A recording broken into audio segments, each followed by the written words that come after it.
Anubis back underway with the expectation that Sharks should close this out now. Yeah, it certainly does feel like that's going to be the case, but Sharks, even if they do go on to lose this round, if they do a lot of damage, if it comes down to a 1v1, a 2v1, something like that, Swingers are still going to have difficulties in terms of investing, so Sharks, they were in a very good spot to go on and take this series in a 2-0 fashion, and after the streak that we've seen from them on this T side, it feels like that is only going to be the case. Yeah, definitely. Look, Swingers, work to do in this one. Utility not perfect, weaponry neither. 3 MP9s, 2 FAMASs.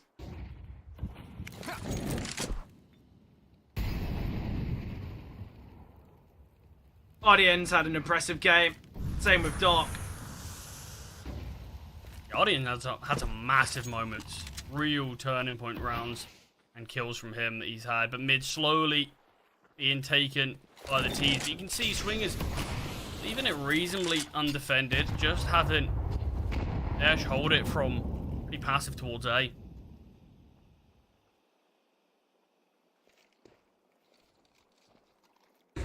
This 3-man B hold and E-Box just waiting to be taken by Dog, but another smoke landed. I force them back for now. 35 seconds left. Gafolo's in an excellent position. That smoke works so heavily against Swingers. Gafolo can get himself in the backlines for free. They've got no information of this. Obviously, there's very limited time, but Gafolo needs to hurry up. It's 20 seconds. The T's can just wait. There is no value in them pushing in right now. Gafolo is in the backlines. Oh, the swing's a bit unnecessary. We'll see the trade. Gafolo is still in the flanks, but it might not matter. He gets the pick. He's got 8 seconds. I don't know if there's enough time to plant. He's got to get the bomb straight away. What's he doing? Just saving the orb. Why have the T's looked to push before Gafolo's out? That's just such a waste. There's no benefit. There's no value. Sharks have made a massive error there. And look, you understand. Time's so limited, though. That's the issue. They had to make something, but Gafolo, honestly, I think at that point, you kind of need him to run. Just to keep the CT's attention. Because they're all split towards E-Box and A main. At least you can make the rest of your teammates' lives easier if they're starting to get paranoid. Wait, there's someone behind us. We've got to turn as well. Look, there's 20 seconds left and Gafolo was in Temple. Obviously, it can come down to the last second, but look, if the T's just wait, we could see such an easy round there. It's a tough judgment call, but... Oh, RDN! Doesn't even know about Vinabeast, but he finds him, and oh, RDN! He's done so much work in this round. Potentially just given Sharks the game. A great double. And it's kind of 3 for 1, as he does so much damage, obviously. It's on Ponta. Ponta's had a really tough game. What a clutch it would be. 1 versus 3. It's going to be keep so the dreams difficult. alive. Yeah. So tough. Ponta. Got Util. He's been spotted now, though. Not the greatest of sprays. There's HE grenades. There's Molotovs. There's so much utility, but Doc will do it with the weapons. Sharks. They will close out the series in a 2-0 fashion. Close games there. I think Swingers have got positives to take away. And I think for Sharks, we have to realise that Anubis, was it the best of decisions? Possibly not, but they still get the work done there in that second map. They progress to the semi-finals and where Odic wait patiently. But look, let's bring Vincent in. I'm interested as to hear of what he has to say about that Anubis game. I think that I would agree. Probably not like the best place to go, but honestly, I think we saw a lot of good stuff from Sharks. I know that first half doesn't give you like a ton of data nor a ton of confidence, but I think that they had a lot of good ideas. Really impressive how often they were getting value out of a main aggression. They were consistently able to push somebody forward there on the CT side and then rotate off and be able to either stick nicks on the op, more passively towards A, or, stack up rifles elsewhere, or even get aggressive in mid. I like that. And then, their T side looked really methodical. They had a great default. I think, the big question mark was like timer. A lot of times they got down a little too close to the wire, and they didn't get punished nearly as much as they probably should have. But a 6-0 start, I think they looked actually good on this map considering that. But I mean, I wanted to go RDN. I think you could probably pick out Doc as well as an MVP, but I think RDN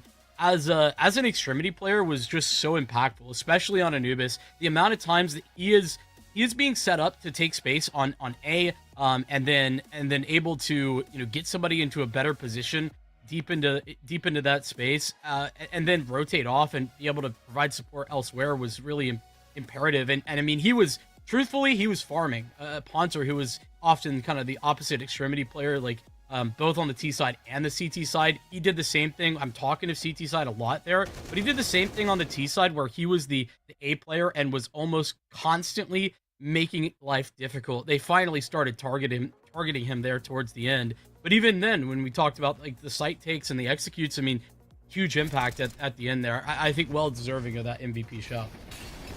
Yeah, I mean, I'm in the exact same boat as you. I don't even feel like it's even a question as to who deserves the MVP in that series. Yeah, RDN, complete difference maker. I mean, look, we start to see the streak from Sharks come through. Don't get me wrong, multiple players were stepping up towards the end there just to keep that sort of the hope alive after the first half. But RDN felt like he was a player spearheading all of that. You had great moments from other people, but by impact, in terms of just that sort of standard pound for pound, yeah, RDM, what a showing that was. But, I mean, look, I've got to give credit to Swingers as well. For a game that was always going to be super tough from them, they kept things competitive. They really did push Sharks at times, and made them look uncomfortable in certain rounds. And look, like you said, Vincent, I think Anubis, there's definitely some positive takeaways for Sharks. Certainly a lot of data that they can improve on for future games. But I think Swingers, look, it looked like as soon as you saw Leo get taken down on that second last round just by the DC, you could see how much it felt like it hurt Swingers for that point in the game, how close they come, just for it to sort of feel like that was the end of it. But I feel like, yeah, you've got to give them a ton of credit. Quarterfinals is an impressive showing for them, but for a team with sort of very early in their tenure as a roster now, I feel like there's a lot of great signs going forward, and I'm just looking forward to seeing what they can do in the next couple of months. I mean, we went back to seeing Leo as just a key to success. You know, he was so consistent across Mirage too, and on the T side, it was often him who was finding those big impact moments to help pull them across the line at times. Unfortunately, on the CT side, I just think they ended up only being able to ever punish Sharks as opposed to taking initiative and winning rounds on their own. That was where they had the biggest of struggles. But it's set, right? Sharks move on into the semifinal, and up against Audic. You know, I know Audic looked pretty good today, but I think Sharks have a fantastic matchup against Audic here. I don't know what y'all's feelings are, but regardless, I'm looking forward to what Sharks have to offer moving forward, Zola. Yeah, definitely. I think that's going to be a really good semi-final. I'm quite excited to kind of the outcome of the next two games this evening, because I think there's many different kind of hypotheticals. I think when you look to today's game, so far, I think we were expecting an Audic versus Shark semi-final. Yet here, with Fluxo against Solid, Imperial against Legacy, I think it really could go anyway.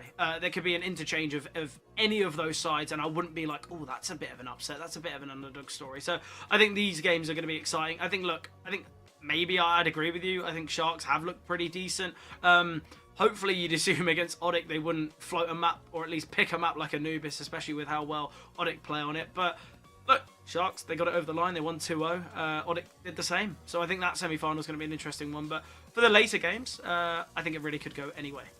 Yeah, I'm right there with you. Two exciting games coming up.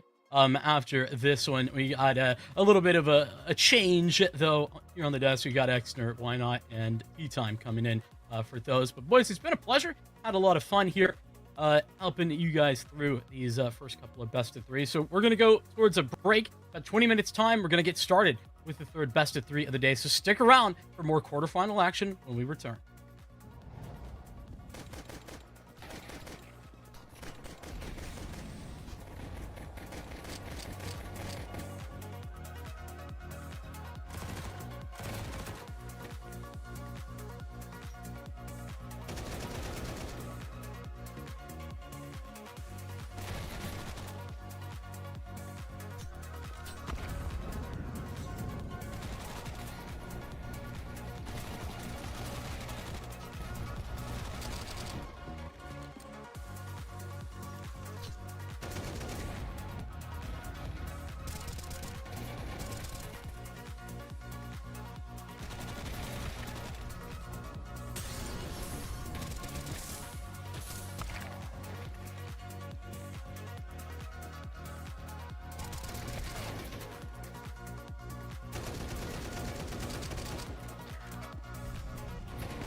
It's high time we get these semifinals settled, as we've had already 2-2-0s in the quarters. We've got 2 more games to go and 2 new casters along with myself, but I'm far less important. We've got Exner and Tea Time, one to my left, one to my right. Guys, first and foremost, how you feeling to begin the day?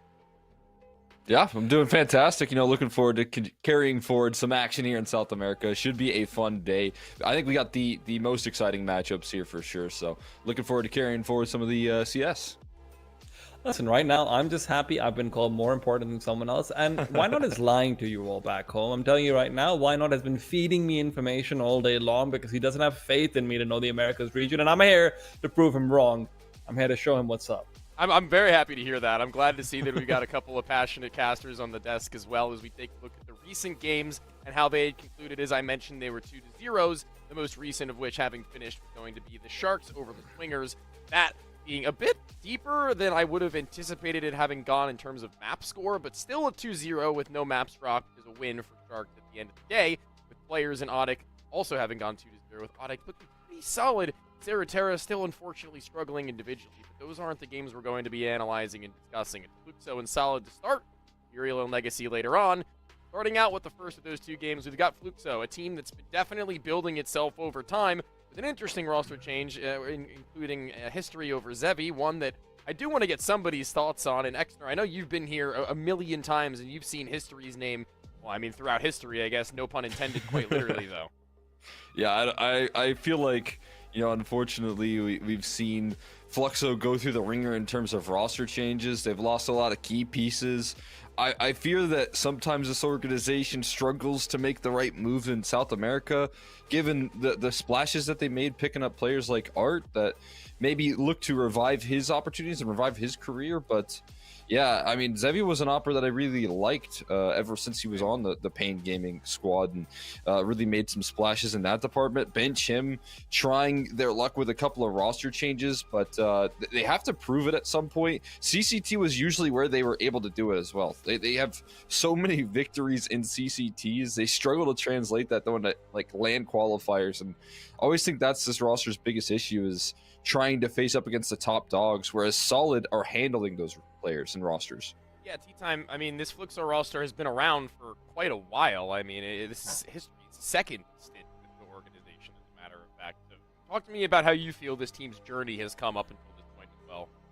Listen, I just feel vindicated because at this point, everyone started off talking about how Peria Jr. is just the truth. He's the next coming of like Queserado or whatever you want. But they were all overlooking their nose, which is right underneath them. Kai is fantastic on this team. He's been such a solid piece. And it just is such a nice little redemption arc to see him being able to come back from the Furia, where he was very clearly brought up to a level which he was just not ready for.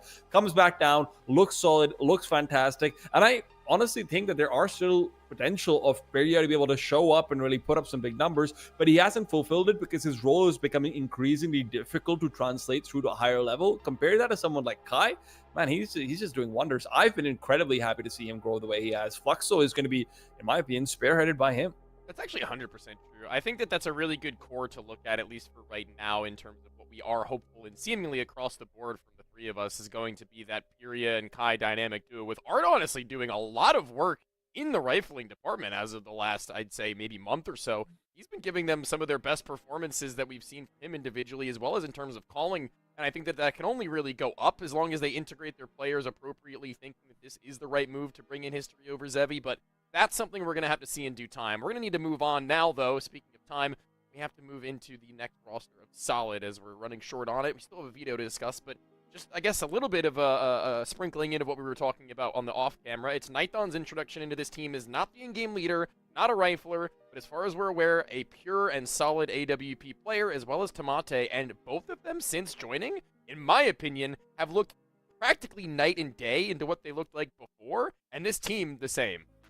But Yeah, I mean, listen, that's just, I'm sorry, Extra, but that's just the No, you go DRG ahead. effect, right? Because DRG has consistently in this region managed to bring up players who look like they are struggling. I had written Nithon off completely. I didn't think he was going to be doing well. I didn't think he's going to have his resurgence for here. DRG managed to bring him back up. This is a guy who has consistently managed to take teams from like the, bottom to middle of South American tier 2 Counter-Strike to be able to contend in a couple of matches with the very tippity top. And Solid's repeated success in the online stages of Counter-Strike has proven that. If anything, this is an IGL who I am really excited to see if he can continue to grow talents like this over the next few years.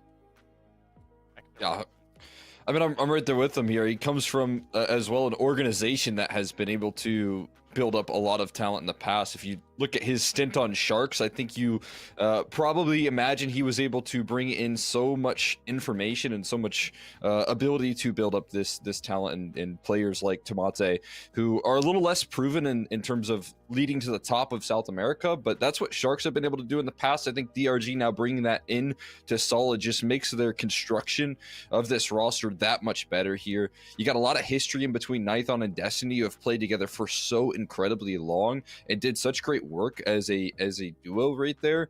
Back when they were playing on Red Canids, before that Paqueta. So, I mean, you have a lot of potential here for a pretty comfortable and quick assembly of this Solid roster into 2025. And, they've already been able to succeed with this team.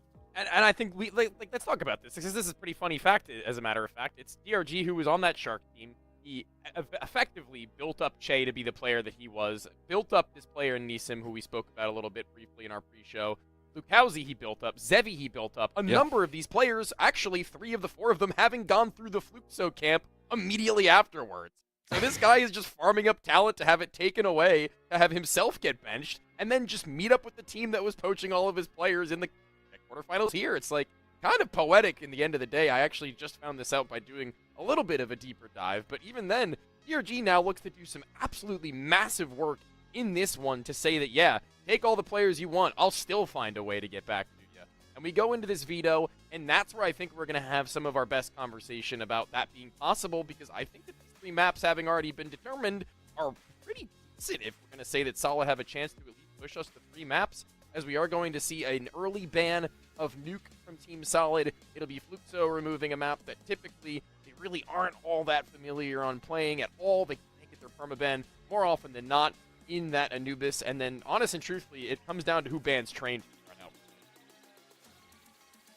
Yeah, I mean, looking at the early picks here coming through in Dust 2, seeing that roll out of the gates immediately makes me think, okay, Fluxo are kind of in dangerous territory. While it's a bit of a scary, start to this series, they have had to test themselves on Dust 2 versus some of the toughest competition. So I feel like it could be a little bit of a false number there. They've been playing some of the best teams in the region, and if not in the region, then they've been kind of playing internationally.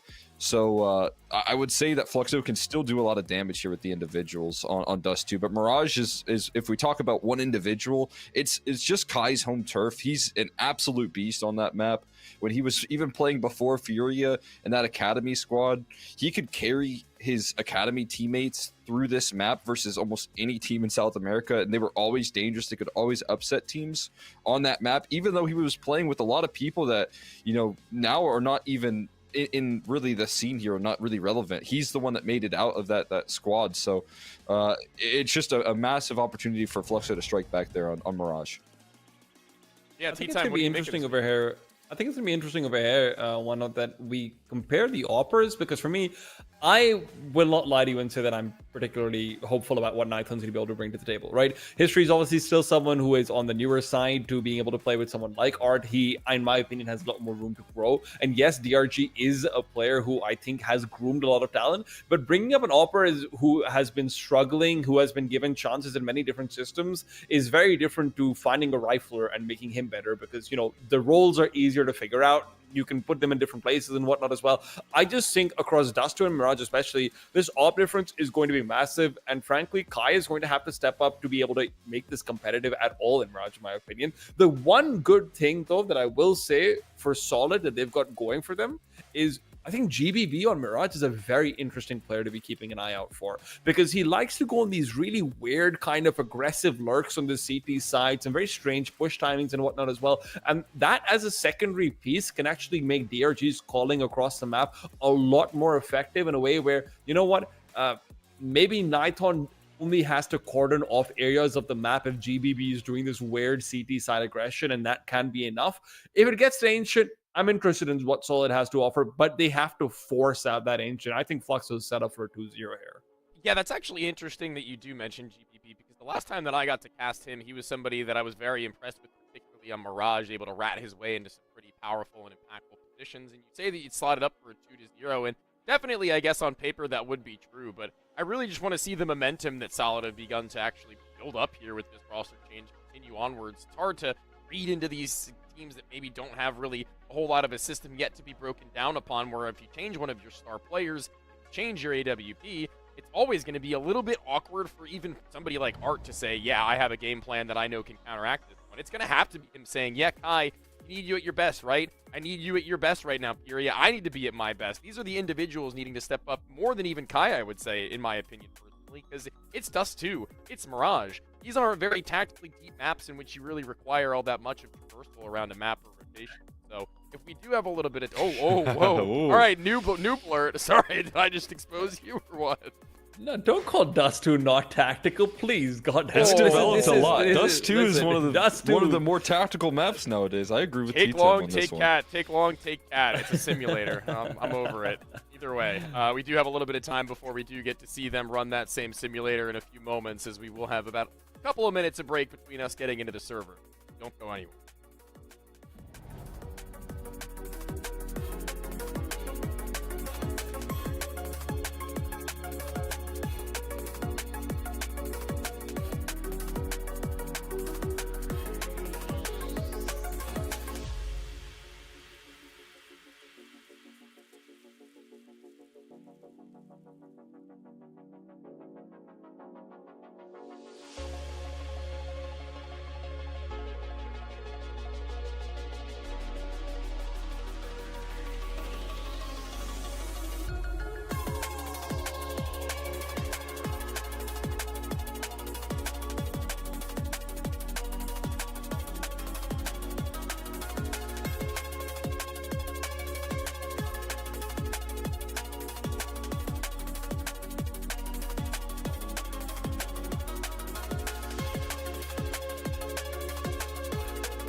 And thanks for sticking by us here as we hop on into the action on Dust to ready to carry forward some of the CS we were waiting for here. I'm looking forward to seeing these two teams battled out. I haven't seen Fluxo in quite some time, and I've been looking forward to seeing these roster changes that they've been making, seeing how they pair up.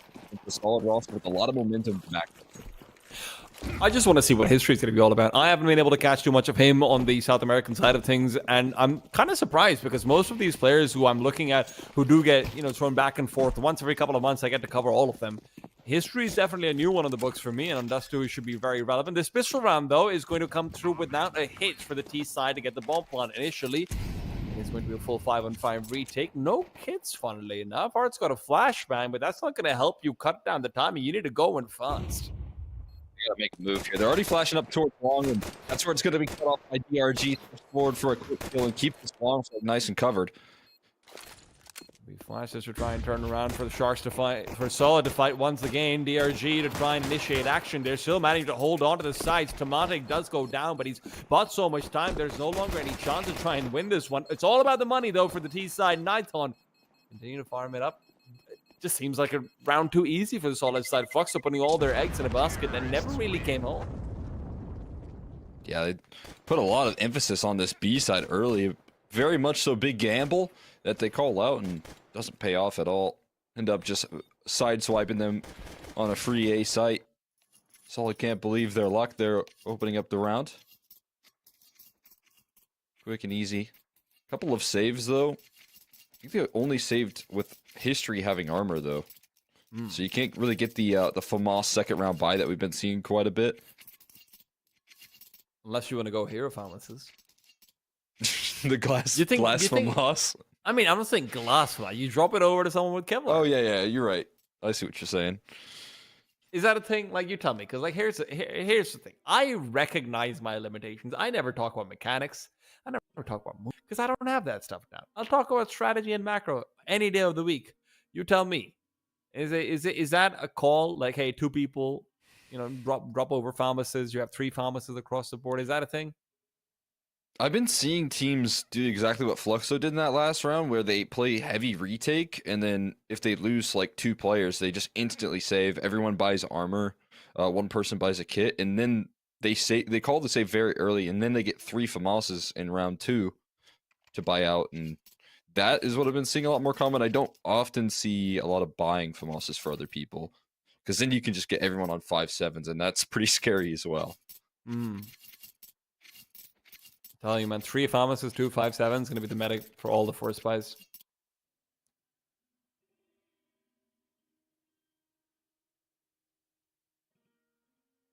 I mean, see, I can't tell if Tony's voice is going out to broadcast. No, or not, it's so just actually- us. It's our All right, voice in fair our head enough, right valid. there. Tony Okay, is the voice in our head. I've sounded crazy talking back to him one time or two before. Fair enough. But yeah, his history. You know what I don't like is dual Brothers on a full gun round. Those are always pretty scary when head Kevlar's out. I mean, listen, what I also don't like is technical timeouts normally, but what is a fun time always with the CCTs is that there's always so many teams to sort of talk about and see how the overall bracket and whatnot's been doing. So we can do that. Oh, yeah. It's first round, right? Like, this really doesn't matter. It's been the pistol round, guys. It's not a big deal. But for Series 7, I'm really curious to sort of get your take on things. Is there like a dark horse that you've been keeping an eye out on? Because initially, when I'm looking at the teams, I always think, oh, Solid's my dark horse, right? And then I realized they've just been destroying the CCT circuit. They just won the last one, yeah. Yeah, exactly. I can't really call them a dark horse at this point.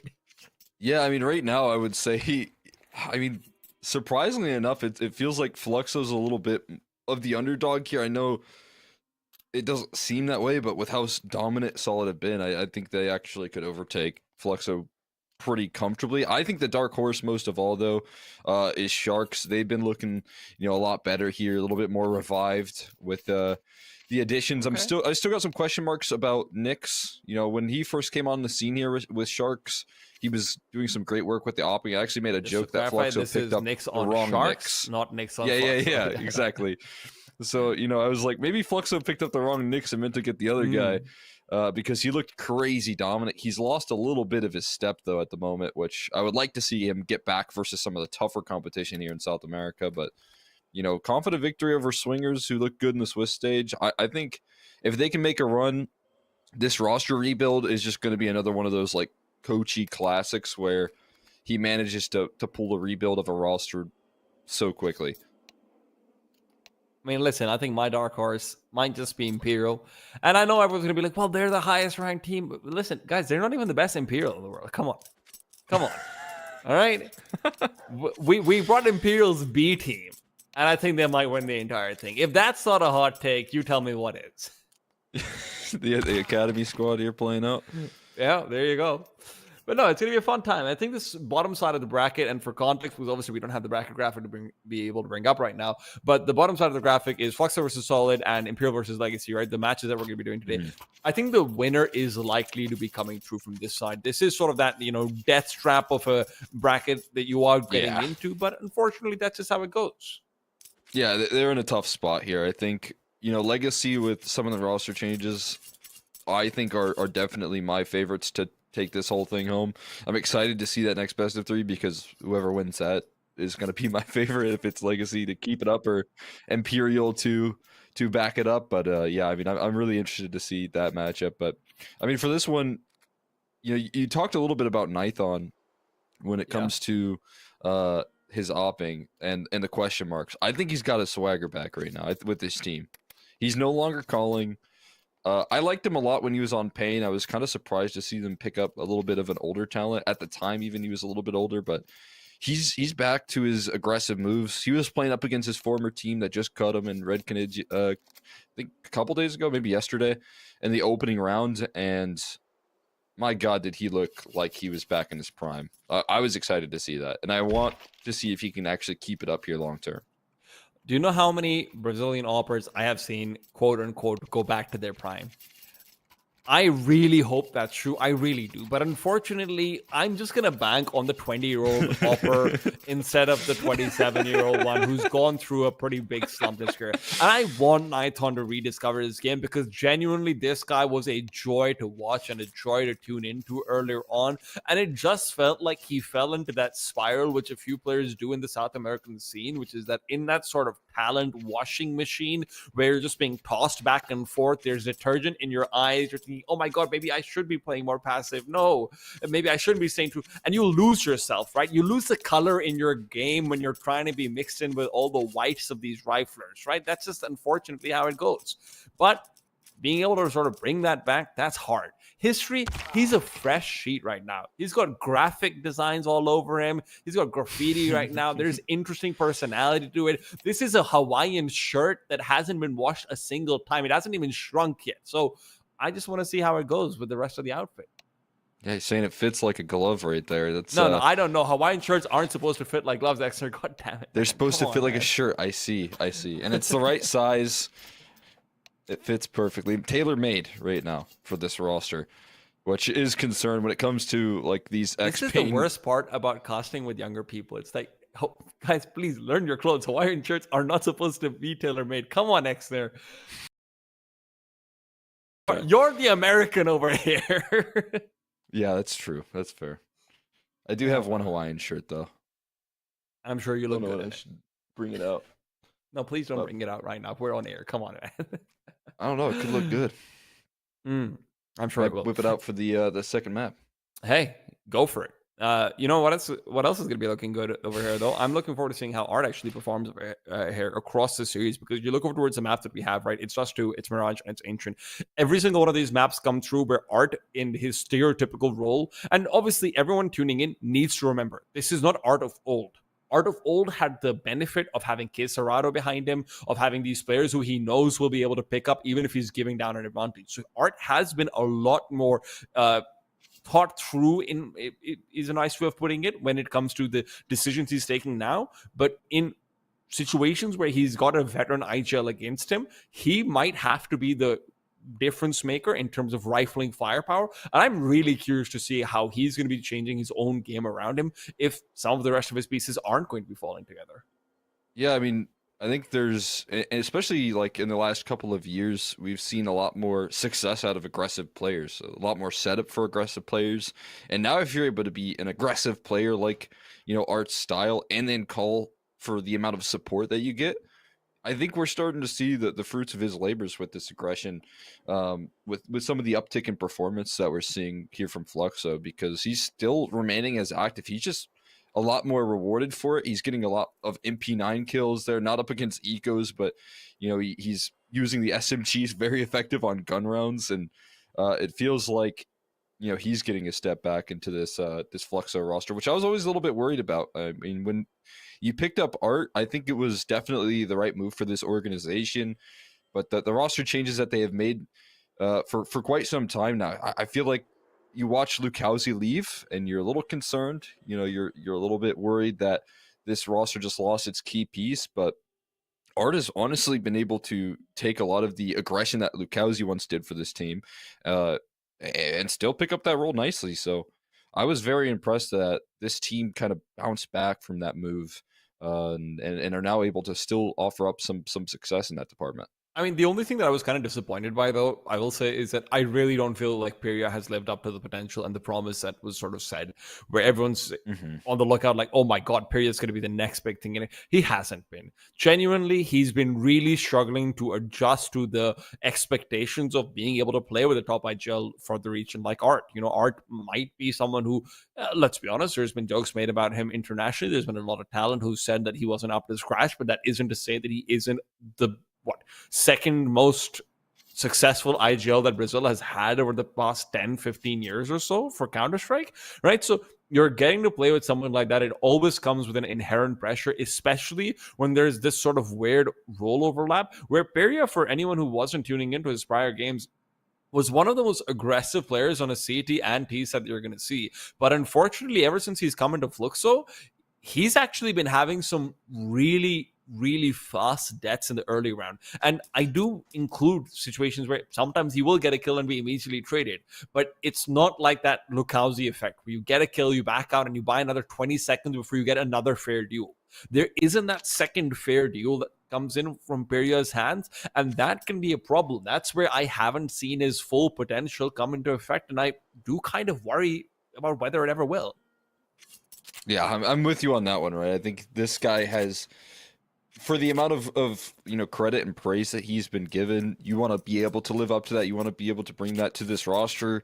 You start to see Fluxo bring in some pieces that should be kind of leaning in towards the top of South America, competing with some of the top dogs in this side of things here. I mean, obviously it's tough to catch up with teams right now like Pain, who are taking good control. Obviously a little disappointed to see them out early, just like your Mongol squad, but I feel like hey, what? I feel like why this you gotta Fluxo bring team me into this? is gunning for that position. That's the organization's very clear goal. I feel like. I mean, even though they let go of Lukowski, give them to kind of a rival team in South America, an MIBR, and in the transfer market in South America, we know how intense this is. It's always especially when MIBR was thirsting after Lukowski for like a year. There's been reports coming out. There have been reports coming out for ages, like, oh, yeah, MIBR wants Lukowski. MIBR wants Lukowski. It's like, yeah, we get it, guys. You want it, but you're not getting him. And it felt like that move might never actually come true, even towards the very tail end of things, because MIBR right before they got Lukowski, I think they won a challenger event or something like that. And it's like, wow, actually, this team is on the right track. Do they even need Lukowski? And well, they decided that they did. Yeah, and then they had to make some other adjustments later down the line, but neither here nor there. It always feels like Fluxo in South America are the buyer, right? They're not the team that's developing talent like, as we've mentioned, earlier, Sharks are. They're not the rosters that are having to go and, kind of dip into the lower levels, into the tier 2 scene and see if they can pick players up. They have been able to pick up big names and make big moves. I mean, even when Pain was doing well with their old roster, took a couple of pieces from them. So this is a team that has money to splash around, or at least that's what you'd imagine with some of the pieces that they make. And again, it's all about gaining those results with those pieces. They're about making it to majors. They're about, getting qualifications to lands and stuff at this point, at this stage that they're in. And that has been a missing piece of the puzzle for all these players in their development. I mean, when you look over toward the Solid side, this is the strange thing, right? Solid, as an organization, I do not understand how they keep doing this. I don't get how this team keeps getting back to the top of like online Counter-Strike for South America, no matter who they have. I started really paying attention to this team somewhere early last year when there was a relog South American Cups happening and everything. Yeah. And it was kind of crazy. The fact that they're winning those tournaments, and this is when they had like LCM and Zareba and maybe Ali as well. I won't lie to you and say that I remember the entire team. Other than GBB, every single player on this team has been changed. The IGL has been changed. The Opera has been changed, as we have talked about. The Riflers have been changed. And they're still winning online Counter-Strike tournaments in a region which is infamously difficult to negotiate buyouts, in a region where it is infamously difficult to get your hands on good talent. And while everyone else is floundering and trying to find academy systems and this and that, somehow Solid are just getting rosters together which are winning online events. This is an organization that I would love to sit down and just be like, guys, who the hell is doing this? Because no one else can in South America. Yeah, I mean, if you want to like go through the pieces right now, Red Canids gave up two of their key pieces that built the roster as a core unit, right? Nithon and Destiny were always like a package deal. Honestly, they had a third like trio there in Venom Zera that eventually, both of these guys separated from, but that was the trio that Red Canids had stuck with for quite some time. Before that, Paqueta. These two, again, as I've said, have had a long history in South American CS of playing together in these online cups, grinding it out, in trying to work through the system. But Red Canids, after Cold Zera dropped and David drops, they get sent in, and Destiny and Ithon both land on this team here, and that was always a very powerful duo when they were playing at their peak, when Ithon wasn't IGLing, and they're in that same position once again.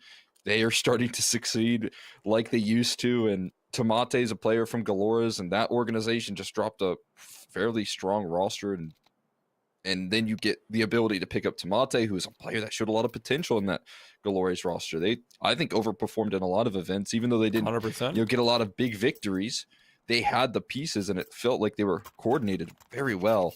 And then it was DRG, a very fun obviously. team to watch. Yeah. And then DRG, I mean, he was a fantastic IGL there for Sharks, as I highlighted. I think if you're talking about getting a player that makes your life easier and understanding what talent to reach out to and how the scene works, DRG got to be a part of that system as well. I mean, they've got pieces, and they've been so shrewd with the moves that they made. That's exactly what you want to see, right? And while everyone else is talking about, hey, this, that, buyout, whatever, Solid are just getting it done, and they're hoping to get it done over here as well. They don't want to be settling for just the odd CCT victory. They want to go for more, and they'll have to wait, because that's the thing about good things. They come to those who wait. Do you ever watch Kittens Next Door? I know you're a little bit too young for that, but maybe Kids you Next have. Door, like Kids codename Next Door. Kids Next Door. Yes. Yeah. Oh yeah, dude, that was an amazing. Yeah, that had an episode about good things come to those who wait, if you remember it again. But no, and that's what we're sort of reminding everyone of. Guys, we understand there are technical issues going on. Hopefully they will be resolved very soon. The countdown timer has come a few times, so I'm not going to lie to you and pretend like I have all the hope. But we've got the sexy cinematics, and that means we're ready to get back into things. Oh, the countdown. That's crucial right there. Finally ready to get into the action there. I was hoping to see some shotguns. I saw a couple of Fluxo players buying out some shotguns. They will not bring it into Dust 2, though. Instead, pretty hefty long setup right now to kick things off. We've got to take some very rapid control here in terms of this long spacing. Meanwhile, Solid just fearless in the map control up catwalk and sending a lot of units in that direction, ready to put the pressure on this defense. It's all about the squeeze. Fluxos are trying to set up for that. A couple of flashes to continue delaying. They're really hoping that Solid's going to be found by that flanking long player, but history for now has been removed from the rest of the pack. Flashbang in, he goes! The dualies! The dualies! They're doing it. 2.5 kills, and it's going to be a sorry state for Solid. And now comes in that push. Now comes in that long player who's been waiting for this exact moment. Nithon's the only one to watch out for him. It's going to be a dangerous spot as Nyx wants to win this duel. Nithon is low. Remember, if that's going to be another casualty faced with the lack of bomb, this is going to be tragedy. It's a recoverable gun as well. Suddenly a 4-on-2. As soon as I complain about the dual Berettas up against guns and armor, You see what can be done in history's hands. The bomb is still down on Cat, so this is gonna be a save at this point. They're not making any further aggression, any further moves. Round 1 off of the play, off the flash aggression. So many units on Fluxo starting out towards long. They stack up so much presence, so many numbers, and get so explosive on this catwalk play thereafter with one single flashbang and history making the motion. I mean, it's just fantastic work for him being able to get in front of the Molotov like that as well earlier on. Solid's utility ends up working out against them because they're delaying themselves from being able to take advantage of that earlier long side aggression. So worried about someone close by with a 5-7 with an eagle. They're dotting their I's, crossing their T's, but they realize it's not a sentence they're trying to make. It's a picture, and it's a picture of their death. Yeah, I mean, on top of that, they start out with a bit of an earlier flash that doesn't lead to a peak, and then that secondary flash that comes through is what everyone no one playing dodge flash then. So all 4 players caught by that. That's a perfect popper right there from Fluxo. And a second round opper here for history. Third round, I guess. What's their money as well? They didn't buy into that one. Remember, this wasn't a full force buy, so they've got money to spare behind this as well. History is going to be able to spot out that first player. Nathan's taken down, and that's the head-to-head starting off the way I thought it would. Yeah, the sniper already taking some challenges up against each other. Nicely kicked off from history with that AWP, and I like the little setup as well. Already saw the peak come through and baits the early shot off. No damage done in return here for the opening pick for Fluxo at the moment. Now, you know, history gets to sit back, plat, double zoom his op down tunnels, and Nyx gets to put a lot of his attention with his rifle towards middle. It's a very nice setup, and you're going to have to rely on DRG to maybe throw a lurk smoke to get past this AWP. You don't have any Molotovs, right? So that is your only option. It's going They want to doors. start creeping forward with a flashbang. The smoke's been sent out to the doors. Flashback from CTs as well to show there's multiple presence. But history's actually been blinded and forced away from the angle, worried about a potential flame.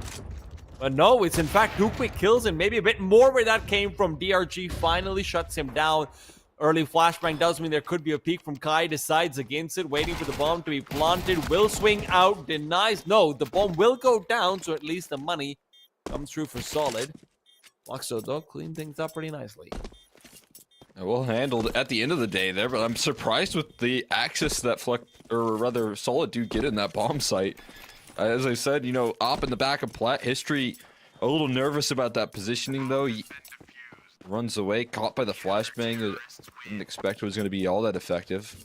And so Solid put a little bit of pressure on him. But he still finds a lot of impact here and gaining some confidence with the way he dances around these angles. Definitely a good reason he fell back there. Still brings in the multi-kill. Bomb plant and a lot of extra frags. Not enough to encourage another force buy here. Maybe we can go for some halfsies. And look at this out of the gates. You see HE tossed in towards catwalk, but not thrown. Just a little bit of placement there.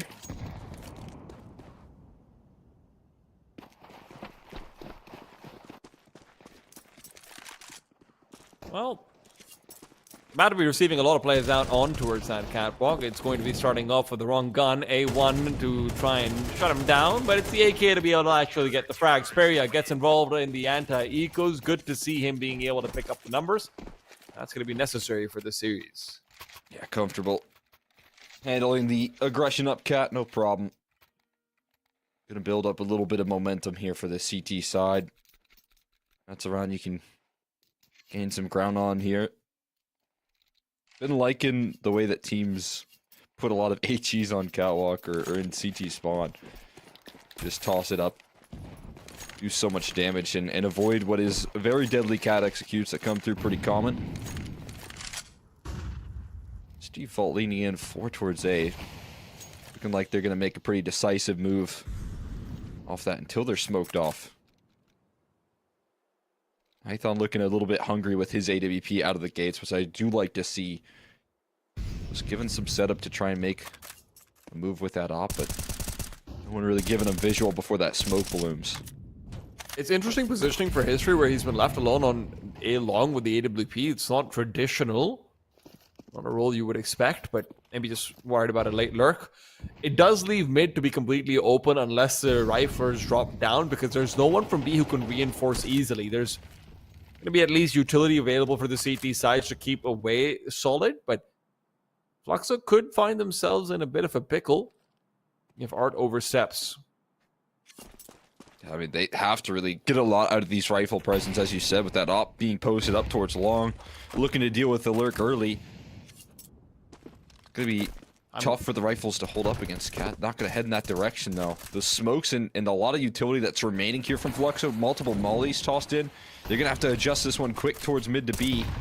HE to blow open that smoke. Your Destiny evades any sort of spam or damage here, trying to flash Art through the smoke, but not perfectly executed. 20 seconds left. They've got to get a move on here. Destiny still cutting off the rotates, but there's a crossfire into this P side, and History somehow connects the shots. They still have to get into sight though. Time running low. They don't have a chance to make this work. And Solid fall victim to the clock right there in a big way. There's a few mistakes from Flux over there, right? The team flash, the grenade maybe not being able to find that initial kill. But the fact of the matter is that the mid-side aggression from Solid had to work out. History cannot get away with that much there. And Fluxo weren't forced to use their utility early on at all. You see two smokes being deployed at different parts of the map. One on short, one in tunnels at that 44-second mark. You're going to be smoked off till 25. You know the clock is the #1 enemy for you. And then you look at the positions that Fluxo have on the B bomb side. It's a perfect crossfire at the mouth of tunnels. Elsewhere, how do you move in? It has to be through mid. It has to be by evading History. And unfortunately, that just didn't happen despite the small little, mistakes that might have come through from Fluxo. Yeah, I mean, losing your mid prong are always going to be a big detail. Also felt like Destiny could really never activate in that position, just waiting for the cutting off the rotates, putting a lot of faith in his teammates to do that early damage. This time though, Furia has to give over that long control, and Kai taking some initiative. That is good to see out of him. Oh, Monda's trying to get aggressive with the back 10. He's got a fantastic bit of timing. 2 quick kills found, and now Art suddenly sweating. History will at least come through with a nice little handkerchief moment. Wipes off some of the pressure from him, but look at the flying GBB. Comes through, all picked up as well, but remember, it's still a 1-on-2. He just wants to make sure that he's getting a duel anywhere he can. The AWP will not be his weapon of choice. He will not be given a duel of his choice either. Art will finish the day with a quick 3. That did get hairy. A bit of a rock and a hard place there for GBB in the end. Flying down with that Tech 9 though. Scary stuff. Solid catch. Fluxo off heal finally. As the defense outside of the pistol round has been nothing but stable and prepared for what the next move is from Solid. That's promising to see that they can still close out even despite that case, keeping their teammates safe and sound here. Getting that op, waiting for some sort of activity. That head-to-head might be flaring up once again, but sliding by is Kai with another aggressive maneuver. Look at what Art is up to as well. Kai just guaranteeing Art over here. He's strangely defensive. DRG's just not ready, but still gets the adjustment. And now suddenly, Kai's on an island. A Molotov behind him, an incendiary in front. There was nowhere to go. It's hell on either side. That's too much pressure right there. Especially knowing that Art falls and your backside at any time could be overwhelmed. That's such great utility from Solid. They look prepared for the idea that Fluxo are going to come swinging into this round. Utility here, drawing out attention from Nick. Still recoverable. I mean, there's a couple low HP bars here for Solid that Fluxo look to pick apart. And they're patient here. Again, that default holding as steady as can be. They're waiting for the reaction here from Fluxo that you'd have to imagine is coming soon in towards middle. Wow, that Molotov is perfectly placed. Nick just doesn't know what's going on, but he still gets a kill for free. What Nighton trades? At least Nighton's managed to trade. I'm surprised Spears still looking for a fight, reinforcing the B bombs. That might be the play, but the Shadow spotted. That duel's never being won by him. History might be giving a second one over, but he decides against it. Flashbang's gonna do nothing to Nighton, but he just misses the shot. 1 versus 3 again. I am very surprised that there wasn't a recession earlier on. It did feel like once you're in that 3 versus 5, once you've lost that mid prong, then your safest bet is to just try and stack any area of the map. And you know what? If they don't come here, we say the money's not fantastic for the Fluxo captain. Yeah, heavy losses. Even, right there, History heating up in a big way. that shot, but GBB jumps down in towards CT again to shut him out. And there's still money, in fact, a double op here coming out for this one. Art Rock in the secondary, and look at this, yeah, History pushing up middle. This time, the op wasn't enough to handle DRG in his preparedness. They try and send the AWP in. History also got naded by his own teammate because he tried to move into the mid doors when they were nading it to cross, which is not great. We'll put it down. Not the end of the world. Good for himself here, trying to peek in, and again, he's hunting for Nithon right now, which is an exciting prospect for this series, and for an Opera that we know can put a scare on Nithon. Smoke fades away. It's a little too late for GBB. That flashbang just doesn't come through. Nithon's also got the bomb. He needs to make a move and things. He cannot be the one holding down middle, and GBB is going to be regretting the fact that he can't be avenged. But look at this aggression forward. Destiny's all the way into the site. They've got no idea. There's a dead man on elbow. It's Art, and he's suddenly calling for help. Pyria good for one. Is he aware that there's more where that came from? He has to be. There were steps made. Double push inside. Nyx is taking down his own teammate, so it's back to a 2 versus 3. Solid still relying on DRG, though, who's creeping forward. He's moved around the site. There's a free duel waiting for him. He knows where Pyria is. Pyria's a goner. Pyria's dead. And all in the meanwhile, Nyx is the one who's trying to get some flank-on-flank action. But where is Nithon? He has to be planting the bomb. History's got nowhere to do with this. Nothing to do with this AWP. Aggressing forward, spots out the head, takes down DRG, but Nithon's traded. And now it comes back to that head-to-head. Nithon gets aggressive, and History's too fast. He's just too fast. It's the last player you want to be up against right now if you're Nithon. That incredibly quick reaction there at the scope. Nothing but composure showing out from History. Making sure to keep Nithon in his pocket right now. Fluxo continue winning ways. A bit of an expensive round overall, but a big confidence booster here in History in his positioning overall. On the scene for that opening duel, even despite Destiny and the work that he does to scale up and surprise the CT side. History with these shots to come up clutch is everything. He's so fast, actually. 14-4 on Dust 2, man. That's such a great sign early on here for this presence. If you can get this explosive, Fluxo are going to have no problem getting past this one. Opening up the smoke. It's a tag, not the frag, though. Destiny happy to stay alive and avoids another HE. Damage is fantastic already, though. It has to be Nithon to try and recover, but look at how much is being done already. You've lost like 200 HP across the board. Art on the lower end will be given up the AWP. Nice aggressive CT smoke as well, just to keep Solid at bay. There is no one lurking for Solid. All their eggs are very firmly in the A-long basket. Hefty investment here. And you can see the active move from Fluxo to go and really secure this information. Double up on the aggro. And Tunnel's History going to get given his op back. Saying, let me hold on to that real quick. I'm going to make a move. Set up, even when you have low HP. When a guy's going 14-4, you want him on the gun. You're going to silently scale up again here. Solid have been good with the contact motion, but there's not a lot of utility, and these flashes have to be effective with little they have. Oh, and it's everyone blind right now. Destiny's in. History doesn't know. History might end up going down to the second player, though. History gets it! The adjustment from him have been fantastic, but he still needs more to stay alive over here. He will not be given that chance, and Tomate is a headshot machine right now. I would even go as far as saying Nyx will not be given a shot for free. There's a chance given over to Nithon, but that chance has been missed, and suddenly back to a 2 versus 2. Art low on HP is now fortunate to have that. A1 even more fortunate to have Nyx on his side, who continues to fight. Now players spotted out, and DRG's waiting. It's the first who's been taken down, not ready for number 2, and the adjustment's not there. Does he realize? Yes, he does now with the full crossover. It's IGL to steal the win. Solid, bring it back. And DRG looking nothing but chill in that clutch right there.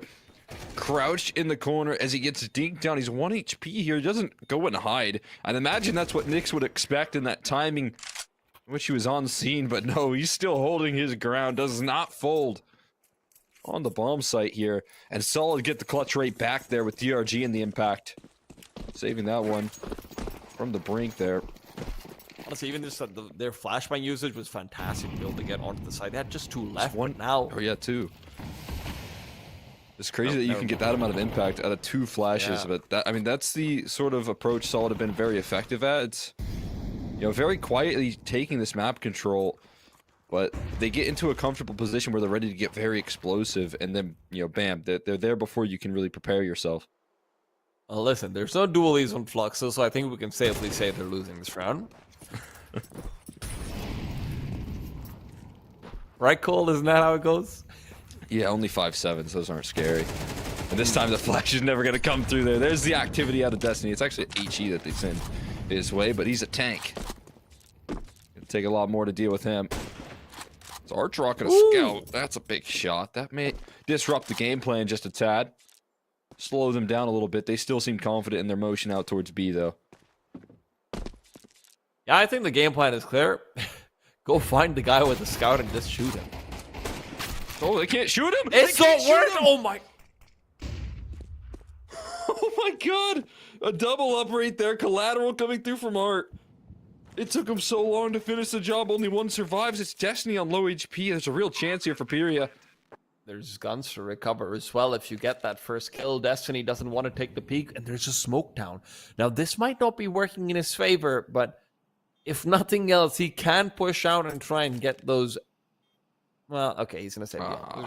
I thought maybe he'd want to just try and get the kills on the Solid players, but they probably don't have an op in the next round. We obviously can't see their money right now, but yeah. Nice shots from Art. Shout out to him, I guess, but at the end of the day, Fluxo will be conceding number 4. They will be able to pull out at least one more full gun round. This next round is going to be incredibly important. That is nice. Did the reverse dust too right there. CT plucking up the cross towards A. That's a nice thing about Dust too. Even if you're getting kills saving, at least they look good. They do. What else looks Just good? like Let's see Destiny. this one again. Oh, This is... Yeah. Wow. I mean, how does he survive here, man? They Well, that's- can't get him. they almost lined up 3 is the worst. Man. Yeah. Boy. Gosh. Ah, they're saving again. They're really relying on History's AWP to be able to win that duel, and although he has many times over, this is not one of those. Art will recover the op, and listen, after the round he just had, screw it, man, let him have it. I mean, he takes it and he runs in towards lower. He wants to take some duels here, misses out. The shotgun opping now. He knows how to fight close range. Tamate gonna bait him out with that and put him to rest eventually. Good flashbang. A little bit ignored, but Nighthorn has his teammates back there. He's starting to heat up. Got his get back there versus History in this round.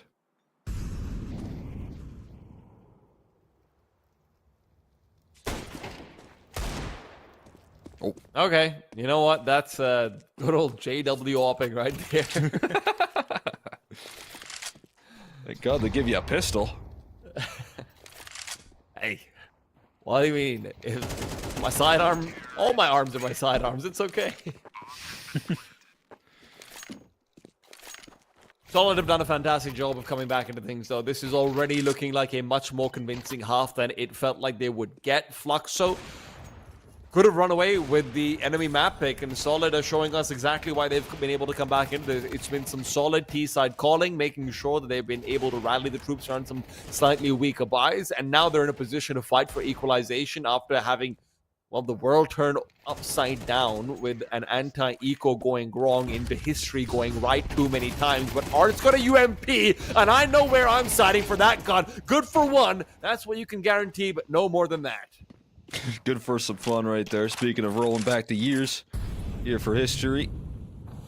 Having his teammate buy up an ump. Having Art use that SMG to open up things here.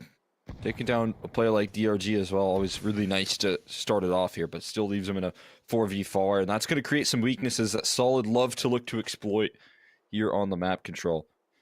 Furia looking like he wants to save them some of the trouble, though, here by aggressing up cat while keeping the space. So, you know, B, not necessarily the right answer in terms of trying to target the easier part of the map. A double up into B with still a smoke left to bloom is a scary prospect. Nathan has to be keeping an eye out for Nyx, but he was the one throwing the smoke earlier on. Now Nyx just tries to hide away. Nathan will finally get a scope down, and Nyx is down as well. Kai, good for one. If there has to be a performance, it's this man who'll deliver. 3 already. A 1 up top, dropping down, receives the headshot, and Nathan has no idea what lies around the corner in Spiria to shut him down. I mean, that's fantastic right there out of Kai. The quick opening kill, then following it up by the reposition, just making himself hard to hit. Making a man miss right there in a big way. It just looks pretty when he's going up against it, when he's up against the wall. And that is going to be a fantastic finish. It was a bit of a rocky start, as you highlighted there. We see an awkward kickoff for the side of Solid when it comes down to that second round of the duel. Beretta's having that amount of impact. They go down 6-1 because of it, but they're heading into the second half with momentum, believe it or not. And that's an impressive recovery. And I think the big question is also, is history going to be able to replicate what he had in that first half going into the second? It's unreasonable to expect that in a lot of ways, but considering how much of a propelling force he was, you better have some kerosene left if he is not going to be the one to power your jet forward. I'm trying to run it back here. On a long play on the pistol, but this time Flash and the duelie's looking to activate early. Goes Nathan, GBB, good for one, but history's already traded. It's these long-range shots, so you have to be careful about. The Glocks might not be the best set in Destiny. How? Through the smoke. Finds Kai, head's been taken off, Art's already low, feeling worried about planting the bomb, and now the CTs are going to reset and go back. They're waiting for this double push on long. They don't need to wait at all. Tamate on the dualies. Comes through again. Tamate, maybe a jumping Kaylee. Not even needed. It's Destiny to come through from behind, provide distraction and flux. So, get that easy read. Yeah, I mean, great decision there to double up towards long, especially when the duo that was left to deal with any idea of some re-aggression was containing the out routes there for Solid. I mean, if they wanted to take some position, or rather Fluxo, take the out routes for Fluxo, who, if they wanted to take positions towards, you know, Catwalk or CT to try and recover that lost space and redeem that man advantage, they would have had to, you know, run towards Cat. That was off limits. A good job of keeping that space there. Win a pistol here, make it 2 here for Solid. Maybe they can actually convert this time. Again, there's Will no be hard, Beretta, though. it's just AKs this time. Yeah, that's the thing. I don't know if Solid has what it takes with the AKs. This is where it is really going to be an important contrast to draw between what Fluxo did. Teams up top are Swish guys. We are aware of them. We're just trying to fix that out. But what Fluxo was able to do versus what Solid did earlier on as well, right? Solid on their T side, fantastic usage of 1 or 2 resources. Now it has to be Fluxo to show up and do the same. Nighton's been able to shut down number 1, and GBB's right there for second. So Fluxo not able to really put that low resource buy to the fullest of extent, but as far as Solid is concerned, a very impressive anti-force by cleanup. God, no sweat in this one. Good to be here, hoping that Art can do something with this rifle. Smoke spam just remains good here for Solid. No questions asked. History gonna make sure they don't get that AK, because he knows he's not making it out of this one. No craziness with the scout. Solid handle business. Tell my wife I love her. Brother, you're 20 years old. Find a wife for me. Tell my mom. How about? I don't know his relationship with his mom, man. Fair Bro, enough. he's a Counter-Strike player. Listen, all of us who try to be like professional players, we develop relationships with our parents after we're 24, okay? That's you know, not too far off the truth right there. Like, I hope he does love his mom, though. Me too. It'll be Nighthawk. great. That'd be that cherry on top here. Is Nighthawk a true. little bit overwhelmed? I thought 27. He's got a great relationship with his parents. You can really tell. Hopefully. Again, you know, I don't know the guy personally. Art's left all alone, 1 versus 4. He knows he's a dead man. He does. Does he know? Maybe he He's doesn't fighting. know, actually. He knows. Looks like a lot of self-confidence there. Does this mean... So solid... Okay, the HUDs are right. Yeah, it's There we go. fine, I guess. We're good now. We're They're 8 good to now. 7. Back to normal, and that's back to a lead here for Solid, like they had that opening pistol. To stabilize here. Another gun round to play up against, and you know, talking about history, the first gun round that comes out here on the T side doesn't have an op. See if that proves any problem. Well, GBB is still going to be the one dealing with this fast, long push out. At least he has a lot of resources expended from his teammates to keep him alive. Flashes galore, and Art is suddenly without flashes of his own. Nice readjustment while Destiny's peppered up. It's going to be GBB from up top to get one and maybe even get away. Look at the damage. He's making so much noise, but he's so much chaos. Fluxo have no idea how to enter this A-long area. Yeah, that's, I mean, an awkward angle to deal with as well. They're out of the gates. GBB taking the high road on the long duel. And finds himself a couple of picks. That long side gets shut out. And a lot of early resources spent in keeping this long control in their favor. But now they're still ready for the next move here. And holding off Catwalk with quite a bit of presence. 3 players close by. Spotted out now. Fantastic shot from History. Shows he can do it with the AK as well. An incendiary that goes missed, but History's shots will not. He wants to keep it going, and there's 2 more where that came from. It could be easy peaks while the bomb's being planted, but instead it is death and dismay. Fluxo, hope afforded to them, but that ray is snuffed out. I mean, History looks like he can provide a little bit of that access, even with the rifle still having a lot of impact, but again, we're talking about those HEs being tossed up, doing a little bit of extra damage, putting them down low, slowing them down in this cat aggression. And when GBB, as kind of a solo man, is able to handle what started out to be a 5-man long take right there for Fluxo, and he gets 2 kills, stays alive, keeps the space, then there's a trio ready to deal with Cat, and it doesn't even include GBB. So they still don't have to worry about their long side hold as that play is happening. Solid just too well resourced there. Fluxo are putting themselves into such a difficult situation, though. I mean, this is a fantastic shot from History. This is exactly what they need. They've bought into this with very little utility. Nighton is still holding down the angle, hoping for a re-peek and a mistake, but that's never coming. Feels like that commitment's already paid off with the advantage they've been given, but DRG is in an awkward position. That advantage is extended. Pyria shuts him down 5-on-3. The save is called already. Wow. Great setup right there from Pyria. Giving himself the love the flashbang. As you He's in his said, Miley it's a bit of a Cyrus gamble arc. stack. He's in his Miley Cyrus arc. He can buy himself flowers, write his own name in the sand, and flash for himself for hours. Yeah, who needs support there? Yeah. Do it yourself. No excuses for roll cells anymore. I do love that term. It's such a stupid term. It's the best though. you could just flash for yourself. You can set yourself up for success. Who needs good positioning? Bro, who needs someone a high five? Just clap, bro.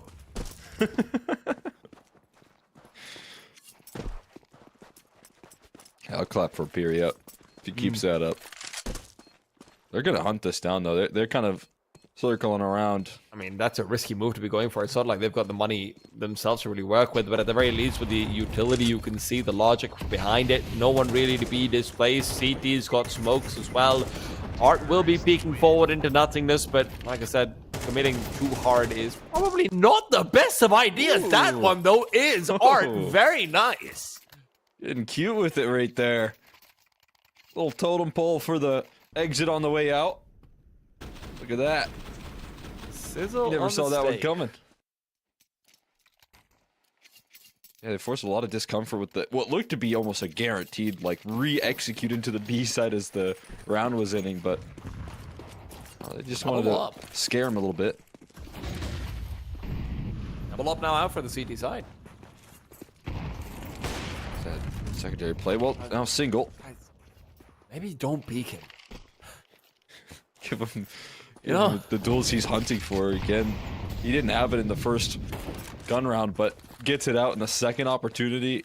even with the AKs, he's been finding openings, just do it all at the moment for this team. And the question of can he keep up this performance right now, he's saying yeah.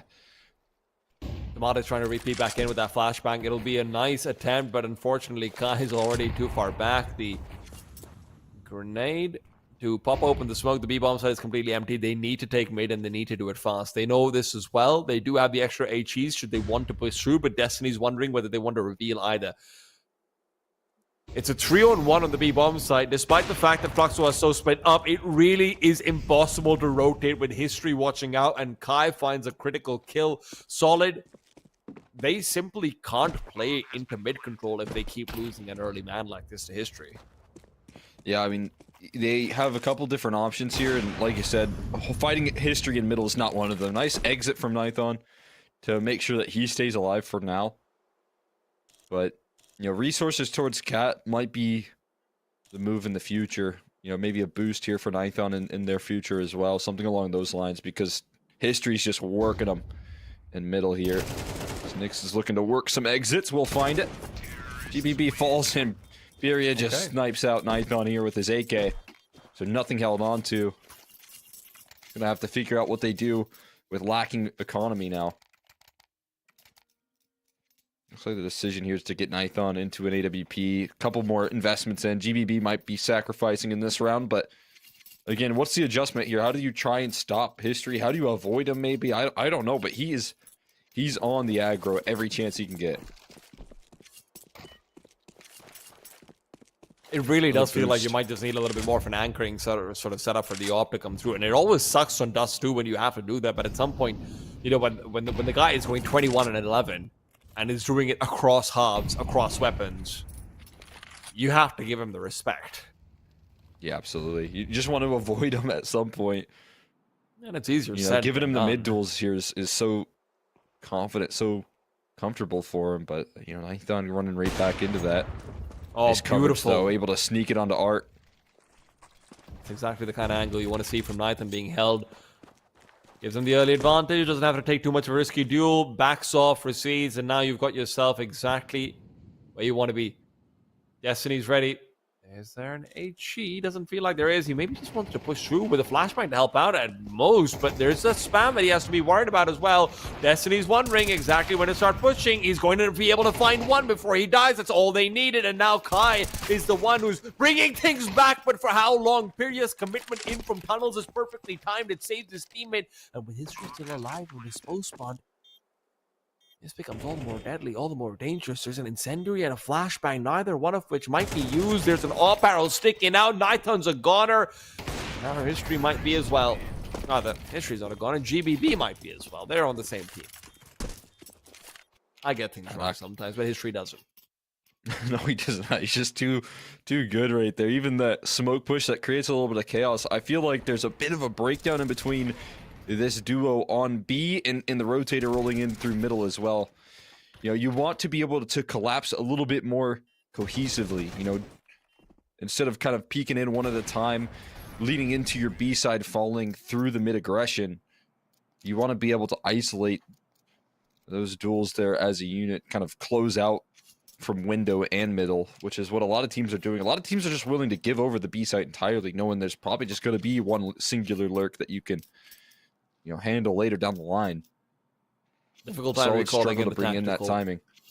Yeah, it's a difficult time to call in that tactical as well. You have one gun round left to try and fight for your lives, basically. This is where you have to full save. At the very least, you will have an AWP coming into the next round. GBB can drop that, but it's just such a bad position to be in.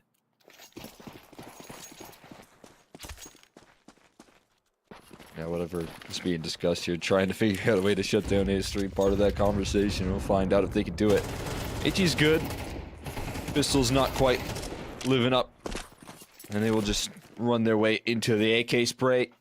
No casualties here on this T side, and Tomate is going to peek himself up towards middle, in which Nyx has it covered. So Fluxo going to now coast to 11. And as you said, just one round off, getting a chance to close it out here, putting themselves on a map point.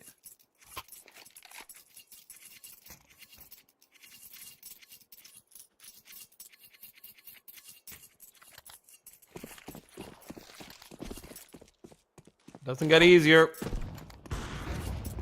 Solid have been put into a coffin of history's design. The question is, can they stop the door from being closed in on them?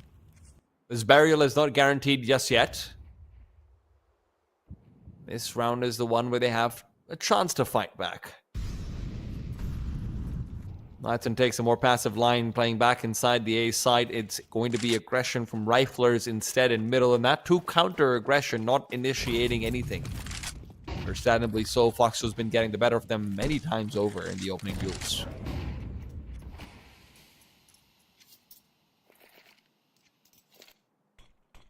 Seems that remains true here. Been pressuring this mid to B here, especially with History's op getting a lot of chances and a lot of time to try and thread a quick opening pick in. At this time, I think they're looking to set up that conditioning that they've been doing for the last couple of rounds to turn the attention away from tunnels and in towards middle, just as I mentioned earlier, with a lot more resources now being spent in this tunnel's direction. We'll see how this B side holds up. Early on, the mid side falls quickly, and that's going to force a panic. DRG's been able to pick one up, and he's got back up behind him. Tamada as well takes on Period. DRG swiveled around, and Art is taken down. That late lurker might never get a chance to activate, but History's given him time. Nathan, however, finishes off History, picks up a second as well. The top of that smoke proves to be traitorous, and Fluxo will not be able to seal the deal just yet. Beautiful rotations right there from Nighton being able to help out his teammate, but most of all, it's the calm demeanor of DRG on this B site. Strikes quickly in the Tun's hold, finds the first piece of the puzzle. Tomate then spams the second one out, but turning his attention so quickly towards that mid prong and not falling before he gets his two. There just is no panic in his aim right there, despite him getting closed out on from multiple different directions. And Solid, as you mentioned, they win the crucial round here because you lose this one, you don't get any saves or anything of that matter, and you instantly have to, fight for your life on pistols or SMGs. They get all the tools at their disposal. Oh, they're respecting History's op so much there. AT to get past it. Yeah.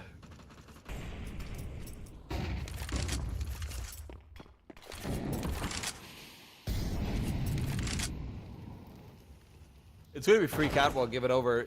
Solid just wants to try and hold on to the sides that most DRG is staying mid for information. It's not to actually try and contest. The only portion of the map that Solid is trying to hold on to is long, and understandably so. It's a fast rotation possible from there. The problem is that's only if you're worried about a single lurker. There are 4 coming over this way, and Nathan might be posted, but it's all about getting that first shot. There's no flashbang, and it won't be possible to move past. Secondary flashbang from Nathan is dodged, but it just buys him more space. GBB up top, it's a difficult angle, but Nyx will adjust.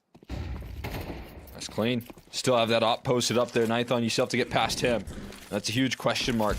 A lot of utility being dispensed to try and flush him out of position. He holds his ground. He doesn't falter. He doesn't move. They continue to jiggle him out. They're looking to bait his shot out, but eventually he'll fold and give him that space. They immediately adjust towards catwalk as well as the next step, and they will cover the area, and they have to fight now for the site control from catwalk. He goes next. DRG's taken down. Second player, they know where he is, but Nathan's been able to evade capture so far. History trying to cover off CT. Destiny is the danger man, but look out behind. History still got it. Tamade reveals presence with a headshot. That's the best way you can hope to do it, but History's just a bit too fast. Kai is suddenly going to be facing down against players who do not want any of this smoke. Solid will concede.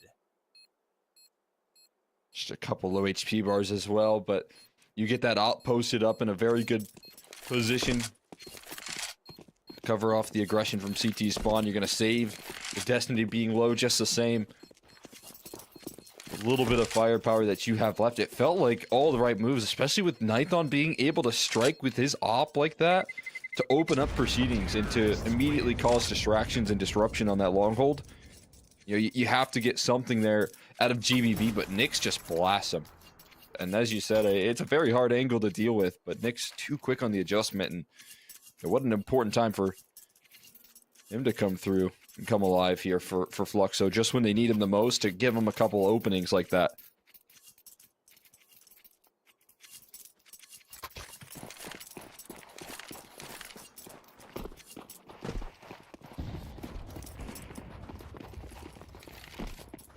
Try and end this with a pick from History towards B. He dodges the flash. They're looking to hold on to the utility, but History's making his move through the flames. Gonna give up his life. All in on that play. And a rare opening onto History, which provides so much relief here. Genuinely insane.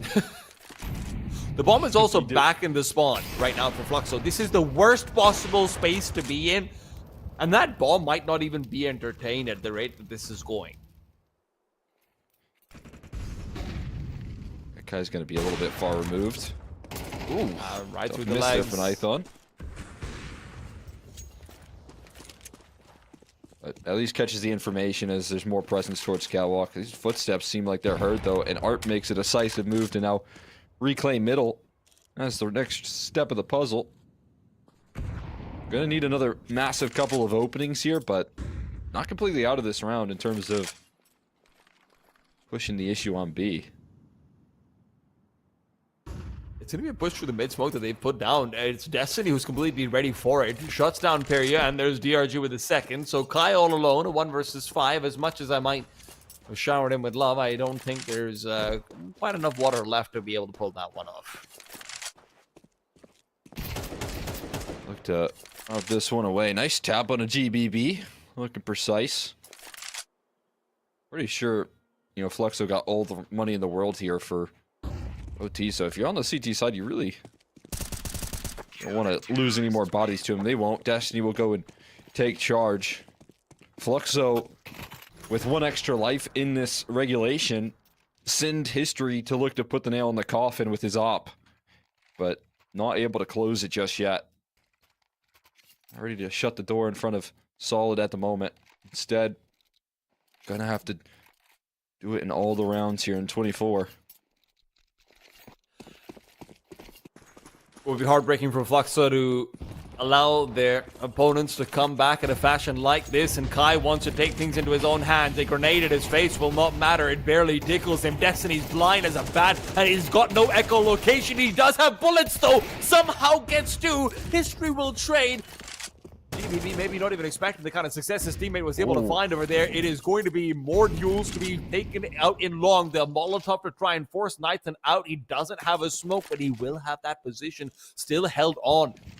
Will it go checked? Will it be cleared? It doesn't seem like it should be, but with Kai taking a quick shot to the legs, it'll be enough to trade out with Nathan's life. Fluxo 2 kills away from sealing the deal over here on their opponent's map pick.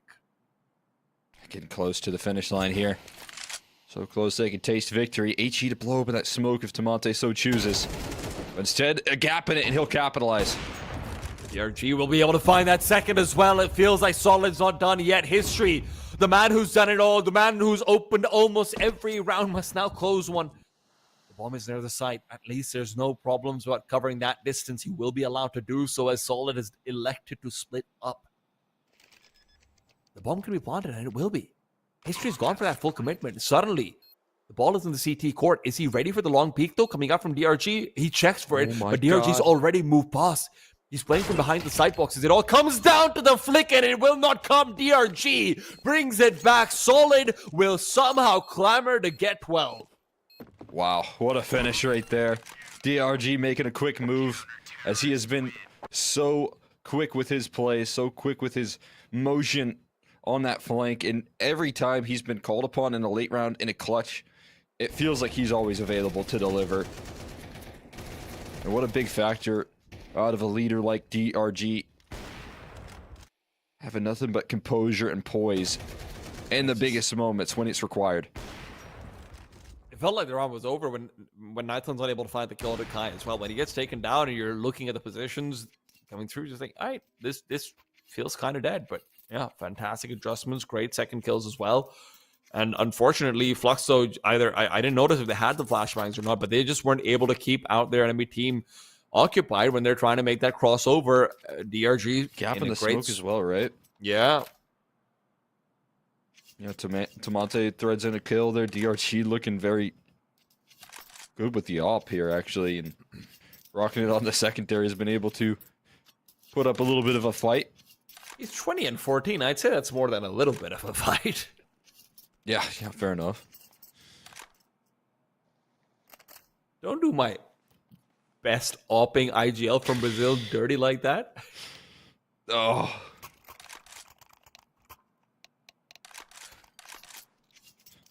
There's like 3 of those in the server right now, technically. Poor You count Nathan. DRG. Nathan, Art. I imagine history is a little bit vocal. Seems like a talker. Yeah, We'll count him in there. I know what history's saying. 1 dead, 2 dead. Guys, History come on. go kill. Nathan beats Nathan. out. That initial shot will not connect. It will be free real estate, but maybe not quite so free. It's going to be GBB comes in, gets the backstab from the front. He's still looking for more. Back into the smoke he goes. How? How is this happening? Nathan's even managed to get one, and Fluxo are limping and crawling all over the site on their knees, begging for a little bit more. And although History gets some nice, beautiful few kills, it's all cosmetic. It is all cosmetic. What is that right there? GBB just flying through this round. Just causing nothing but chaos, dancing in between the smoke, so aware of the pressure. That is brutal. Solid. Bring the punch in that last round. In OT as well, as you said, you know, Fluxo, they played pretty fast and loose with those last 2 rounds, right? I felt like they had no pressure with some of the motions. They send History out towards B in the first round that they have map point, and that goes a little bit poorly. And then just an all-out long aggro, that goes a lot better, but, you know, it looked like there was a lot of panic in an advantage situation for Fluxo that cost them here. They got to settle their nerves if they want to try and close out Dust 2. That's where you got to lean on the experience here. Got to call a little bit more on what Art can do to steady this team. Have largely been leaning on inexperience in the way of History, and it's been going well for them. A plan B is necessary. You are absolutely correct.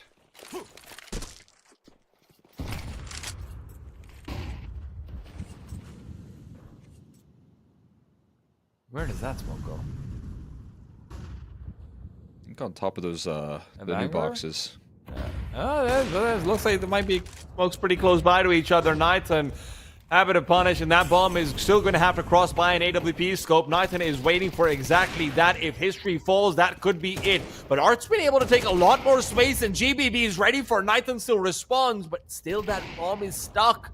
It can't cross over. History is getting the kills, and Kai reveals position. Nathan refaces, but he's missed his chance to win the round for his team there and then. And all in the meanwhile, that dangerous lurk coming down middle is hunting for these 2 players in CT.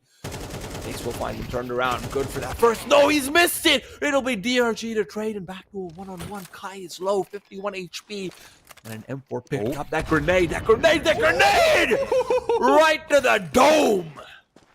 Oh, what a throw right there from DRG. Right in the breadbasket. Locks in another clutch victory, another round that he gives solid in a 1v1 or 1v2 situation. He has been just flawless in execution in every last clutch. And look at this, man. It hits him right in the head. That's max damage right there. It's overkill for Kai. Now they got themselves 2 rounds here in OT, looking for a third. It's fast along again. Fluxo just keep trying to run into this brick wall, and so far, it's been a tough time getting it to vanish. 1 for 1 might be one of the best openings they've had so far on long, to be fair. Past few rounds at the very least. 3 flashbangs out from the CT are perfectly placed. Period, though, wants to try and move through the smoke. His teammates are clearing gaps in it so that he has a chance to start doing just that. CTs might not be ready. There's a chance to start peeking into CT, but now Destiny will be able to get the better of him and more. What a continuation on that spray. Back to a 3-on-2 solid. Really wanted to be able to find this 15th round, and DRG might have just guaranteed it. TRG's doing everything now. Tamate gonna wrap this one up. You can op, you can rifle, you can clutch, you can just kill, and Fluxo feeling a little bit wounded because of it. Here in OT, they didn't have any cross smokes again. You know, all of these key details here for Fluxo, they all get thrown to the wayside in overtime. And History, I mean, he has been phenomenal in this map, yes. But having to rely on just his impact alone, it's not an easy ask here. I mean, especially if you're going to be calling A long rushes every single round in overtime when what's been working for you has been History working picks with his op, right? I mean, let's not pretend like there isn't criticism to be levied there when the guy who's on fire has not gotten a single duel on the T side. Absolutely. He's been working magic in middle every round, right? That's how they got the big lead, and now that again just gets thrown out the window, it feels like, as the pressure's applied. Solid take every opportunity to capitalize on just that. Double op out for Fluxo. Remember, guys, Fluxo right now playing on the CT side. Now on 12 rounds. The fact that they themselves certainly know. Fluxo know that good and well here. They're not seeing the scoreline we're seeing. Quite the opposite, and again, chances when you have 3 opportunities. This is going to be your first chance to try and close if you're solid. But you have a little bit of room to work with. It's going to build up a little bit more confidence in the duels. Utility, they get past this double op setup right now. And utility is very poor for them right now. I mean, they've got, what, 2 smokes and 1 flashbang? That's what you're going to have to try and move past the ops. One of them already expended down in towards middle. Art, at the very least, is not trained in from window to middle, so this full mid to B might be the play. Absolutely, 30 seconds. I mean, open access here. Nyx is under pressure. Has to get these kills. Good for the one. Peeks out for the quick headshot, and Art's already found another elsewhere. Nyx will die, but again, time is not on their side. It's ticking down low, and Art is yet to be isolated on the bomb site. They get it done. It takes too long. Team Solid to try and creep up through middle. Excellent work right there from Nyx and Art as a duo, keeping things safe with their efficiency. See, this is the way it all kicks off there. I think Art got one through the smoke. Maybe it was blown open as well. I'm not quite sure, but either way, you know, both players having each other's backs for long enough to get that cavalry to arrive. So Fluxo gonna stay afloat. AWP, no vision. Another bit of HE damage there. Not too much, though. Thought it was 87, not 97. They're still pretty healthy.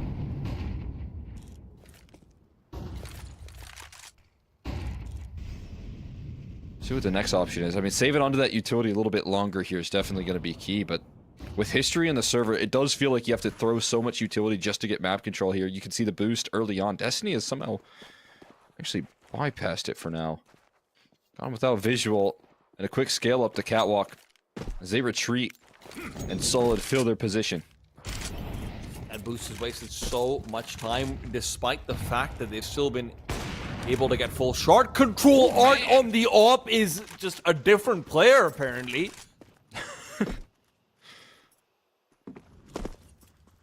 I apologize. I forgot his game. He is the best IGLing opper in Brazil. Who am I to say otherwise? I am a man of the moment. And the moment is short. There's 40 seconds left on the clock, and Solid need to make a commitment. It is the B bomb side they're focusing on, and that's where the scope of Art lies as well. Will there be any flashes? There need to be.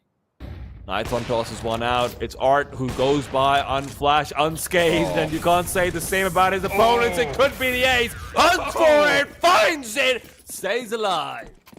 Oh, Art playing the deadliest game of whack-a-mole, and he just stays away from the hammer. Instead, he's hammering down that Solid piece by piece. Dicing him up right there. Every shot connected. Quick enough to evade any of those crosshairs. Just nothing but feasting right there for Art. Fluxo not ready to give up on this one just yet. Now they have to deal with 2 powerhouse oppers in the server. And they strike fear into the hearts of Solid.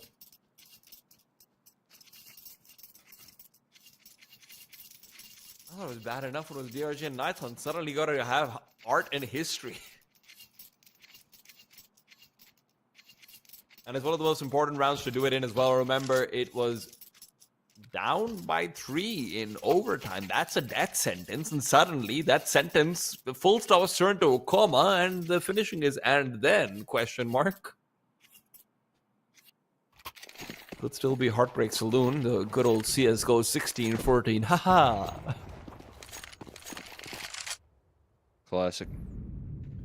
30th round. It all on the line here once again for Fluxo. Able to fight on, and they make a decisive move, man. What a call.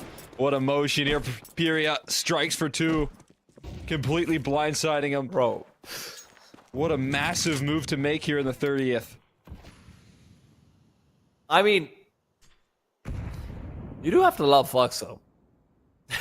The good and the bad of it. Yeah, it feels like you have to take both, but I mean, right there, it comes up big time in their favor. And now they are so well set up here. You have to run into history's up again. We know how that goes. This round feels impossible.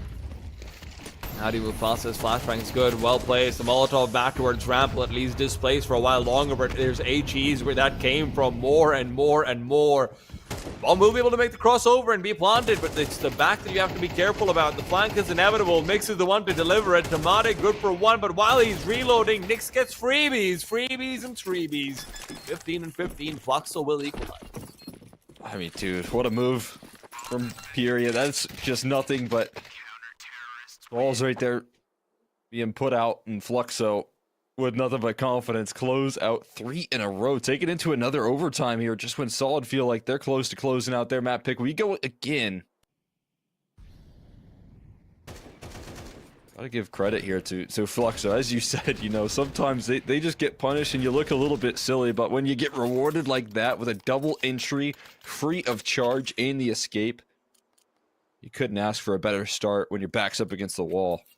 They push back right at him.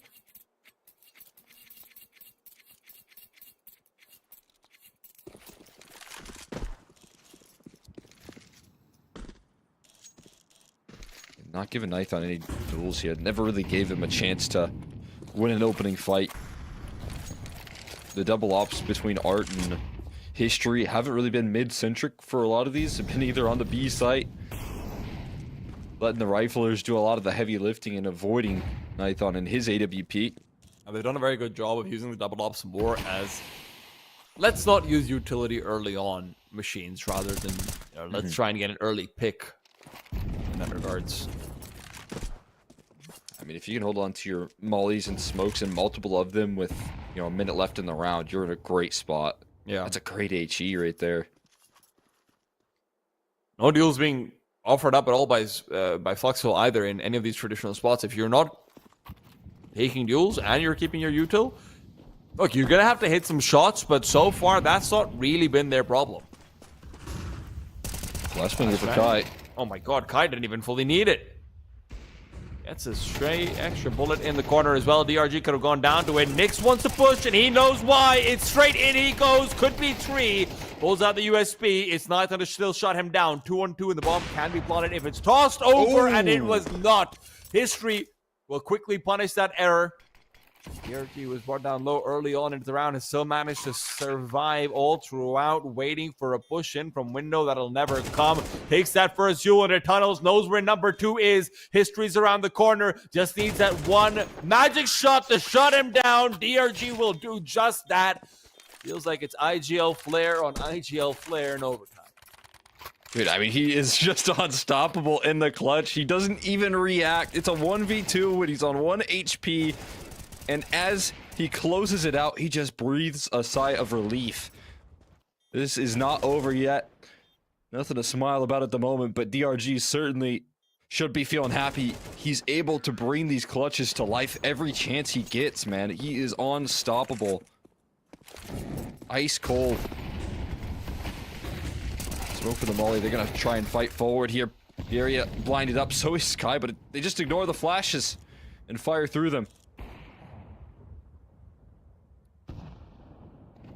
The A long trap for the T side has been very real. the A-long to lose round pipeline. It feels like Solid might have redirected, though. They have managed to come through in middle. There's a duel to take. History on the other side, head-to-head, but History's heading away. He's not peeking this one. It's a quick smoke down, and Nathan's really, really hoping for this one to come through. History just doesn't want to give it to him. I mean, has the perfect read. But as you said, History not giving him a chance to fire off that op. Not just yet. Now they're going to overwhelm this B side. Oh my god, Nathan's trying to enter in now with the Tech 9 as well. Just trying to run him down. Art's going to be caught on either side, but DRG's too far back now. He commits. It's a slow and sloppy spray. Elsewhere, History pushes through, misses his shot onto a blind man, and DRG recedes back to CT spawn. Guy's all alone. A man hyped up and not necessarily delivering full potential yet. Now will be no different. He cannot get the critical kill, but Nithon on that entry into the B bomb site. My god. Yeah, it's just crazy aggressive opping right there. And that close range duels kind of where he's in very chaotic situations. I mean, Nithon really good in those sort of positions, but this one right here, not the same is true for History. Runs through the smoke. I think he went for a no-scope, but misses, and that is a deadly price to pay.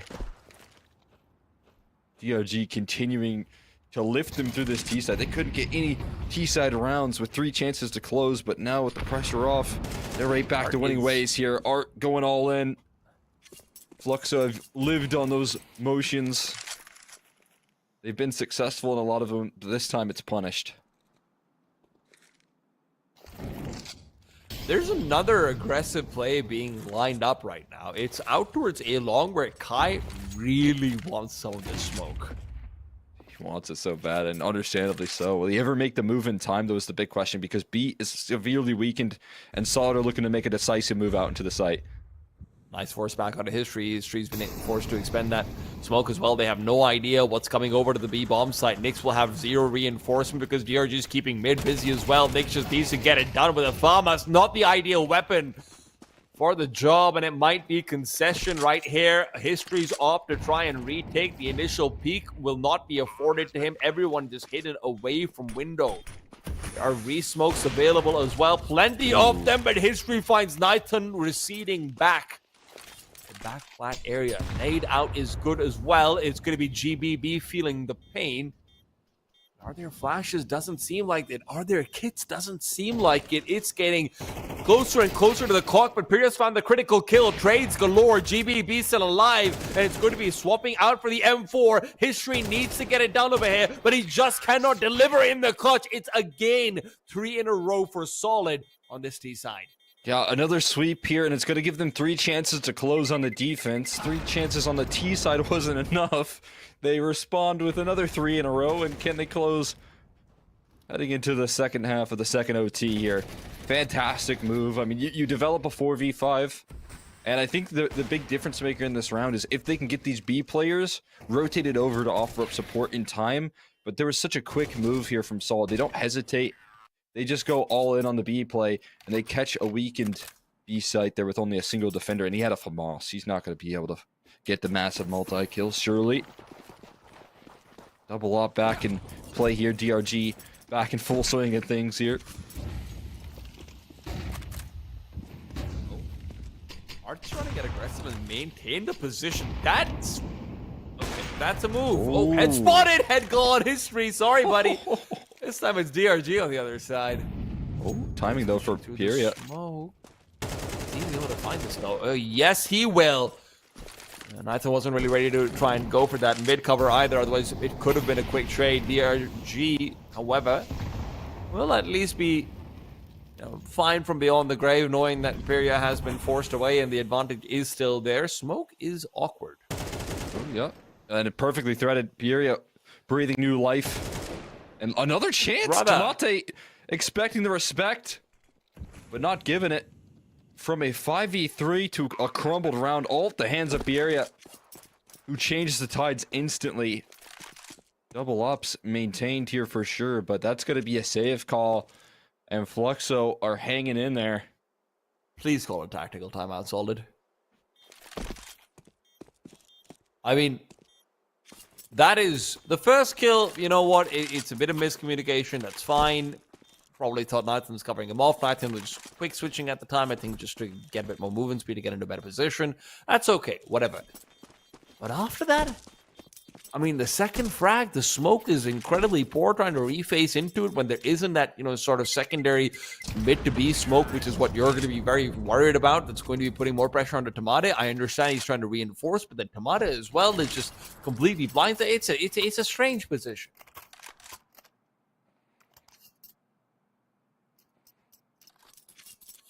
Well, no timeout called.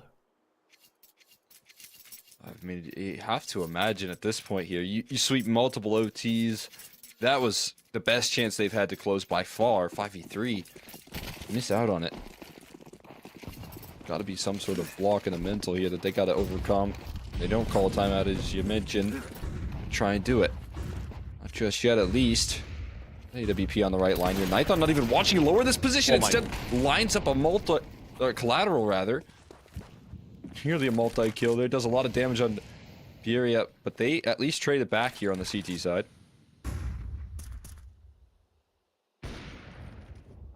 Oh, beautifully done again. Giving themselves that solid start that the double ops on solid have been good at. They smoke out with a flashbang. DRG will be backing off. He still has Tamade around the corner. Reflash over to try and get that peek with an incendiary and a boot. Tamade picks it up and he's going to be able to back off to B. 4 versus 2, suddenly fantastic reset, and the aggression from Short should be able to shut it down. Solid have winning ways defined in front of them, but GBB turns away and Nathan's all alone. The op shot's been missed. It's back to a 2-on-2 with no access to the A-bomb site. Solid keep losing control of rounds that they have in their pocket, but this merry little hole is bleeding them through. TRG still alive in a late round is such a relief, but they got to get past history and his AWP. Double up in the catwalk aggression right now. Molotov doesn't go far enough either, and there's 2 players inside ramp as well at the same time. This is not going to be expected at all, and if history continues to peak like this, it's going to be difficult. DRG, considering the stake, considering the push, but it's just not a chance given to him. A 4 versus 2 loss immediately after a 5v3. By God, please call it tactical. Now's the time, right? We saved it for messing up this round like we did in a brutal fashion, man. Another devastating loss. Why are they pushing up catwalk like that in a 4v2? Full control, everything in your favor. And it's just isolated aggression on Cat, 1 by 1. They crumble, and these advantages that the ops are picking up cannot be maintained. Fluxo can't believe they're able to survive multiple of them. Not up against 6 chances to close that Solid have had before they've been given another chance to redeem the regulation, and not the time to disconnect right there. This is likely going to be a reset. No, actually, history's been dealt damage. You can't, yeah. Past the op scope as well of Nithon to try and equalize. DRG's been steady, but he's gonna have to be an absolute beast. Miss, but a molly out is gonna allow him to survive. Not for too long. Hart's been able to take him down. This round feels like a goner already, but maybe Nathan can fight back and correct his wrongs from the previous. That one miss that's going to be haunting him. But at the end of the day, you are 3 versus 4 with another smoke still ready for B doors. And you're split up across everyone. No one at all is going to be able to peek together. The time taken means that Fluxo has been able to put themselves into perfect post-on positions. History potentially to take first contact. That contact is amply defined. Gun barrel sticking out. Kai's been given another freebie. It is 6 in a row. Like you mentioned, where you feel like there's just chances on chances on chances for Solid to shut down, but it just cannot happen. It's overtime all over again. Yeah, that's brutal right there. End up with it in the palm of their hand multiple times. You're an OT2 and have to run it back. They can't quite capitalize on these advantages, and they go again to becoming a marathon of a map. It's a marathon where they keep shooting themselves in the foot every time they take the lead. And that's gotta hurt when you're running. Like, listen, I really commend you for that. You know what? You're fantastic. You are an athlete. But also, you could just cross the finish line. Yeah, that wouldn't be the worst idea. Hmm. Do you know what else wouldn't be the worst idea? Tossing this one off to a quick break, if that's okay with production. As we are looking to close this out, but we do have a quick tech delay. So, guys, bear with us, and we'll be right back.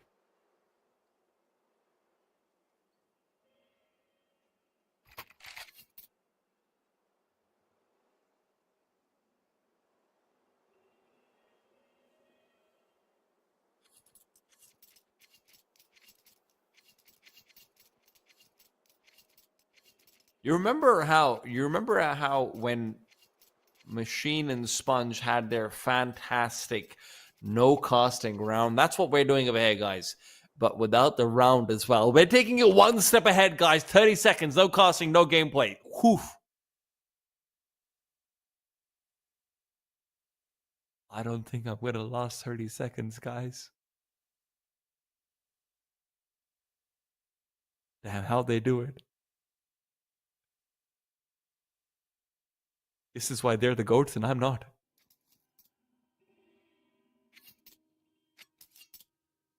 I want to cost so bad. It's not gonna work. I'm not gonna make it. We gotta send it to a break, guys. We'll be back very soon.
I have failed you in my attempt to not cast, but I will tell you this, I have not failed you as hard as Solid has if you are a fan of them. 6 independent chances to close, and guess what? They've failed you again.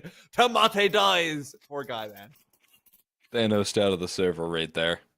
Yeah, I can't lie. You know, last time I was in like a crazy overtime, this isn't even that much, but we did have a massive break at the start of this map, so I'll give myself, you know, we're probably, in terms of broadcast time, 1 or 2 overtimes more here, actually. But it's not the first time I've had to When did we scramble start? to the bathroom. I think we are technically an hour and 45 into this game.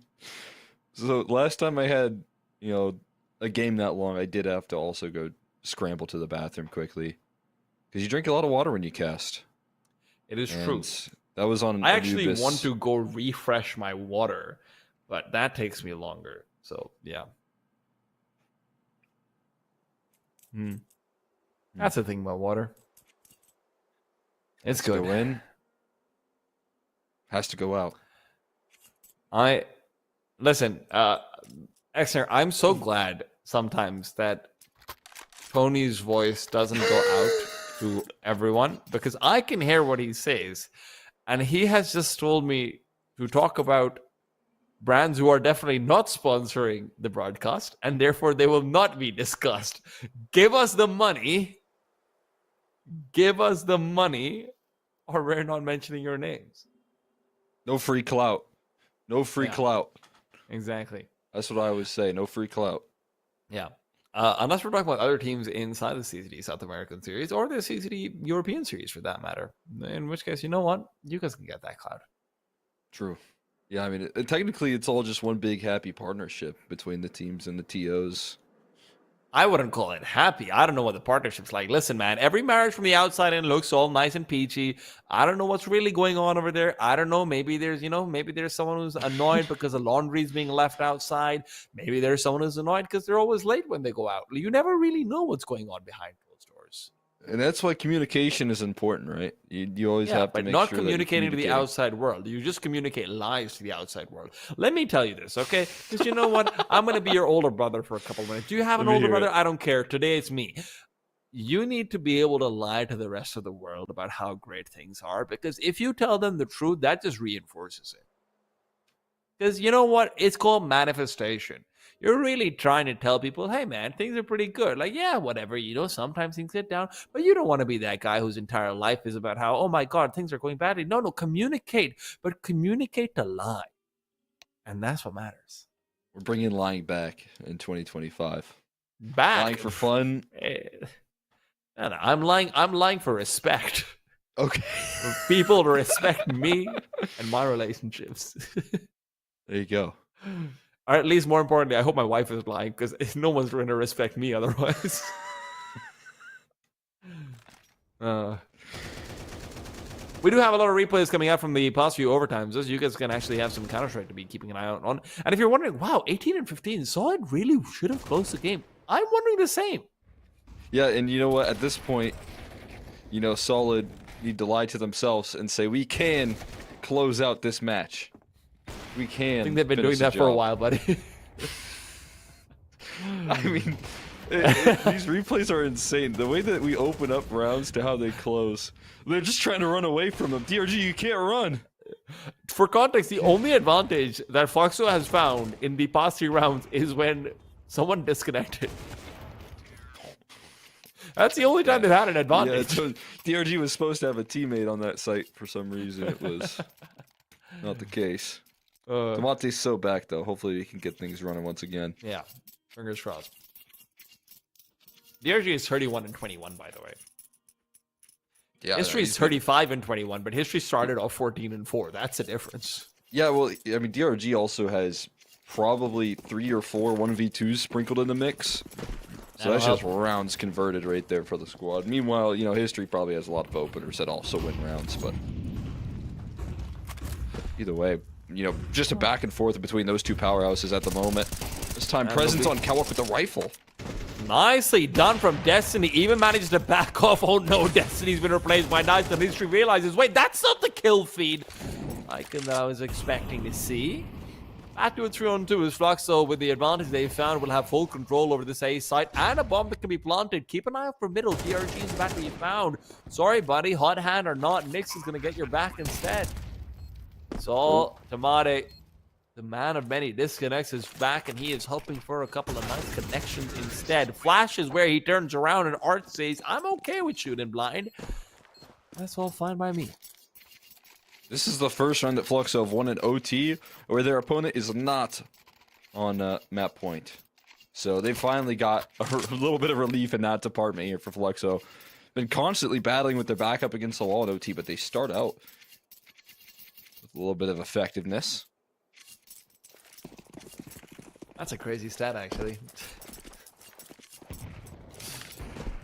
This is also the first half of OT which isn't a 3-0. Probably. Who knows? Maybe Flux is going to be able to come out and show us what they're made of. This time over, though, once again, going back to some of the slower starts for the T-side rounds that were giving them a lot of success in regulation. That's where they struggled coming into the initial overtime, being able to transition that forward. And Tamade almost gets taken down. Kai unable to quickly pull out the guillotine. Blade wasn't quite sharp enough there.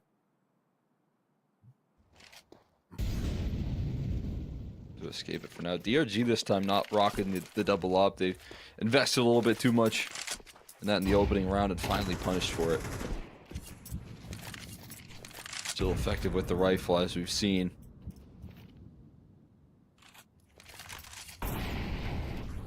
Early on though, CT side again doing that more common move here of giving over B in the hopes that they can retake mid control. The back of a little bit of utility. That mid to B hits. They've got to be swift, though. It's going to be a 3-man CT crunch down back into middle, though. This is absolutely a fight they want to take. It's Tamade to be fighting in through the smoke, though, so Destiny's basically alone. Suddenly, Tamade and DRG will have to try and fend off that secondary prong of assault. As DRG goes back to the site, Tamade's already hit the deck. Kai, not ready where it just will do it anyway. And that 4 versus 2 that Fluxo's been able to find, they're not the ones who've been struggling to close, but maybe that'll change. GBB picks up number 1. History has to be careful not to cross over. Nathan is hoping, praying for just that move to be made. But meanwhile, look at Area. He's all the way in. GBB doesn't even know where to look, where to hunt. Kai, freebie coming his way. I just want the whole thing right there. Fluxo take charge and all that investment in the mid duel right there. For the side of Solid, as I said, you know, they give over the B site in order to take the mid control. And what they're gifted as a reward for doing so is this opening pick out of the gates from Art. He finds the first and eventually strikes a little bit later down the line for the second as well. So it ends up just being a real drag on the Solid side. Get very little out of that sacrifice. It already puts DRG in a tough position as he couldn't hold up B. And Fluxo running it back towards this long duel. Double up on the aggro here. Nithon's up turns away though. Kai at least given a chance to turn this corner, and when he's given that chance, he will punish. Oh, in a big but way. It's into certain death. Tamate as well might be victim number 3. He's trying to push forward. Kai is ready. He's done it all on his own. Fluxo set up for their own 3-0 start to an overtime half finally. Unless DRG gets some sort of magic going, but no, there is no magic here. No, absolutely not. Might be able to cut something off and lower here at the very least, but is he going to be arriving on the scene in time? He might. But he's now teamless right now. He's completely isolated. Oh, they overlook it. Couple of kills there at a DRG, but Kai's too strong. Fights 4 in tunnels, and he's the one that stays alive. Everyone else on Solid falls, and there's the sweep from Fluxo. Does Solid have one of them? Are we doing this here? Are we going back and forth with the sweeps of the halves? Presumably, yeah. And listen, we have to remind all the viewers in case you're just tuning in or whatever it is. This is not a map that Fluxo is supposed to be good on. This was the map that, frankly, might have even been a gimme for Solid. But off the back of some fantastic play from History early on, and the veterans all bringing it back together. has turned out to be maybe one that Fluxo can steal away. 3 chances to do just that. Nyx taking first point into many, many players. Good for 2, good for 3. Kai sold one of them, but he did most of the heavy lifting. My God. This is still not done, though. Solid looking to pull back a 4v2. But they're back against the wall. You still have DRG. A missed op shot from Art towards long leaves him isolated in car right now. There's no molly for him to flush out. Art here at the moment. There's no way this continues to happen, though. They continue to press the issue. Both teams do it. Fluxo now as well. With a massive advantage in the 4v2, just continue to run it down.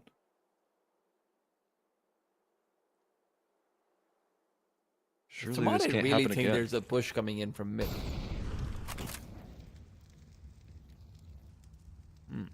Maybe just waiting for DRG to make a move, but time is not really in their favor, especially when history is on the other side of the mid doors. Now, Kamada left all alone, 44 HP, and it has to be the best shots of his life if he wants to make this one work. M4A1 on the other side. Kai will be grateful for that smoke. Doesn't need it at all. Just a quick shot to the head, and that's it. Fluxo steal it away. Yeah, and that last OT as well. History heating up.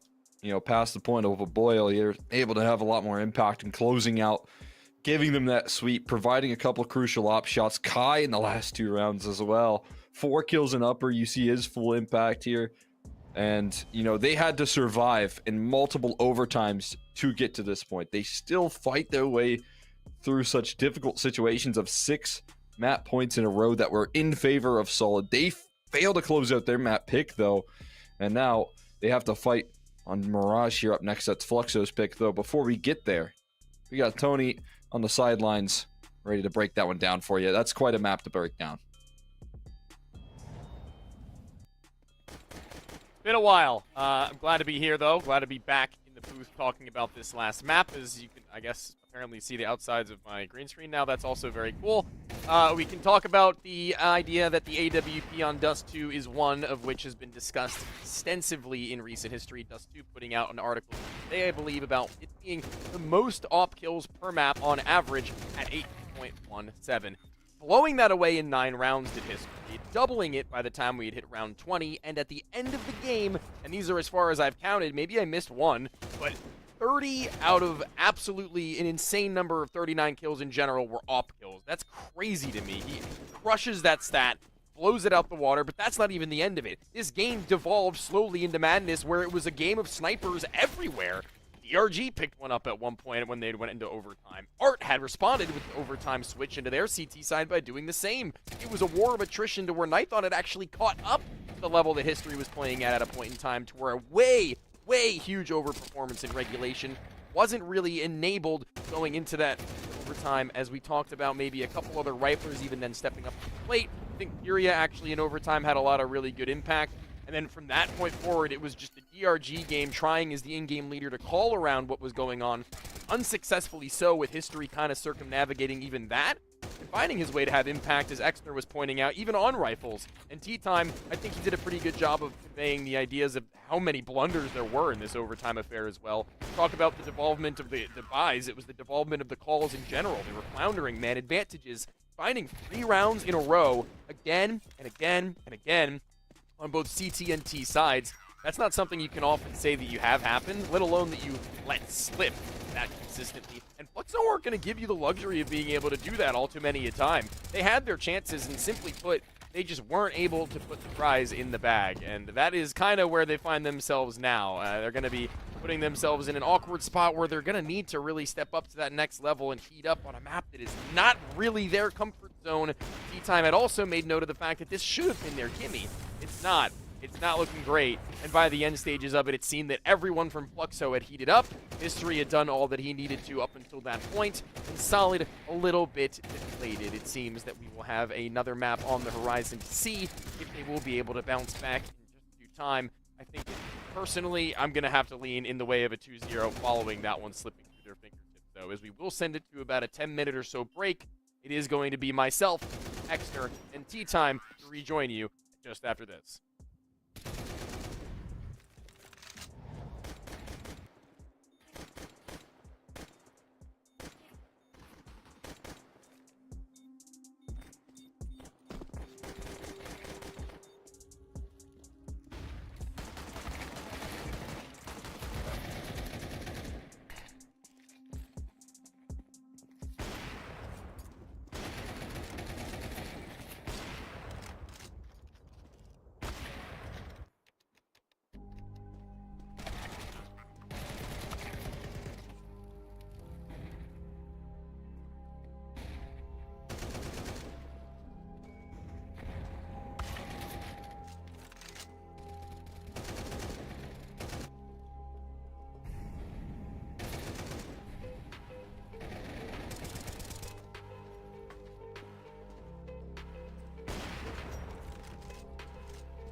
Well, you guys saw how that last one went down. I don't got to tell you that history was calling it absolutely his map from beginning to almost the end.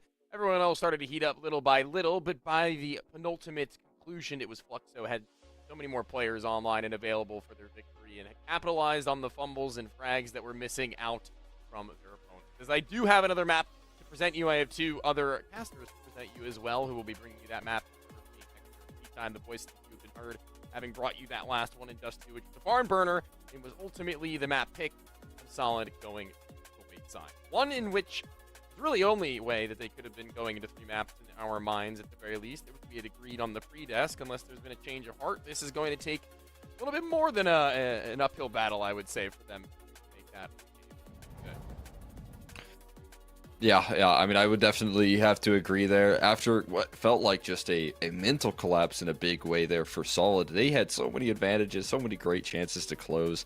They lost the mental game. They missed out on opportunities to settle themselves with timeouts and to calm the nerves, and then gave themselves opportunities in the aftermath to then win on the same opportunities they just lost a round ago, and it just felt like lessons were never really learned. Coach Tea Time Solid was never really those got them. timeouts. Yeah, Coach Tea No, Time. it was not Coach Tea Time. It was fan Tea reasonable Time. would. It was But, fan Tea Solid Time didn't. begging for the timeouts. Yeah. No, but unfortunately. Listen, guys, we Go can't ahead, keep Tito. doing this. Listen, we're gonna throw it over to Tony, who I have found out is not why not. And when we're saying why not call those timeouts? You get a new one every single time. There's another overtime as well, right? That's sort of the question that I had. And unfortunately, DRG, as much of a fantastic IGL as I think he is, just wasn't able to deliver us that, the change of pace. Yeah, there's definitely room for him to iron out those kinds of issues. If you do jump into Mirage, your 2 casters are going to bring you that one, and I will be back in just Due time indeed. We're ready to hop on into the action, pick up Mirage. Looking forward to seeing how things shape up. I mean, if Solid can fight back from this sort of, tough mental defeat that they've faced here, at least showed that they can, overcome that sort of adversity. But pretty heavy with the gamble stacks here on these pistol rounds, as we're seeing once again. And Fluxo just going to take full advantage of that. Already deciding on the quick A play. And CT control while they're at it. They are full speed ahead, but they run into a full CT side rotate. They're peeking all the way deep into USBs, running back from B. And now, in the meanwhile, the T side will be able to retake into jungle, get that control. They have to be wary about the flank, and indeed they are. But it's going to be a reface back in. DRG's on the bomb. Knife's already out inside. It's a knife battle, but it's with the wrong player. Defuse will still come through. I am wildly confused by some of these decisions that start off with the fact that you are trying to face into what you know for a fact is going to be multiple USBs coming back in as a solo player pushing deep into CT. Then afterwards taking jungle when the bomb's planted for back triple as well. Like, guys, what's going on here? Yeah, I mean, decision making was wild all over the place, and we start as about chaotic as we ended off. I know we're in the Americas, guys, but this is South America. Let's not get NA in here. Yeah, they're throwing the playbook completely out the window right there for such a little gain. I mean, as you said, peeking deep in towards it's actually CT so spawn wild. is crazy. One They're guy, playing by the way. retake. They're gonna try and retake it probably off of flashbang. So at least, you would think jiggle the corner and try and spot out if they're rotating CT. But then when you have to run away from where you've planted the bomb for, when the whole bomb plant is for that direction, you have to make sure that they can't comfortably get the defuse off like they did. And they just, kind of miss out on those key details there. Fortunately, they'll have a lot of time to talk things over. I just can't get over the fact that there's also, hey, they're not allowed to talk, right? It's a technical timeout. Sorry. I just can't get over the fact that they're like, hey, we've got a Palos player to watch out over it. Oh, well, Palos player also has to deal with 3 people at CT who are peeking into him, trying to peek, so yeah. I don't know what happened. Someone was just sitting there swinging in the smoke as well, just whipping, swinging at air. If I'm being charitable, I think what actually happened is that they wanted to plant back triple. No, I think they just wanted to plant back triple, but then it got miscommunicated because there's probably spam being exchanged in from the jungle area initially, because Solid did have 2 players over there who started to reroute back towards CT later on. So maybe just misunderstanding what areas they had access to or didn't have access to, and then it's just, comms all over the place, whatever it is. Yeah, and that smoke comes out as well. It causes a lot of panic.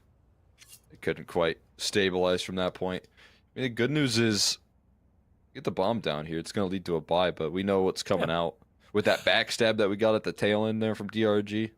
Dude, DRG's got his phone out right now. I think this might be a couple of seconds. Let's just put it that way before we get to resume. I can guarantee you, I know what's The opening, who was having the early tech pauses, and it was Tomate. That was GBB, which just stinks that it's like multiple players here that are feeling. And yesterday, you know who had the tech issues? It was Fluxo. As someone from a country which generally has internet and electricity issues sometimes, and I'm not saying that's what is happening to these players, but I sympathize. That's how my stacks go to. Today, I'm going to have my internet be bad. Tomorrow, you're going to have your internet be bad. And day after tomorrow, our opponents are going to have the internet be bad. And that's when we get all of the elo. But you know what the nice thing about being on air is? We can actually take a break, and that's exactly what we're going to do. We're going to be back with the action very soon, guys. It's not going to take too long. Don't worry about it.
Told you. That was it. That was me taking us in. Because I didn't believe you when you first mentioned it. You know, I'm struggling with that, but now I know that I can fully trust you, T-Time. I'm glad. And that's great. great. About that social security number. It's going to be Peria pushing up. No security out here in the short with nades and flashes all over the shop. Remember, there's that bomb plant from Fluxo that's afforded them a buy that looks pretty. But will it feel pretty when they're faced off with GBB? Nick's elsewhere already tagged down, but the timing comes out to apartments. It's Art to push forward. DRG good for one, while Destiny keeps pushing forward this new and improved Famas. Might just be a price change, but man, he looks good with it. Oh, what about Okay. that Galil? We know same old Galil, but a couple of kills in an open A bomb site. Nick's gonna take the route in for at least a bomb plant. We're talking maybe a little bit of something extra.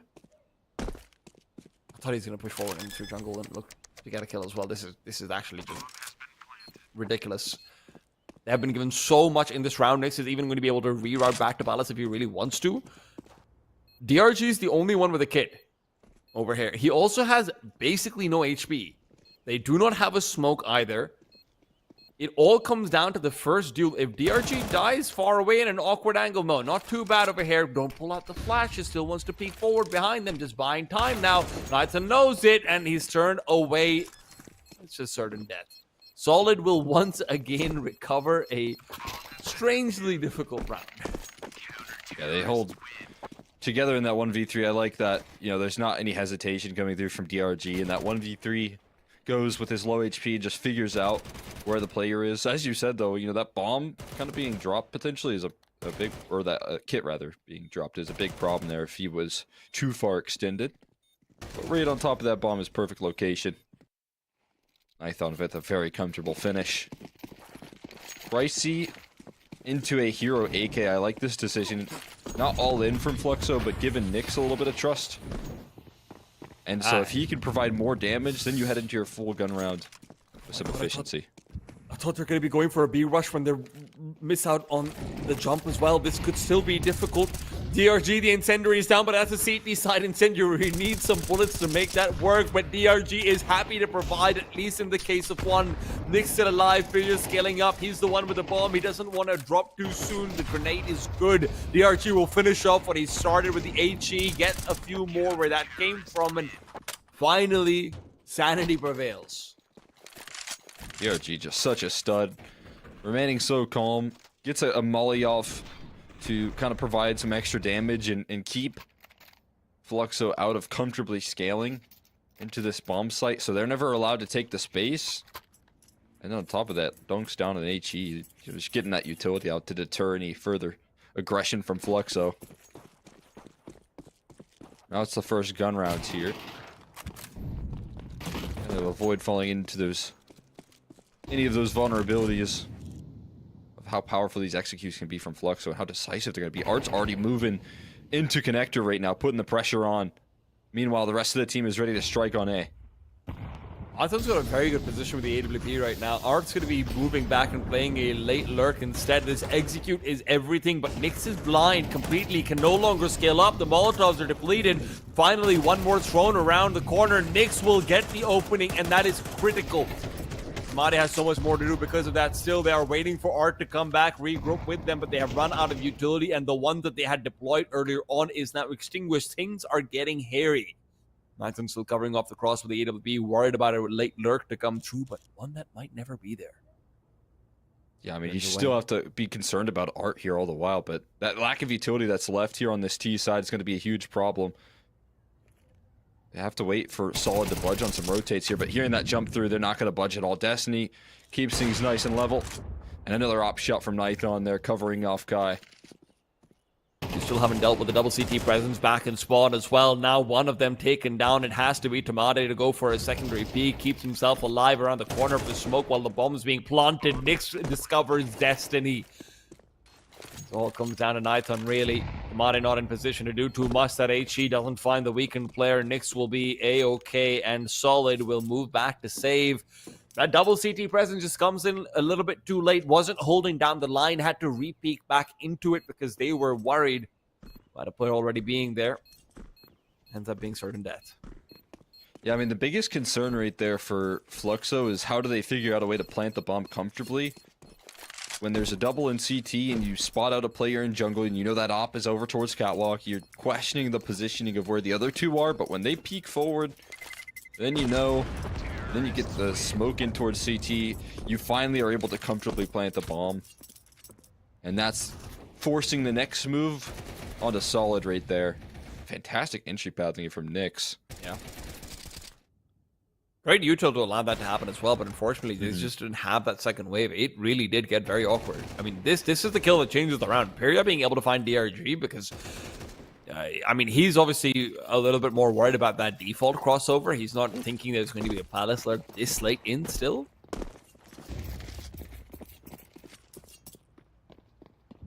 Same sort of setup here. This time, though, Art's starting the round with his teammates. They're just going to call another A play here. They are targeting this bomb site, and they're targeting it early. 5 players ready to execute once again. Nathan's going to be completely blocked off. Nowhere to go. It really has to be Tamade. The grenade gives him nothing. It's Nyx who takes the chance instead. His head locked clean off. And honestly, Solid will make the consideration of saving here and now, especially if DRG goes down. There's nothing to do. It's scoping forward aggressively. At least it'll have the range advantage this time, but that's still not a great decision. I mean, Solid will save, but what are these CT duels? Yeah, they really want to take the fight into CT spawn right there. Round is already won. They don't know it, but that could have been the ticket back into a retake, right? That's an equalizer pretty early on in the post plant that you're making a move like that into. Fortunately, it doesn't cost him anything. Even the AWP actually recovered as well. And, you know, now Nyx can toss that one over to history. We saw how effective he was on Dust 2. Nyx is entering on the A side. You know, they target back-to-back rounds to open up on the rifles, and Nyx in both of those able to find a big pick to open and it provides some ease of access into that site. I think this is one of the nice things about having Art as your IGL. He is really good at setting up entry fragging players onto these side executes. Both of these have been to isolate one duel. Last round was Sandwich. This time it's clearly towards CT in response to that grenade. This is really, really nicely done. And now Flux will move back over towards the default. Solid have to be playing so much more aggressively to be able to find space and be able to commit to a site earlier on. This time it has to be without an AWP. Nathan will not be able to afford the repurchase.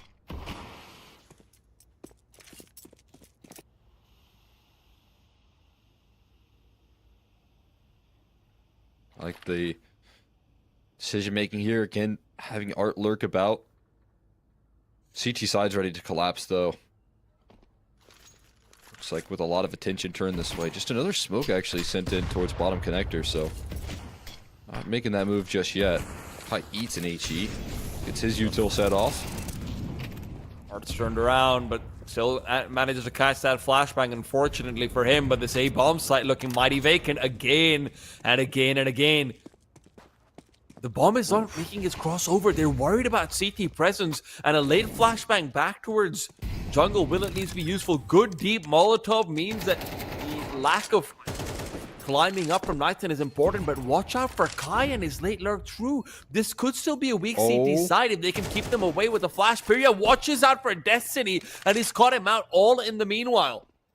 Kai might be too late. Nyx has to hold down the line, isn't able to do so, and history will fall as well. Kai's too far away. There's a smoke down as well. He comes through jungle and sit, and Tomato was ready for it. A great awareness there from Tamate. Yeah, can't do anything else. He covers off the Palace flank that was coming through, you know, very shortly into that post plant. So incredible awareness, but needed to buy time from the rest of the team for that late flank to activate from Kai. Just a little too slow on the uptick. Never got his chance to shine. That's a very challenging retake there for Solid when that flank gets nothing like that. For them to actually pull through a victory, even despite the man advantage. Art and Kai have started off with absolutely nothing, by the way. 0-4 for Kai, 0-6 for Art. This is not a good sign for two players who are supposed to be Critical and Mirage. Art hopes to break Mr. Bond's streak. Both him and Kai, primary mid-control figures for this team. Destiny has revealed his position now over into connector. Now, not towards that B-bomb side. Nathan has actually taken the catwalk area very early on a couple of times now in the early round. But with his position revealed, Destiny is considering replacing it. Finally, we see, without the massive amount of resistance there from Solid, a bit of aggression work out well for Art to take this connector control and then try and scale forward. He means a problem. They are moving quickly. CTs have already gotten fantastic positions. They can block off the bomb. They'll fight in exactly for that. History is the one with the AWP taking charge. Moving in, GBB alone will have another chance at a fight. An Incendiary to buy time, and he's bought a frag with it. Kai waits for a nice little shot through, but there's too many more where that came from. Solid again. Some hot moves and hotter hands.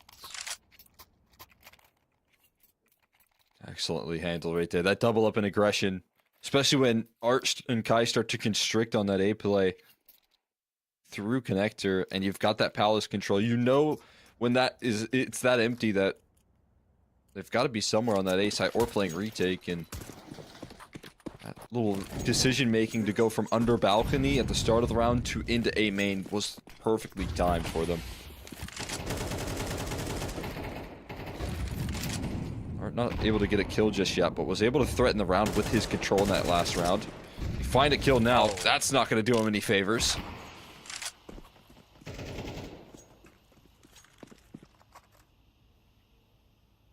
Are there any flashes to peek out in the middle? Is that the plan? So far, it's been very much about just not fighting. Despite the amount of presence Solid puts in, it seems more like they're trying to negate entries from Fluxo rather than actually take duels.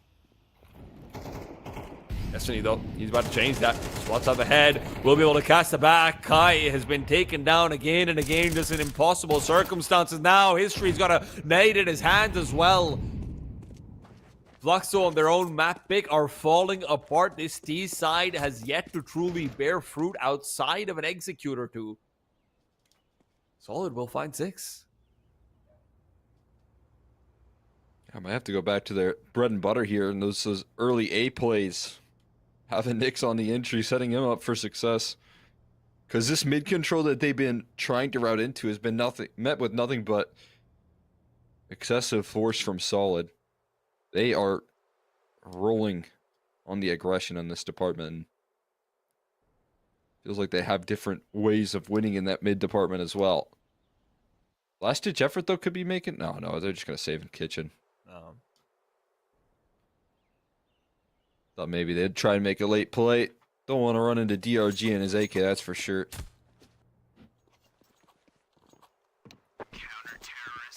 I mean, I am just flabbergasted about what's going on with Art, right? 0-7 right now, and in such a critical role where he is all of their mid control. They have not been committing multiple players down it, except for in this one last round.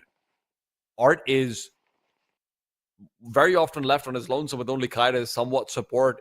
He doesn't get taken down. He isn't being killed. It's just the flashes early on which are preventing him from having any sort of connector presence. And without that connector presence, Fluxo don't have a T side. They're going to have to go back to, like you said, potentially execute territory. Right now, it's kind of a half in, half out situation. They're just hoping for a bomb plant. History is saving up for an AWP in the next round. If they can get a quick deagle shot through Kai, that would be nice. But he's also had a cooler hand. Maybe not a cooler head.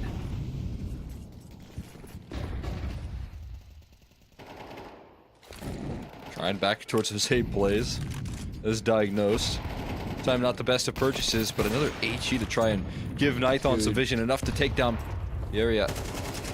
Nice pluck of the op shot, but a great reaction from Art to get aggressive and catch Destiny. Good flash round from Kai as well. Suddenly 3 players coming in from CT. There's no one in jungle except for a late presence that GBB cannot commit to.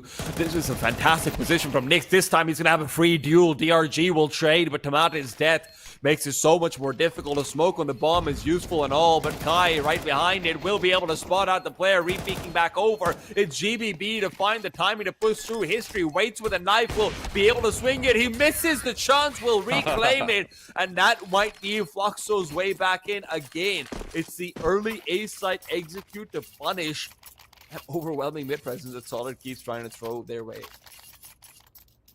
Well, there you go. I mean, Art's not overcomplicating things here. Take a little bit of time to realize what has been working for you well. And it is these 8 executes, even despite Nithon getting this opening pick. They've got that layered utility to then take a little bit of space and advantage duel towards jungle. Art goes and takes full claim of that control. The post plants hold together like glue. That's exactly what you got to do here. you're Fluxo to get back on the board here, but that's an aggressive fight. Nighthon looking to take matters into his own hands. And that's exactly what he does. It's Trays and Kai has finally been able to actually find some impact. These past few rounds have been incredibly critical, but now his time is over and Fluxo is right back to impossible circumstances. Unless you give History a chance to collect a kill, maybe Art can still get this. He knows where Tamari is as well. He knows positions for 2, but Nighton recovers a chance over from short. Good for the quick frag. Oh, they're not from short. I'm sorry, it is inside the A site where History as well finds some space only to have Destiny take it right back.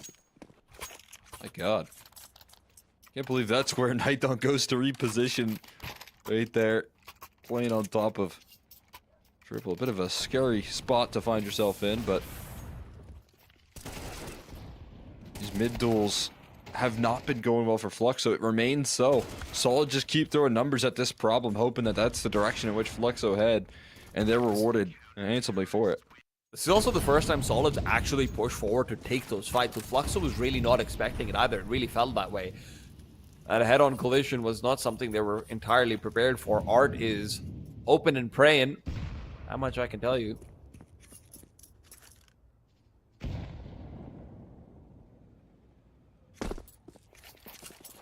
Look at what Solid is up to, man. It's just the mid pressure they've been putting on allows them to get aggressive into A like that.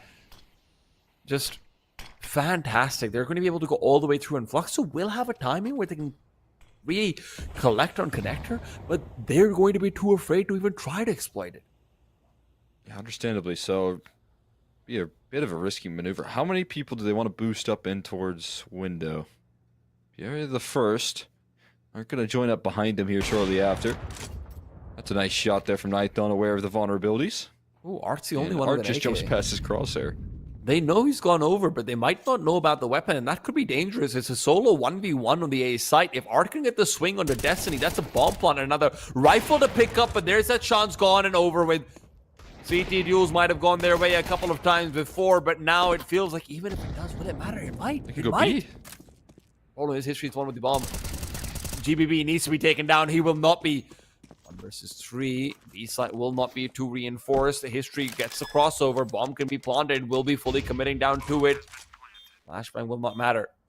GBB is low. If you can get the duel on the far short player, maybe there's room to navigate in this clutch, but that's not going to be easy. Elbow spotted. They know what's going on. GBB will get the peek, get the op, get the defuse, get the 8th round for Solid. Don't give him a duel here. Don't give him an isolated fight at all. Quickly close out on him. Nighthon in a great position to cut off that play. It comes down to that fight, as you said. You know, Destiny has to win in his duel there up against Art. An element of surprise with the rifle not fully capitalized on. This is a great reroute here from Fluxo to try and make it into the B side, but Solid, the right place at the right time, and it looks like Fluxo and Art gonna call out. Oh, they got their 3 rounds here, looking for their last, but I think this is now live as well. I've seen this one before. Who do you think's gonna disconnect?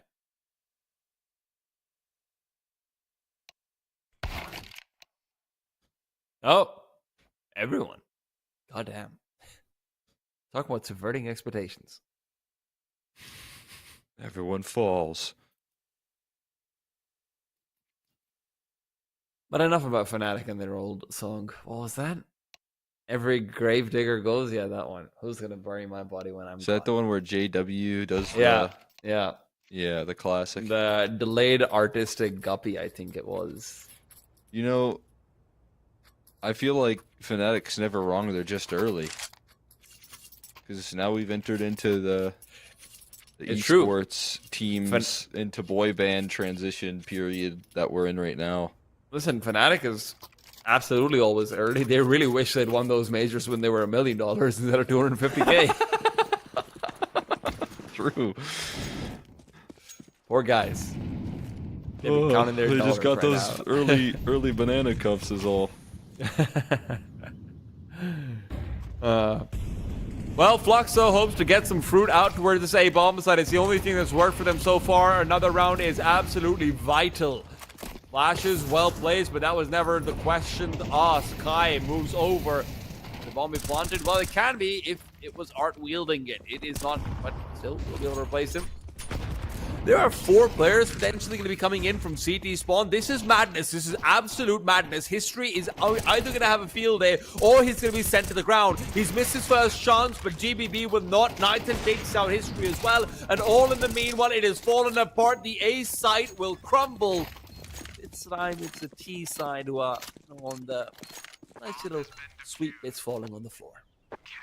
Yeah, and that was a very challenging retake in theory, 5v5, especially as they go and make that move to take jungle control. But that decisiveness from Solid as they run through CT spawn. And, you know, just one missed op shot, rare miss from History. He's been very good all day today. But one missed shot from History means that they scale in a lot quicker than they anticipated. And that changes the tides. Solid's favor. Allows Solid to kind of overwhelm that post plant before they can plant their feet. As you can see, you know, Kai caught completely in transition. That's never a post plant you want to find yourself in, but see how their CT side holds together. Solid looking like they want to redeem themselves for Dust too. But it's, as we know so well, not about how you start, it's about how you finish. Solid knows that.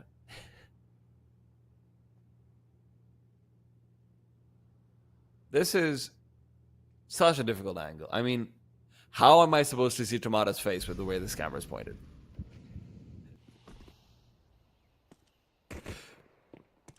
I hope you appreciated that one. I appreciate these shots coming out from History and Kai, though. Very nice stopping power. Oh my goodness. Get to see them firsthand. I want to see Tomate's POV because I wasn't really looking at his player cam. Damn. Oh, there it is. For the forehead cam, there it is. Well, that forehead is sticking out. It's hard to not be shot at. It's the only thing you can see. Hey, there you go. You gotta zoom in as well. Perfectly timed. 4 HP as well. I mean, it's meant to be. Not gonna happen. There's the full view. No. You ever think about getting some blonde tips there? Actually, some bleach tips. Well, maybe not blonde, because I'm very brown, and I just don't think blonde hair looks nice on brown people, in my opinion. But I've always thought about like gray, like old man gray. Ooh. Like, because I can see that. Yeah, you're rocking that for sure. Yeah. Because I've already got like some gray hair going on already, and I'm like, I kind of vibe with it. Why not go all in? Yeah. It's like, at least that way people are going to be like, oh, maybe he's just really young and wants to be edgy. I'm like, no, actually, I'm just scared of my age, and I don't want you to know. But you know one thing I'm not scared of? What is it's that? them glocking, talking cheerleaders. That's exactly what Solid have got going on for themselves down in the underpass. Nice little cheerleader stack. To be fair, I'm lying. I'm terrified of those. I mean, the only interaction with cheerleaders I've had is in to American movies. Those women look scary.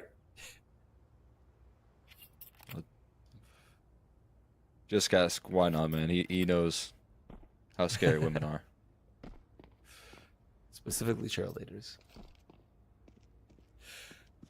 No one's gonna peek this, Solid. I hate to break this to you, but all right, I'll make a move. I guess I'll inch my way through. Oh no! Hard. Okay.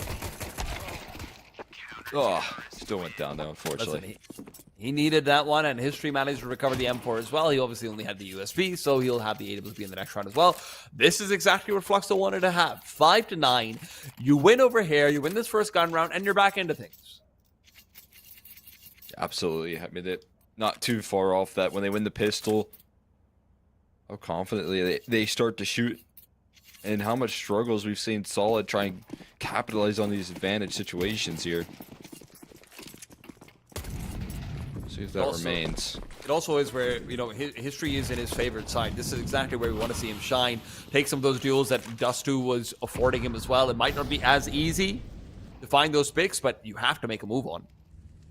They're making a move all over the map as well. Art jumping out towards middle, heading in towards underpass. You've got Apps aggression deep for Kai. Oh, Demonte's going to walk right to his open arms. Thank you very much. AK, yes please. Rerouting back from despawn is incredibly good from Solid, though. Just otherwise, you are walking into a world of pain if you're even thinking about underpass. And without anyone to throw the window smoke, is understandable. You're probably not going to go underpass. But time's going to be ticking down low. No one has actually committed over, and Kai has the most deadly thing you can have on the CT side, which is green bottle Molotov on the B-bomb side. This is genuinely impossible to get past if they don't have a smoke for it, and they are low on smoke, so you have to be careful about your utility. There goes out that molly.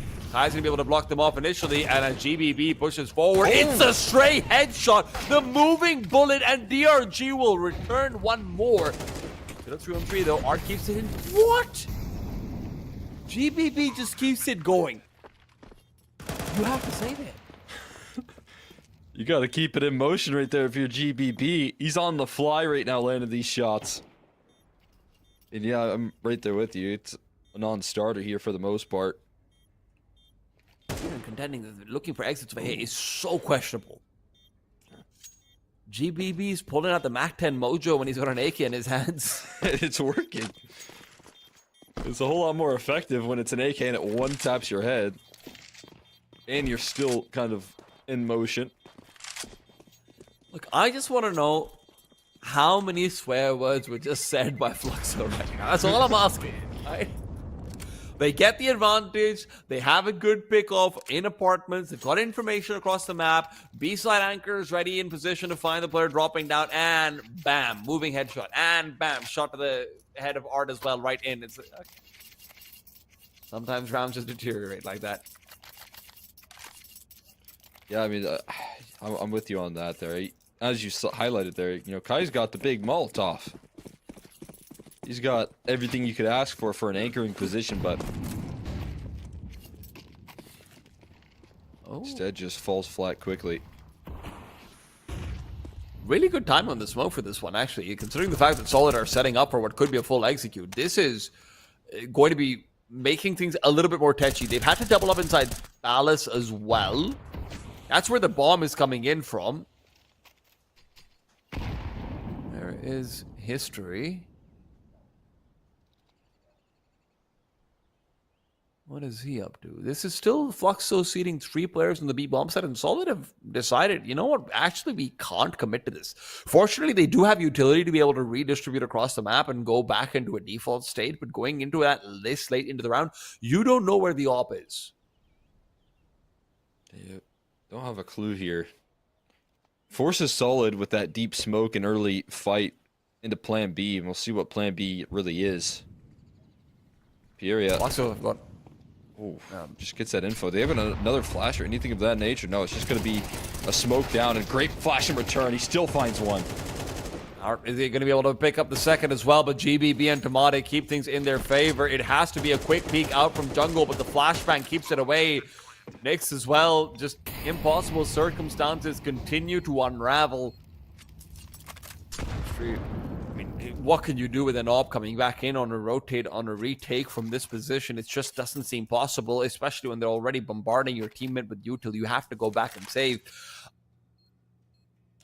Kind of surprised to see Pyria not give up that angle, considering that there is a grenade coming in from behind from Art to try and slow people down. There's obviously a smoke that he wants to line up afterwards as well. It's good positioning taken up by Fluxo, but you really wanted more from Pyria there. Yeah, they're playing close range right there.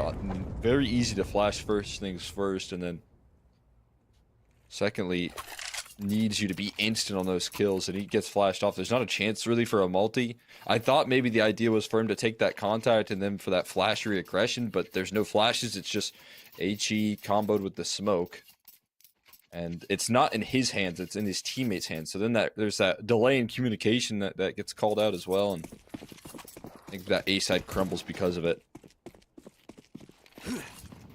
Fluxo on their own map pick have not been able to impress so far. Solid, on the other hand, look like they've never been more comfortable. start to finish, they have been in control. 11-5 right now. DRG has had a masterclass of calling on both CT and T sides. It feels like the T side has been a short class, but maybe Foxo can still extend.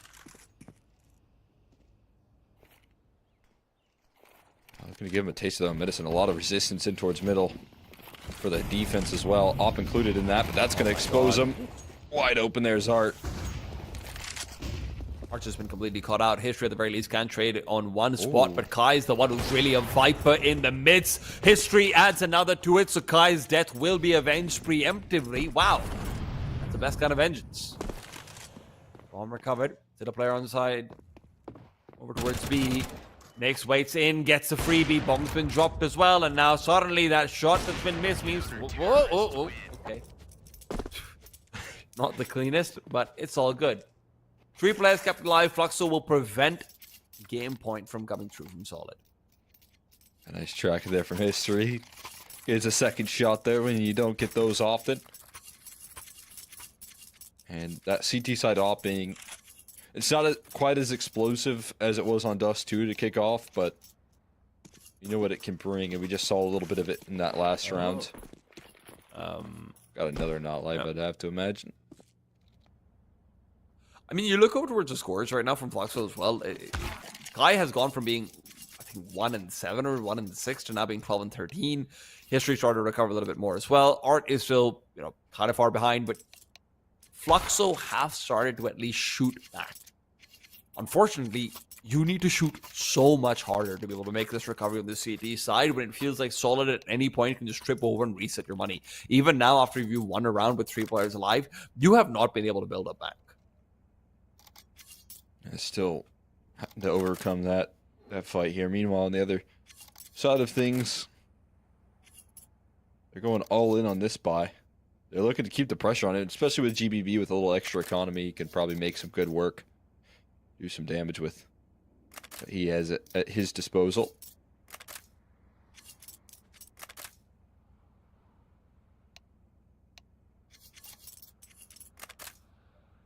One of the only things that I don't like about custom HUDs, one of the very few, because I love custom HUDs. I love the game state integration technology. I'm such a nerd about that. But I don't like that I don't get to see game chat when there's technical timeouts. And I still hear it. There's a little tick, tick, tick in the background just telling me, like, hey, there's a club that you're just not cool enough to be a part of. Like, I've already been through high school, guys. What do you mean? They're excluding you. It is fun. Yeah. I like watching the RMRs, especially in NA, because you're the production, so you can kind of look through and see what's being chatted whenever you're doing the like your own streams, and just watching the amount of smack talk that was going on between these teams was an absolute blast. Well, for Fluxo right now, they're hoping to be given a chance to provide some smack talk, but when you're down 6-11 facing a couple of barrels, this has to be the round that you win. Solid's money is not fantastic. Destiny peeking into the AWP. History was waiting for that. Wasn't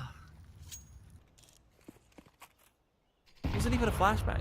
No, he just missed the shot right there. Now take 2. It's a Galil. It's okay. It's still in the hands of Pariah. He picks it up. Is he gonna be able to best Destiny? Pariah. Oh, I do that sometimes. Fair enough. Didn't realize we're making him a pariah now.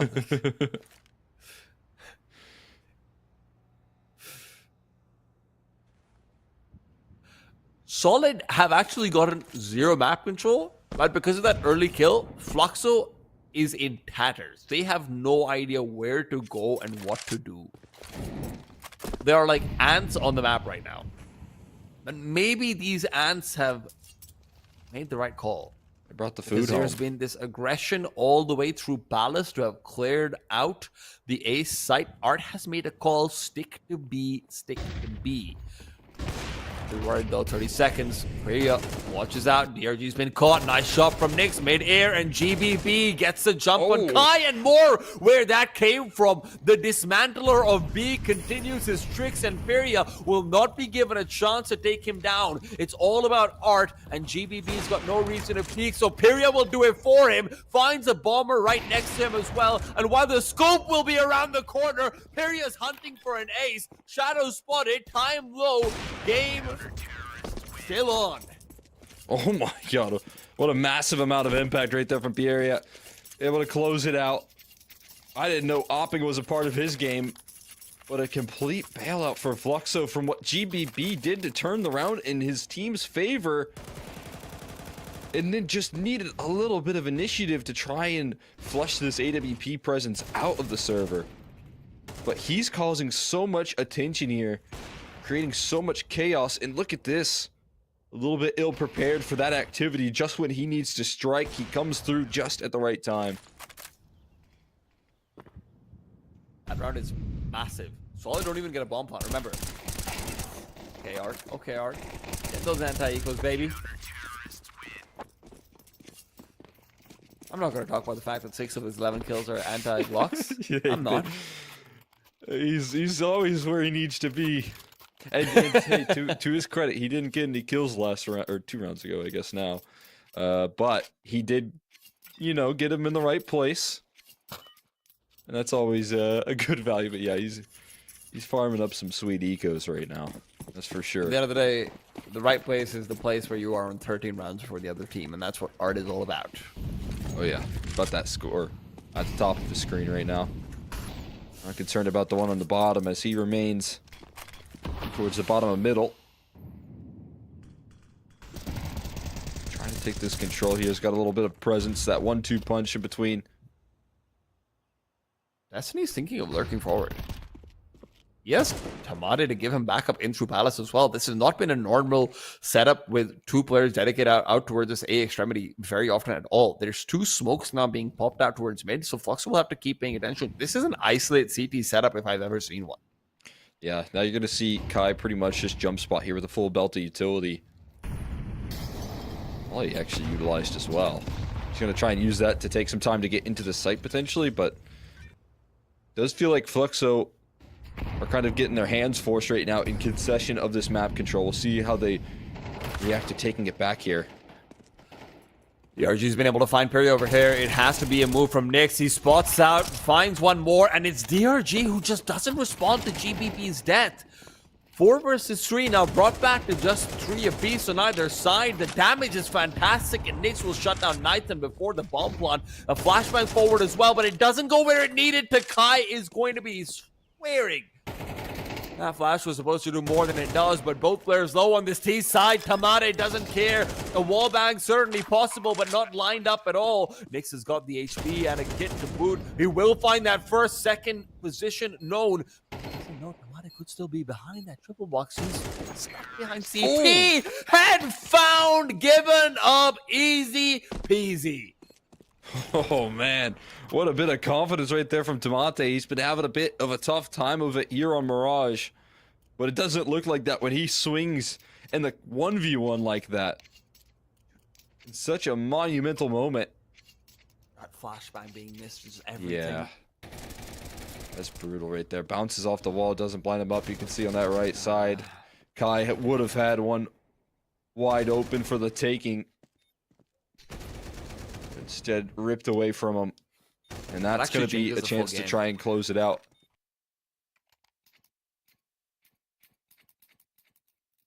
This would have been a 9-11, likely 10 otherwise. That is insane. Counter-Strike is a game of inches, and unfortunately, Fluxo has to run a mile. Well, they know we know we're good at the marathon here. If you're Fluxo, they go the distance. All they need is for Solid to start losing 4v2s now.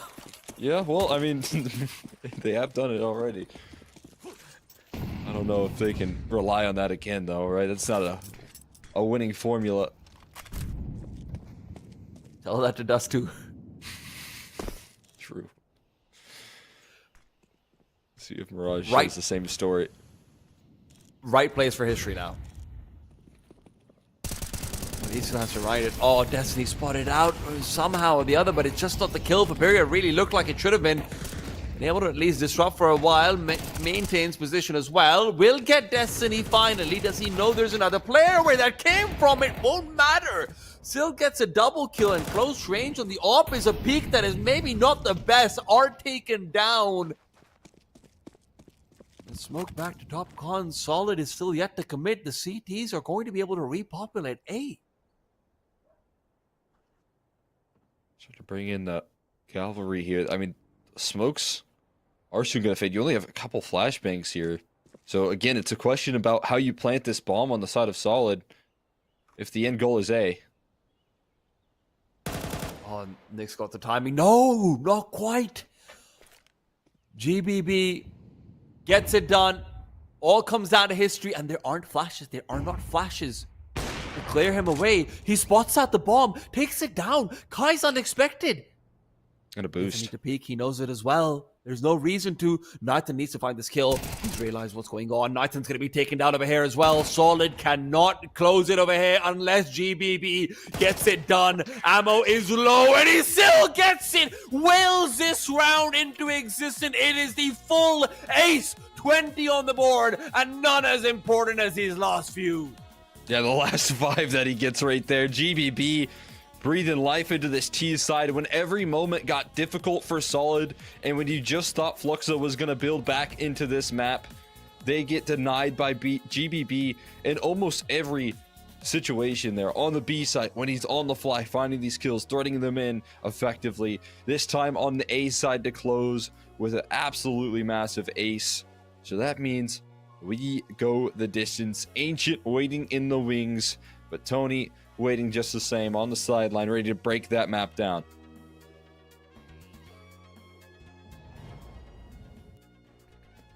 What a weird beginning it was to that game, I have to say. It started out with a really clear and evident lack of strength at a hold.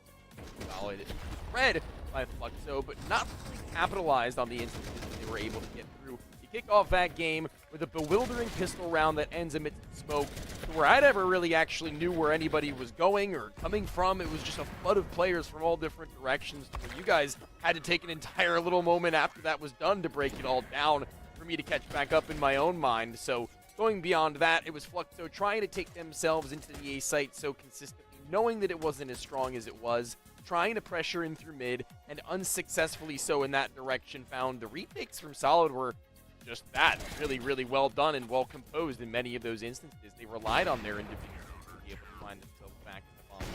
Then flip things around, and Fluxo were really, really leaning on their rifle in that one, to where Art not able to really get onto the board with anything other than maybe a couple of shots here and there on ecos, as mentioned by T-Time. The AWP of history, not really even getting the opportunity to be invested upon in many of those, as they were being pressured so consistently to where they could only pull out a FAMAS here and there, and the A1Ss to be slotted in just the same. And that is a story to where on Ancient we can't have it to be. It's going to be history having already shown he's more than capable of taking these duels in the early stages, but one single slip up towards A ramp and it was kaput. He didn't really have the room to be investing in ops anymore. Beyond that, it was going to have to be his teammates who maybe dropped one over here and there until the ultimate round. They get 2. Didn't really do them a whole lot. It was salt in the wound, rubbed in by an ace. 5 kills from GBB to send us onto that third map. And they've got to be feeling the momentum here. This is a wild turn of events, I have to say, to where, sure, Fluxo may have taken that first map by many metrics in some players' books, or some, I guess, analysts' books, casters' books, whoever.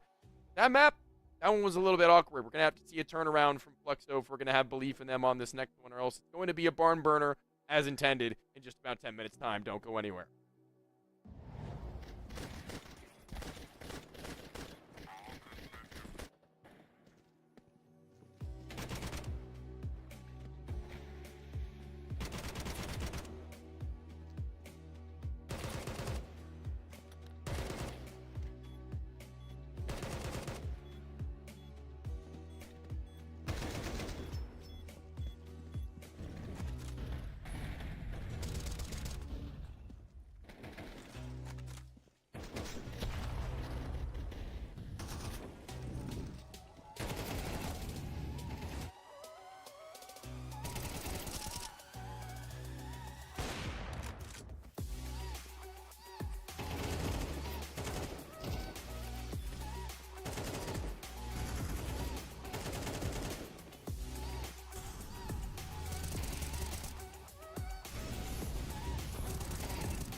It has been a pretty long-winded affair, I will not lie. We're heading into the third hour of this single game. We have another map to go through and another best of 3 that follows up. That is going to be Imperial and Legacy. That one is going to be an absolute kicker, I can only imagine. But this one already giving us a reason to believe, or maybe reason to doubt, as there has been some topsy-turvy shenanigans going on. Trading of maps on choice, and I think more surprisingly of the two, the second in Mirage, it was the pick of Fluxo that had gone the way of their adversaries in Solid, who looked to take them the distance on Ancient.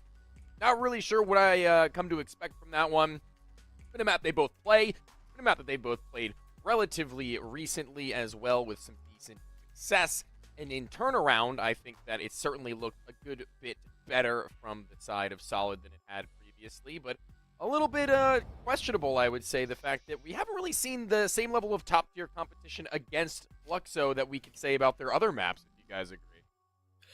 Yeah, I would definitely agree. I mean, kind of looking at what, you saw out of history compared to what he did on the CT side of Dust 2 to compared to what he did on the CT side of Mirage, there was a lot of missing op shots. Positioning wasn't as explosive, and maybe there's a difference in terms of the comfortability on the maps there. But, again, when you have that big drop off from such a key aspect of your defense, opening up rounds for you, giving your advantages, and then you have to transfer that weight onto, players like Art, it's a huge difference in terms of the head-to-head. Yeah, I mean, I'd love to hear what T-Time has to say, but you'll get to hear what he has to say, and I'll get to hear it as well. I just won't be able to respond or dictate it. Go into this Ancient game and see what's up. I love that Exer is saying that, history's, burden had to be shifted onto players like Art. Art wasn't even carrying his own burden. Let's be very frank. That T side saw zero impact from him. Saw zero impact from Kai. They didn't exist as players. Hopefully they will. Hopefully Fluxo will not be playing 3v5 on their T side. And I hate to say that, but he was literally 0-7 while Kai was like 0-6. Oh, So, yeah. I didn't say Art picked up the weight. Sorry. He just had to maybe put more weight on his shoulders that then crushed the whole of Fluxo, it felt like. Maybe. But listen, now it's time for the T-side pistol, and GBB starts off strong. Destiny's right there with him as well. And it's going to be an isolated duel out towards the back of the bomb site. Nyx has been spotted out. The shadow was visible, but for some reason, GBB is pointedly ignoring him. Look at the adjustment, though. Oh my god. Brother, GBB is on fire right now, by the way. It looked like Ace he had to to finish take some time Mirage. to calculate. It's a full house between the duo. Yeah, it just looked like GBB froze there for a second and finally just instantly swiped away there. I don't know if he did quite catch visual there. He's so locked in. As you can see right there, still covers off Nyx and just doesn't miss a beat. That's the dual brightest turn on the corner with some fury, and there's no fear in his eyes. There should be fear in Flux's minds, though, right now. We have to keep in mind, Solid should have 2-0 wins. As much as we might say history absolutely carrying Dust 2, etc., Solid had some fantastic adjustments. The RG has been playing a phenomenal game when it comes to calling out and making sure his team is never caught out for more than 3 or 4 rounds in a row. He is able to make it work. If not for multiple 5 versus 2s and 4 versus 2s being lost on Dust 2, in winning positions where they are on literally map point, this would be over. Solid know that as well, and they want to rectify it. 6 of them. 6 of them is crazy. As you said, that does leave Fluxo in hot water here. GBB gets 2 more as he just farms up even more impact, even more kills. This time he's the one claiming those free ecos. AK is recovered, which is nice for Kai, but yeah, in the grand scheme of things here, despite the kind of struggles to close out in OT, Solid had to come back into Dust 2, and then when they do just that, they've had control ever since losing out that last map. Yep. Now they start off in the same way on Ancient. That definitely strikes fear in the hearts here of Fluxo. And Ancient's a very interesting map coming out for this team because, look, I wouldn't pretend to know the statistics right now, but area going into like October or November of last year was only alive in something like 20% of gun rounds after the first 15 seconds on this map. This was, without a doubt, one of his most diabolical performances initially on joining this team in terms of what he had to do in the first 15 to 20 seconds, and he was really being punished for that. So I'm looking forward to seeing how that progress has been made. I won't lie to you and say I've been watching demos of Fluxo since then. I've tuned into the odd game here or there. Now's when I want to really see it put to the test. Nyx will find that initial kill. GBB taken down. Destiny trades. They get so far past it here, but Art still holds the line, and Destiny's too low. One bullet away from death here. Art does avoid the contact for now, but avoids that flashbang just the same. Utility continues to rein in, but there's no coverage for this long side. No matter though, Nithon still plants a digits. I don't know how Destiny's still kicking. He's avoiding these crosshairs so effectively and fighting forward. Destiny stays alive just in time for Nithon to strike, and then he closes. And Solid still steal away that round despite all the effort that Art put into this situation. Absolutely heartbreaking. The fact that Art is able to get that much done. Nyx even got that initial, kill plus information because some slightly delayed damage. No, yeah, that is genuinely just all down to Nithon. And honestly, just him. Destiny does get the kill in the end, but Nithon with 2 fantastic frags sells it. Draws that attention. I can't believe how easy it was there for Destiny to close out that last kill. This time, though, Flash is very effective on the CT side. Big victory there. Zart still has a rifle, looking to use it, but overwhelmed from the top ropes. There's still a player in the cubby. What gun does he have, though? Is it a Deagle? It feels like it should be. Well, there you go. We found out Deagle's on either side, and guess what? Red Room's got another one. Kai's picked up a weapon. It's an AK-47. Now comes into play, shows it off. Fluxo off the back of one gun from Art, which doesn't even get a kill, just some good damage and distraction. Is able to find a round versus Solid, who just keep on recommitting into middle. Keep and on there's taking that those tactical coming through. They've done it. They've called the pause here. That's a frustrating one to lose right there, especially just because of an overlooked corner for the most part. Does not do them any favors. And maybe trying to catch these frustrating small details being missed early. That one, more than anything, though, a fantastic start. There wasn't any massive advantages that Solid had to pull back from, other than the fact that they had the better weaponry. It still got pressed.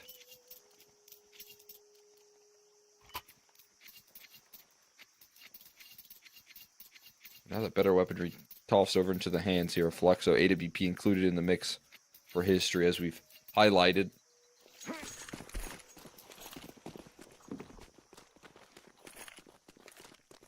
His counterpart only has a pistol.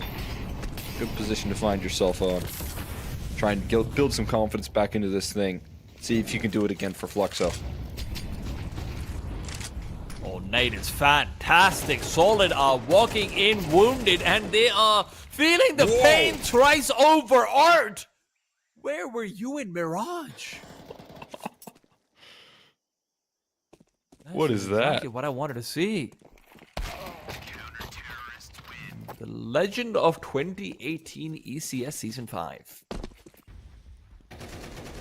That's insanity. Look at this. Quick spin. That's GBB he just bested right there. Not an easy target to take on, but that's a huge level up from Art. He's looked good up against the Glocks last map, that's for sure, but now has to do it up against the rifles, and he steps up to the plate here for map 3. While we have a technical, I will also apologize. It was actually ECS season 7, not 5, and that was 2019, not 18. Got it wrong.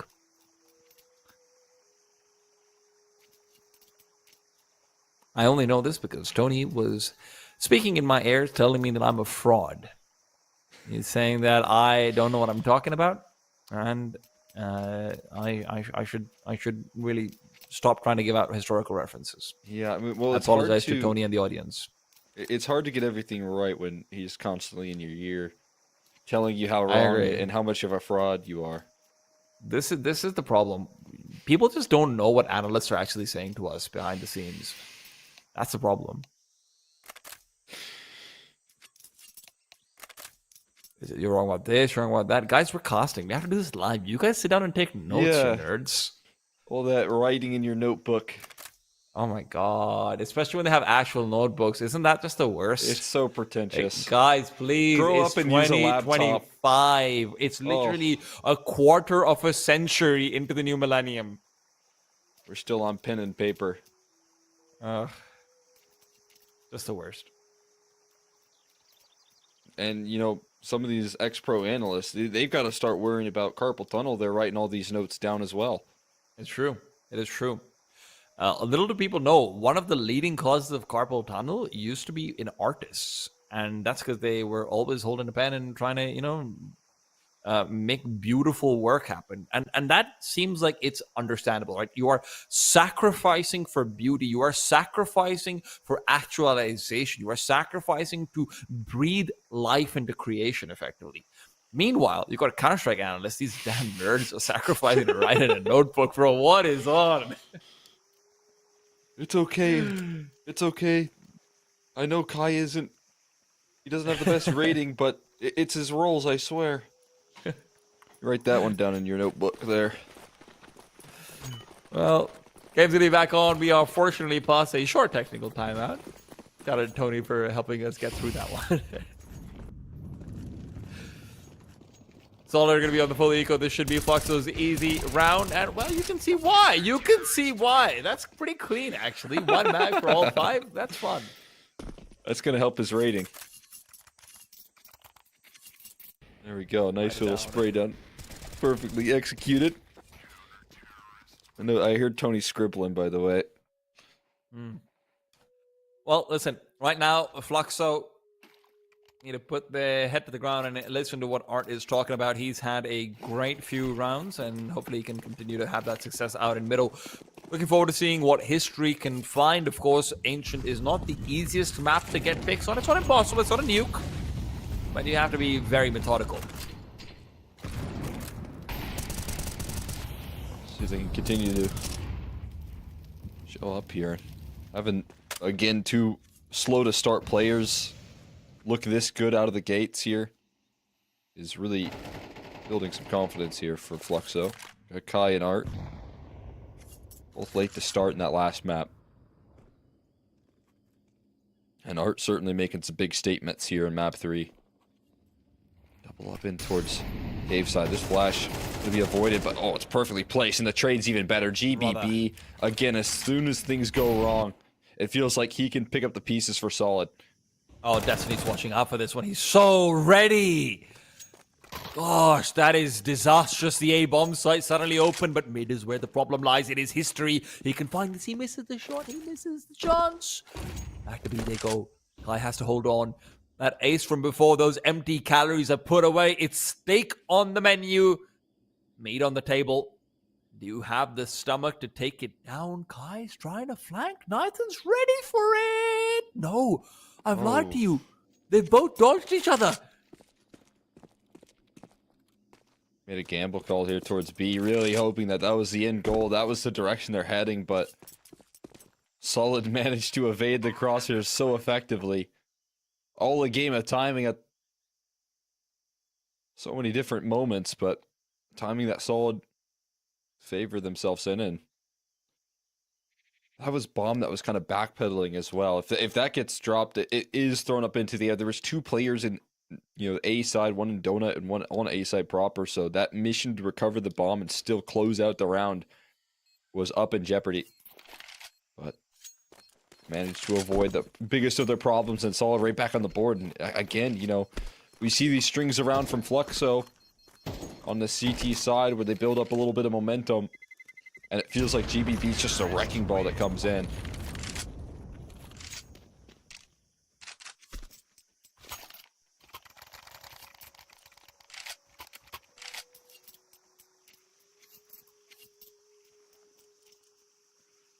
GBB has just been on it here, actually. And it's really good to see him being able to show up like this, because I have always sort of rated him as a bit of a Mirage specialist, but Ancient, he's had his moments as well. This is the kind of form that if he can find on T side, CT side for, you know, across the map pool, Solid, they suddenly become a real threat to everyone in all of South America. Now, though, it's a fast play. Solid are calling out to A. History looks to intercept, but a miss up shot will be his last chance. This guy's been eliminated. There's a smoke to interrupt any further defense that he might want to put up. So aggressive right there. GBB does it again. Offers up the opening. And they're going to take map control towards Temple. They still have this late lurk from Nithon. He identifies that they're on the retreat as opposed to the aggression. Fluxo already calling the save here. And this early call is going to, do them favors in terms of being able to hold on to 4 guns. But Solid going to hold on to 5 rounds. And again, it's GBB that just offers up that opening opportunity.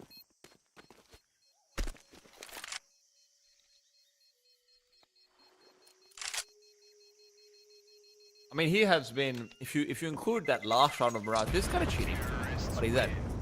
15 kills over the past, 8 rounds? Yeah, we're just carrying that one over. Hey, why not? Sure. I like This it. I is- think it counts. Just Yeah, doesn't there you really go. lose his momentum because, you had a big 15-minute break in between.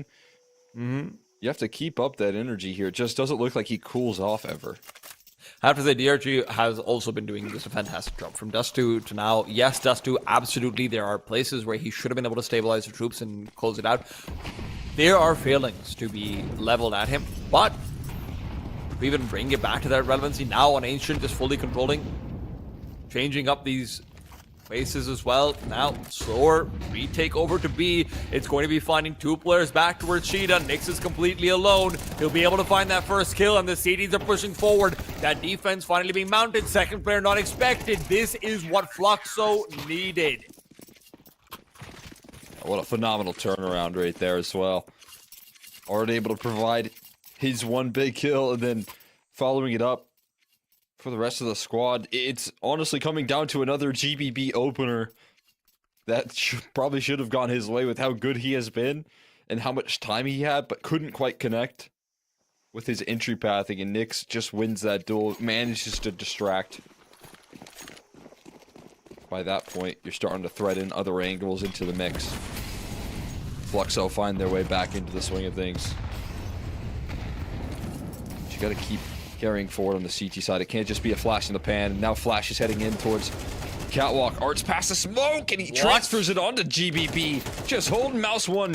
Art wants it all, though, as he reaggresses it towards middle, tapping them out of the server. Art again in full control of Fluxo. And Kai to close. Coming in to clean up the scraps. Art is taking over. Every time I talk about someone else being good at something, Art just comes and does it better.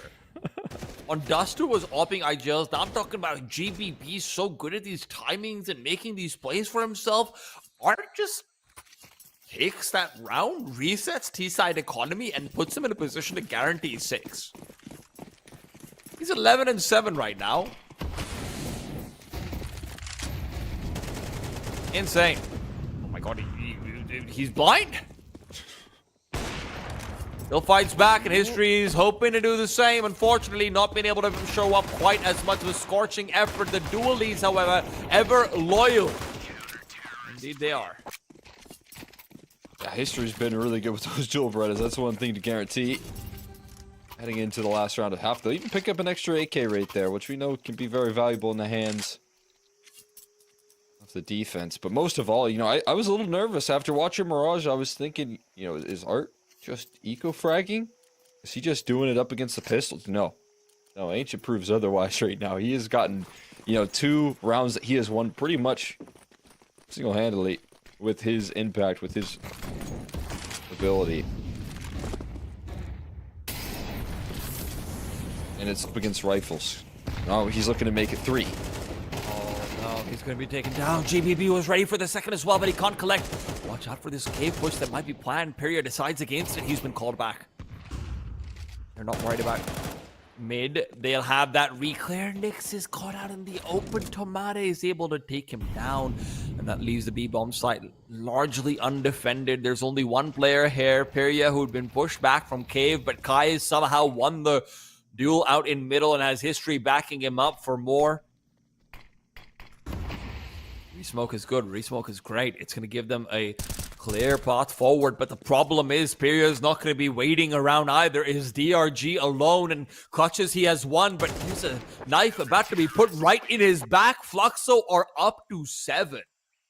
Yeah, and again, this second half here, while we highlight GBB quite a bit, and for what he did, it was definitely phenomenal. But one upping it right now is Art and Kai, the combo that was just silent for the beginning of Mirage. Having this amount of impact to start off Ancient. Not ready to let their playoff run slip just yet. And shutting out Solid towards the tail end of this half. I mean, Kai goes into middle and drops the bomb. That's why they're distracted. That's why they're kind of leaning away from the initial moves towards middle. They get another round win here, taking 7, and now looking to carry it forward into a fast B-side play here for them.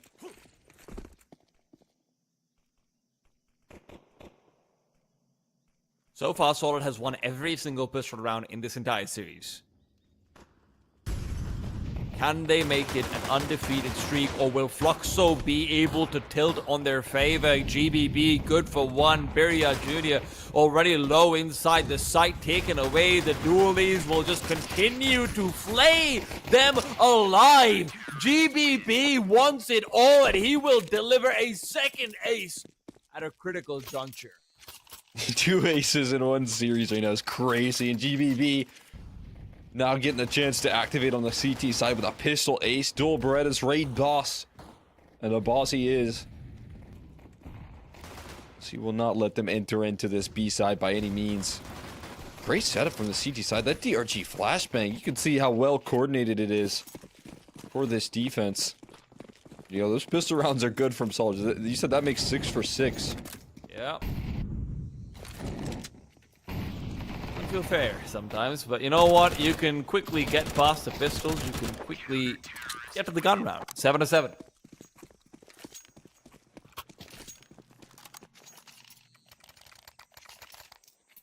Quickly equalized right there. Not too big a deal. This one has a little bit more back and forth here.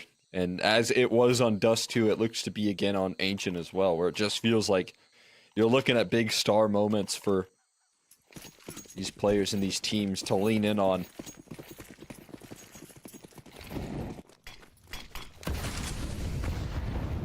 Oh. Good night. What? Pyria still gets 1 and almost a second? Fluxo has just been getting kills blind again and again. That's too easy to capitalize on from Art there. Catching Destiny in transition. This is already being called off here. Enough established. But they might not be able to save. Oh, yeah, you're right. Kai is waiting. He could get more. This could be disastrous. CTs have good money, so they will be able to buy in the next round regardless, but this is just setting Fluxo up for success. I love this. They can afford to lose up to 2 players here. Get a little bit aggressive on the hunt there. Kai maintaining so much space. He's still not given a chance to pop any shots off just yet. He knows where they Might are never now as well. get a chance. I no longer love this. I've The edge of retracted my ramp there. love.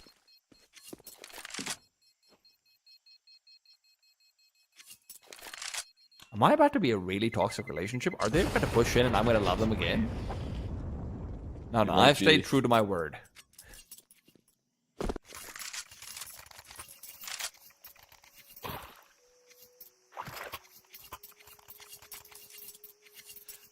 There will not be an op, I believe, on the Solid side.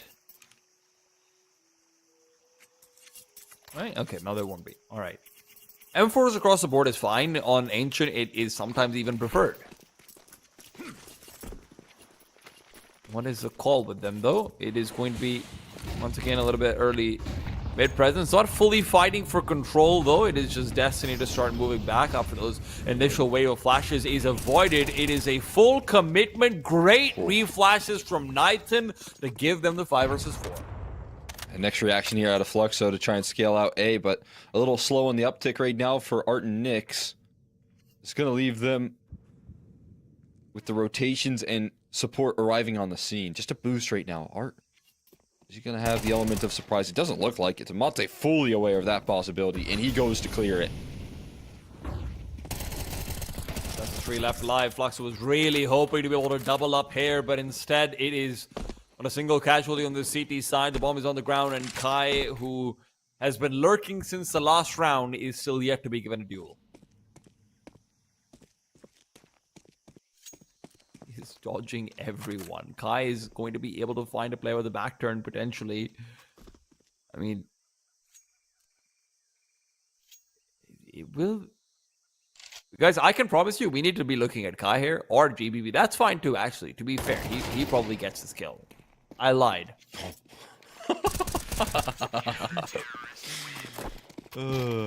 Just had to say it, didn't you? I mean, listen, I put in the request. I got what I wanted. The request was bad, you know?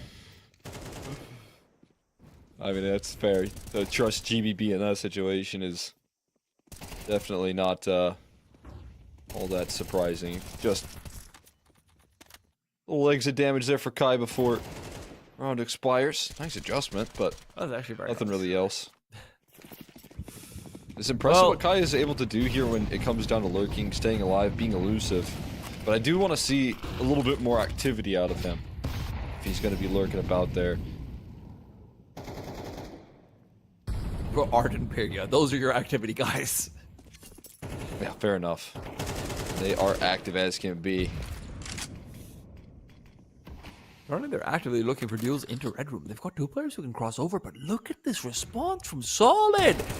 The kitchen sink is here and waiting. They don't even need to throw it. They might not be ready for Pyria to be lurking here. This is dangerous. Pyria has a freebie behind him, but he's just not turned around to check it. Oh no! I mean, he could have more, though, on the table here. Sacrificing that opening in towards middle for something extra. If he can make his way through CT, but he's got to make some moves now. He's waited too long. He can only get 1 kill at the best now. Mr. and company inside Cheetah now waiting. Nyx gets a quick wallbang in as well. But all in the meanwhile, it'll be the rotate that stopped from Pyria. Nathan starts to turn back and look over. DRG with the M4 is the only player who can really do anything to buy time for Destiny's flank to activate the bomb. Yet to be committed. They're so scared, and understandably so. DRG's always the one late on this site. Now reveals position. Kai peeks forward, head given up and put down. And they're just not ready for Destiny. And I don't mean that in the metaphorical sense. This is a 3-on-2 on the bomb site itself. Shoulder spotted out. History has been made. And Nyx is now left alone, dead to right. Pyria's position known. They can stick the defuse. They've got the kid on DRG as well. It all falls apart. Yeah, and definitely an excellent opportunity to try and capitalize on that position. But while it is a big chance there, Pyria, it means that that flank that never gets spotted is activating and forcing the pressure on History. And we've seen how effective that 1-2 punch of positions can be before it's disrupted when you have cave control. But right there, when you don't, it crumbles. Solid. Bounce back with the back and forth. Art now with the hero Galil at the moment. They go pretty hefty on this investment, with some utility to back it up. But they're going to need another massive Art round right now, and he's already up B ramp right now. Does find the entry, but that's where DRG comes in and provides the stability he has been bringing all the way through. He's only 10-10, but it does feel like every single one of these kills he's been having are so impactful. The re-smoke now as well. I mean, this is... It's exactly what you want from an anchor. Especially when his op is struggling. Like, Nathan's 3-8. This is really not a great performance from him, but he's just not been needed. With some great calling, good reads on what Fluxo's been trying to do. The only way Fluxo wins rounds is if GBB isn't in position to be able to, intercept anyone. They're able to avoid some of these dangerous men in GBB and Destiny and then just get the early entries. It's a beautiful bounce. Nice. Icon touches down right there. Might be struggling with the op, but connects with that utility. Sorry, guys, you're not planting the bomb. I hate to break it to you this way, but someone had to tell you. I'll make sure to make it known with the barrage sent their way. Great way to execute there and make sure that things don't get out of control. As you said, you know, DRG, I think, perfect for these anchoring positions. Because it looks so calm from the time to kill there for his aim to, you know, transfer onto these body shots that he's good with, but he just looks so steady. There's no fast flicks, it's one onto the other. There's those multi-kills that you have to be able to provide. Alright, so Tech 9's close range, yeah, that's deadly. DRG, however, now needs to go up against the weapons, rifles. He's not going to take the duel. Instead, it's mid where Perios push forward right into his death. Kamada is actually managed to give out so many sound cues. He does get traced down in the end. DRG's position suspected, now known. So let's 3-on-3. Fluxo's in a good position. Watch out for that mid push that they have leveled through. The only problem is the bomb is quite disjointed. So they need to be able to find some space, ideally through art. It'll be hard for Solid Nyx. going to aggress. You'd expect that with the double K setup, but maybe Art is the one who ends up moving into them. Nathan feels like he has control, but this smoke, this is what's really going to start to call the push forward. With that smoke, it feels like the end goal should be B. But that's not necessarily the case at the moment. There's that re-aggression there, eventually strung together by DRG, called perfectly as he threads a kill in. Now the re-aggression from GBB following up. And the timing to perfection right there as they catch Fluxo. Trying to reposition, trying to find safety. Just about to turn that corner, but that's when Solid strike. That's such a nice call. Nathan heard where the flashbang was thrown into Red Room from as well. So he calls out that even if there's anyone pushing forward into Red, you can isolate the dual backlines. They're probably not expecting all three players, but the double swing and then exchanging aggro the way they did, it's just so well done. I think the confidence to make those calls as well. As you're in the third map, you've seen the struggles on Dust 2 to close, but they don't lose any of that confidence. Getting aggressive in a 3v3 like that's not an easy move to make, but perfectly timed and rewarded for it. It has to be the best feeling that you can gather if you're DRG and GBB working in tandem.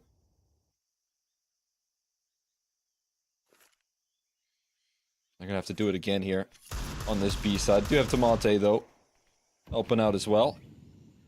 And Arch still rocking the Sierra rifle with how effective he has been.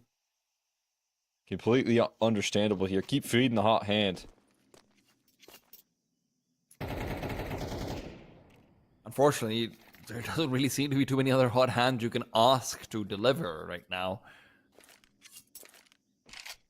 Peria's struggles on Ancient have been noted. Would really be a good time for him to show up, hit a deagle shot or two. But Solid won none of it. Solid are just not taking fights. They're playing this so effectively. Even inside cave, it's a quick high-low setup as well. The flashbang that they turn away from don't reveal positions at all. No worries, but this could be over rotations back to B. This is problematic. Nathan has no idea. He manages to evade for now, but he can't push through. Incendiary buys really good time, but he pushes into the grenade. Art will intercept, give the AK over, and asks his teammates to push through. Art just wants to keep a hold of this Glock with the HP that he has. This is exactly what you want. The bomb's going to be planted. Art can clear out as well, but the AK is the one with the bomb. Nyx takes too long. Destiny gets two because of it. We're right back to a 3-on-3. At least the M4's been recovered, but Nyx needs more. This hero AK keeps on delivering. He's going for another one. Will not deliver this time. Art's M4 is hidden away back of the site. It's one from the tech, and Art has to finish. Tamade, no position for him to be favored in right now. Art will just not peek. The veterancy comes through again. The IGL clutches it out right when Fluxo needed him the most. Oh my god, and what a call right there. What a show of composure as that time continues to tick down lower and lower. You can see that they are just as calm as can be. 5 seconds as that bomb has to be planted. Nyx kind of backed in, can't really get in towards Donut, so he has to hold the line on the default box and lands a sharp shot, and then the exact right person for the job to close out a clutch right there in Art. Waits before he makes his move, rewarded with a side turned. And Fluxo have just found their lifeline back into this map. Will it be taken away from them? GBB avoids the spam, but not so lucky for DRG. No, there's a second player just quite yet. They do seem suspect- aware. They seem. Have they spotted out the gun barrel? Is that the call? GBP's still so Too aware scared. right now. But the problem is there's already a player who's cheated past. It's going to be another free kill right now. Solid don't know. Solid don't know. They have no idea. And now, just as they turn around, GBB will commit. But it's Kai who has found the duel. Fluxo's 10th is secured. I mean, dude, that duo right there. Kai definitely stepped it up quite a bit on Mirage, but Art always felt like a missing piece on that map. And as they were working in the mid control on the T side, it felt like there wasn't quite the cohesion that they were looking for. They couldn't handle the resistance that Solid were bringing, but that last round is a perfect example of how good they can be when operating at full force. Kai spamming the smoke, Art walking through the smoke. And the And economy of the CT is not good right now as a result of that. Oh, they're hunting. They want everything. This is fantastic. This is a perfect call. The HE as well. Destiny is gone. The Molotov would have guaranteed a roasted tomato. But Fury will shoot him down just for good measure. There is no money. You have to save. You have to let them get 11. Yeah, I mean, especially with Nithon liking to try and at least get the AWP with the amount of utility that Solid have needed to win some of these defensive rounds. You just have to call it an eco here. They're going to go full USPs. As you said, likelihood of this just being 11s.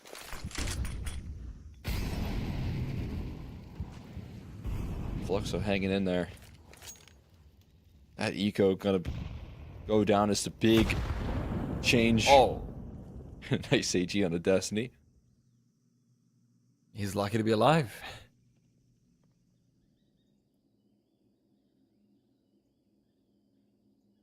The return of the cheerleader. It's really all Solid can do. And we have to remember, no matter what Solid are doing, no matter how good DRG's calls are, you don't have an op. Nathan hasn't provided us that stopping power. The CT side is a different beast. If you cannot punish aggressive players like Art with the threat of an op at the very least, it is a different story.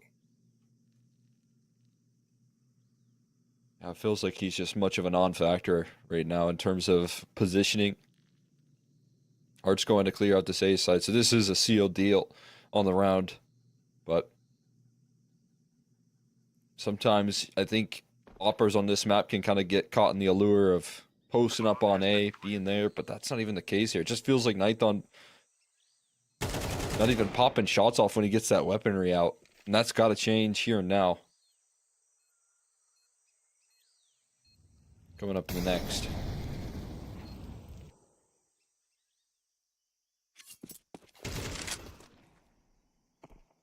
There's the realization. AK's not quite gettable though. Kai is going to get overwhelmed.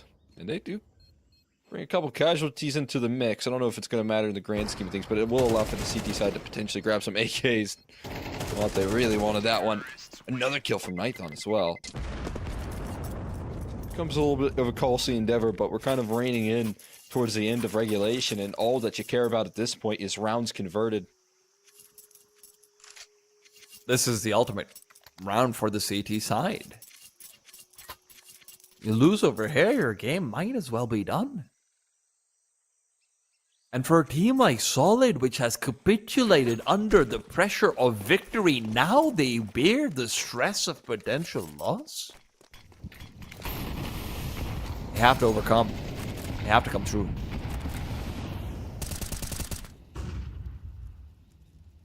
So with the move being made here, a lot of emphasis on this ramp side. History with the op elevated and Art making his entry pathing already. GBB put to the task, but he is locked in on laser focus from Art. And he finds the opening. DRG getting chased just the same. He still holds the line in cave though. His teammates are falling at the wayside, in History coming alive right in front of our eyes. Another kill out of History as Tomate bests him. And it's a chance at the clutch here, but still in the post plant. Absolutely vital. But no one's going to be giving him that peek. He's got an incendiary. He's got a smoke as well. But he has no idea where they are. For all he knows, they could be playing together. The incendiary is well placed. He'll take the duel, but it'll be delayed. No, it doesn't go far enough. It's the CT incendiary that comes back to bite him. He has no idea. Nyx is still there. Fluxo have put themselves on match point. Despite all of GBB's best efforts, despite Solid winning every single pistol round in this entire series. That's insanity right now. It's the hardest way to do it for Fluxo in every sense of the word, losing their map pick as well. But just when you need him most, History stepping up with that AWP, activating, getting aggressive in the post plant, finding the multi-kill, taking charge as Art locks in on GBB, takes out the heavy hitter on the CT side and make sure that he can't get away with anything. And as you said, that last round so important because this one, a couple of MP9s into the mix, severely missing in the utility department, and timeouts draining from Fluxo as they want to make sure that they capitalize on their opportunity, their chance right here and now. Make no mistakes and finish the job. Otherwise, it's OT again. And Flux was fine with calling timeouts at critical moments. I mean, Art knows the importance of that.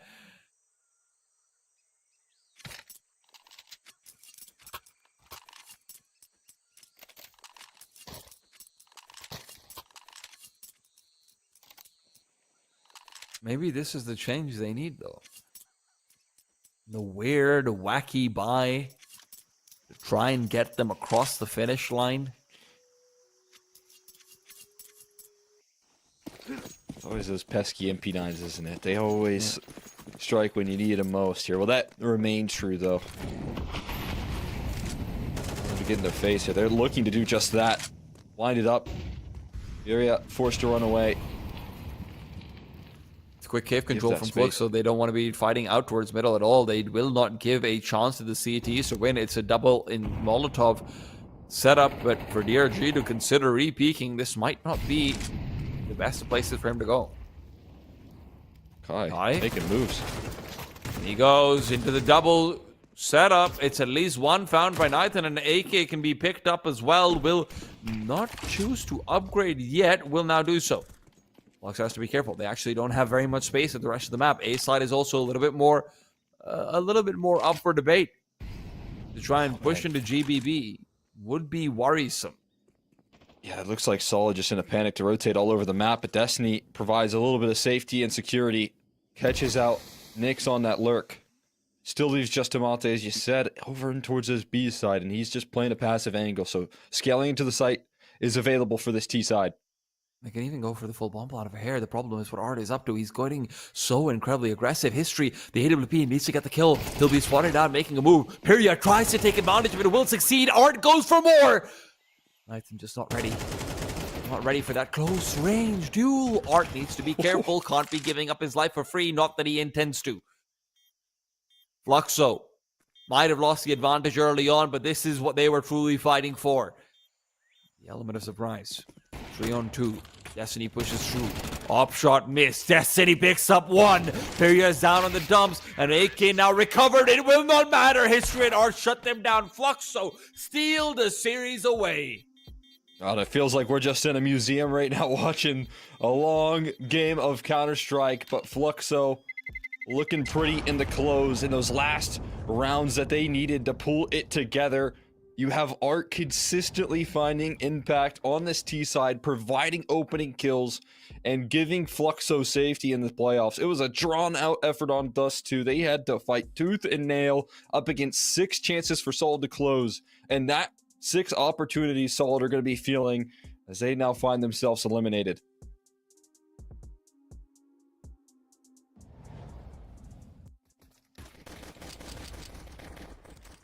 Guys, I guess I'm going to be doing my little bit, and then we're going to rejoin each other. Because this one didn't exactly, I think, amount to what it was told to be, but neither did either of the 2 previous maps. It was kind of just everybody turning up intermittently and inconsistently, it felt like.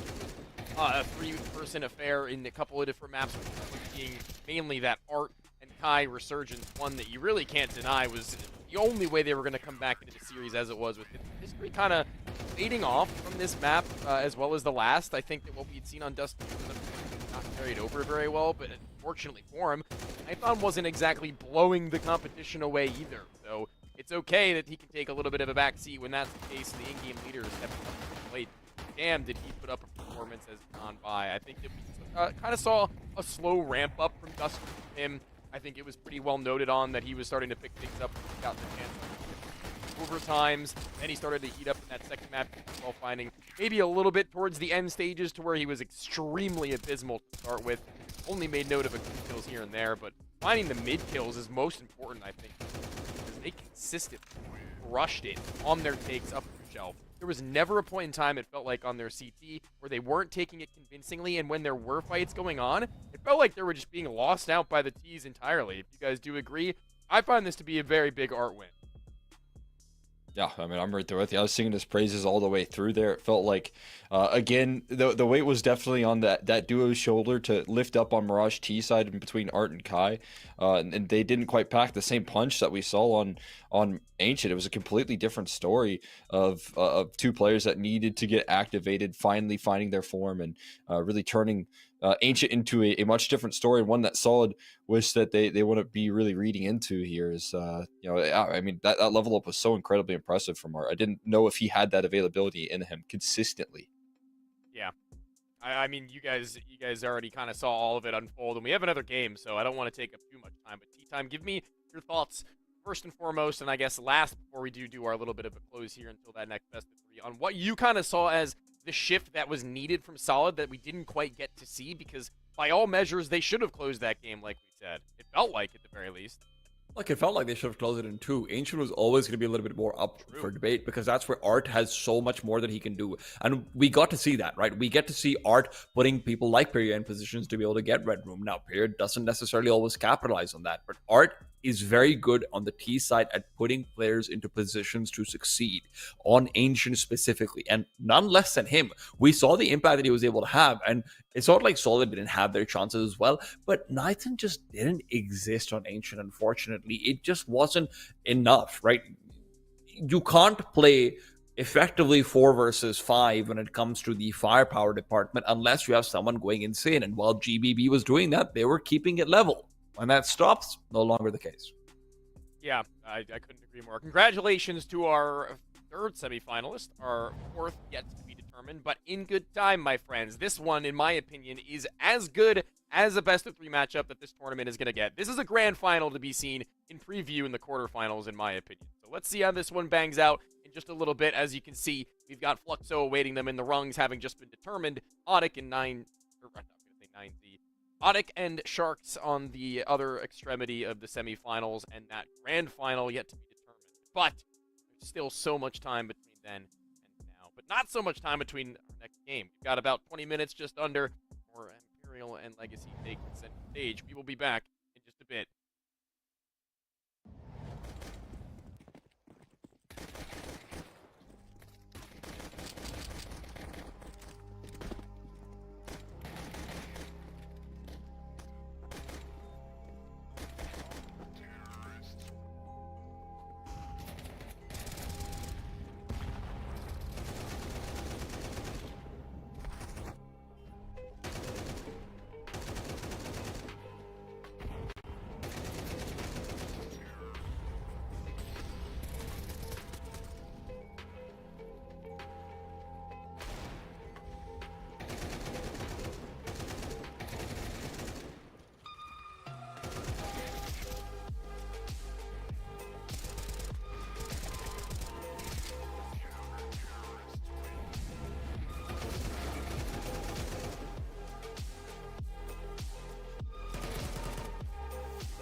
Well, with that game having been shelved, honestly, the longer of the two that I would have thought, I actually didn't expect it to go all three, let alone how many overtimes we had featured. It's going to be Imperial and Legacy to close out our day, and what a banger to do it! We got to keep ourselves energized, we got to keep our hype up, and we got to keep our brains locked and loaded as Tea Time bashes his in. We have a whole nother best of 3 to square away, and gentlemen, this one is bound to be a banger. We're taking sides. I want to start with X. Whose side you on? Tony, I just want to warn you here. There's still time left here for this series to go longer than our last one, so just you wait. But taking sides here, I mean, in this matchup, I kind of want to take sides on Legacy. I feel like they've been on the up and up here. They've been looking good. I've only lost 3 best of 3s since the roster move, which I feel like is just consistent dominance in terms of the results that they've been bringing to the table, one of which was in a grand final. So I just feel like this Legacy roster made all the right moves in the offseason. Have been leveling up their game since then. What do you got, Tea Time? Look, I've probably got to side with Imperial because I'm actually still very much on the Try and Dissenti train. I just think these two are such good players, and No Way is the one disappointment on my part, which is that I really hope that No Way would be the truth, because when he was initially picked up into this roster, I was like, wow, this guy's insane. I cannot believe he was just a streamer. Unfortunately, he's not been able to keep that form up, but I think this will have it. Yeah, I was going to say, I mean, kind of keeping up that level of form is going to be difficult over time. People might figure you out a little bit more, or just figure out that your style isn't necessarily as honed as just shoot and go kill, which I can only assume was kind of how they introduced him into the roster, right? Give him freedoms, see what he's best at, try to mold him from there.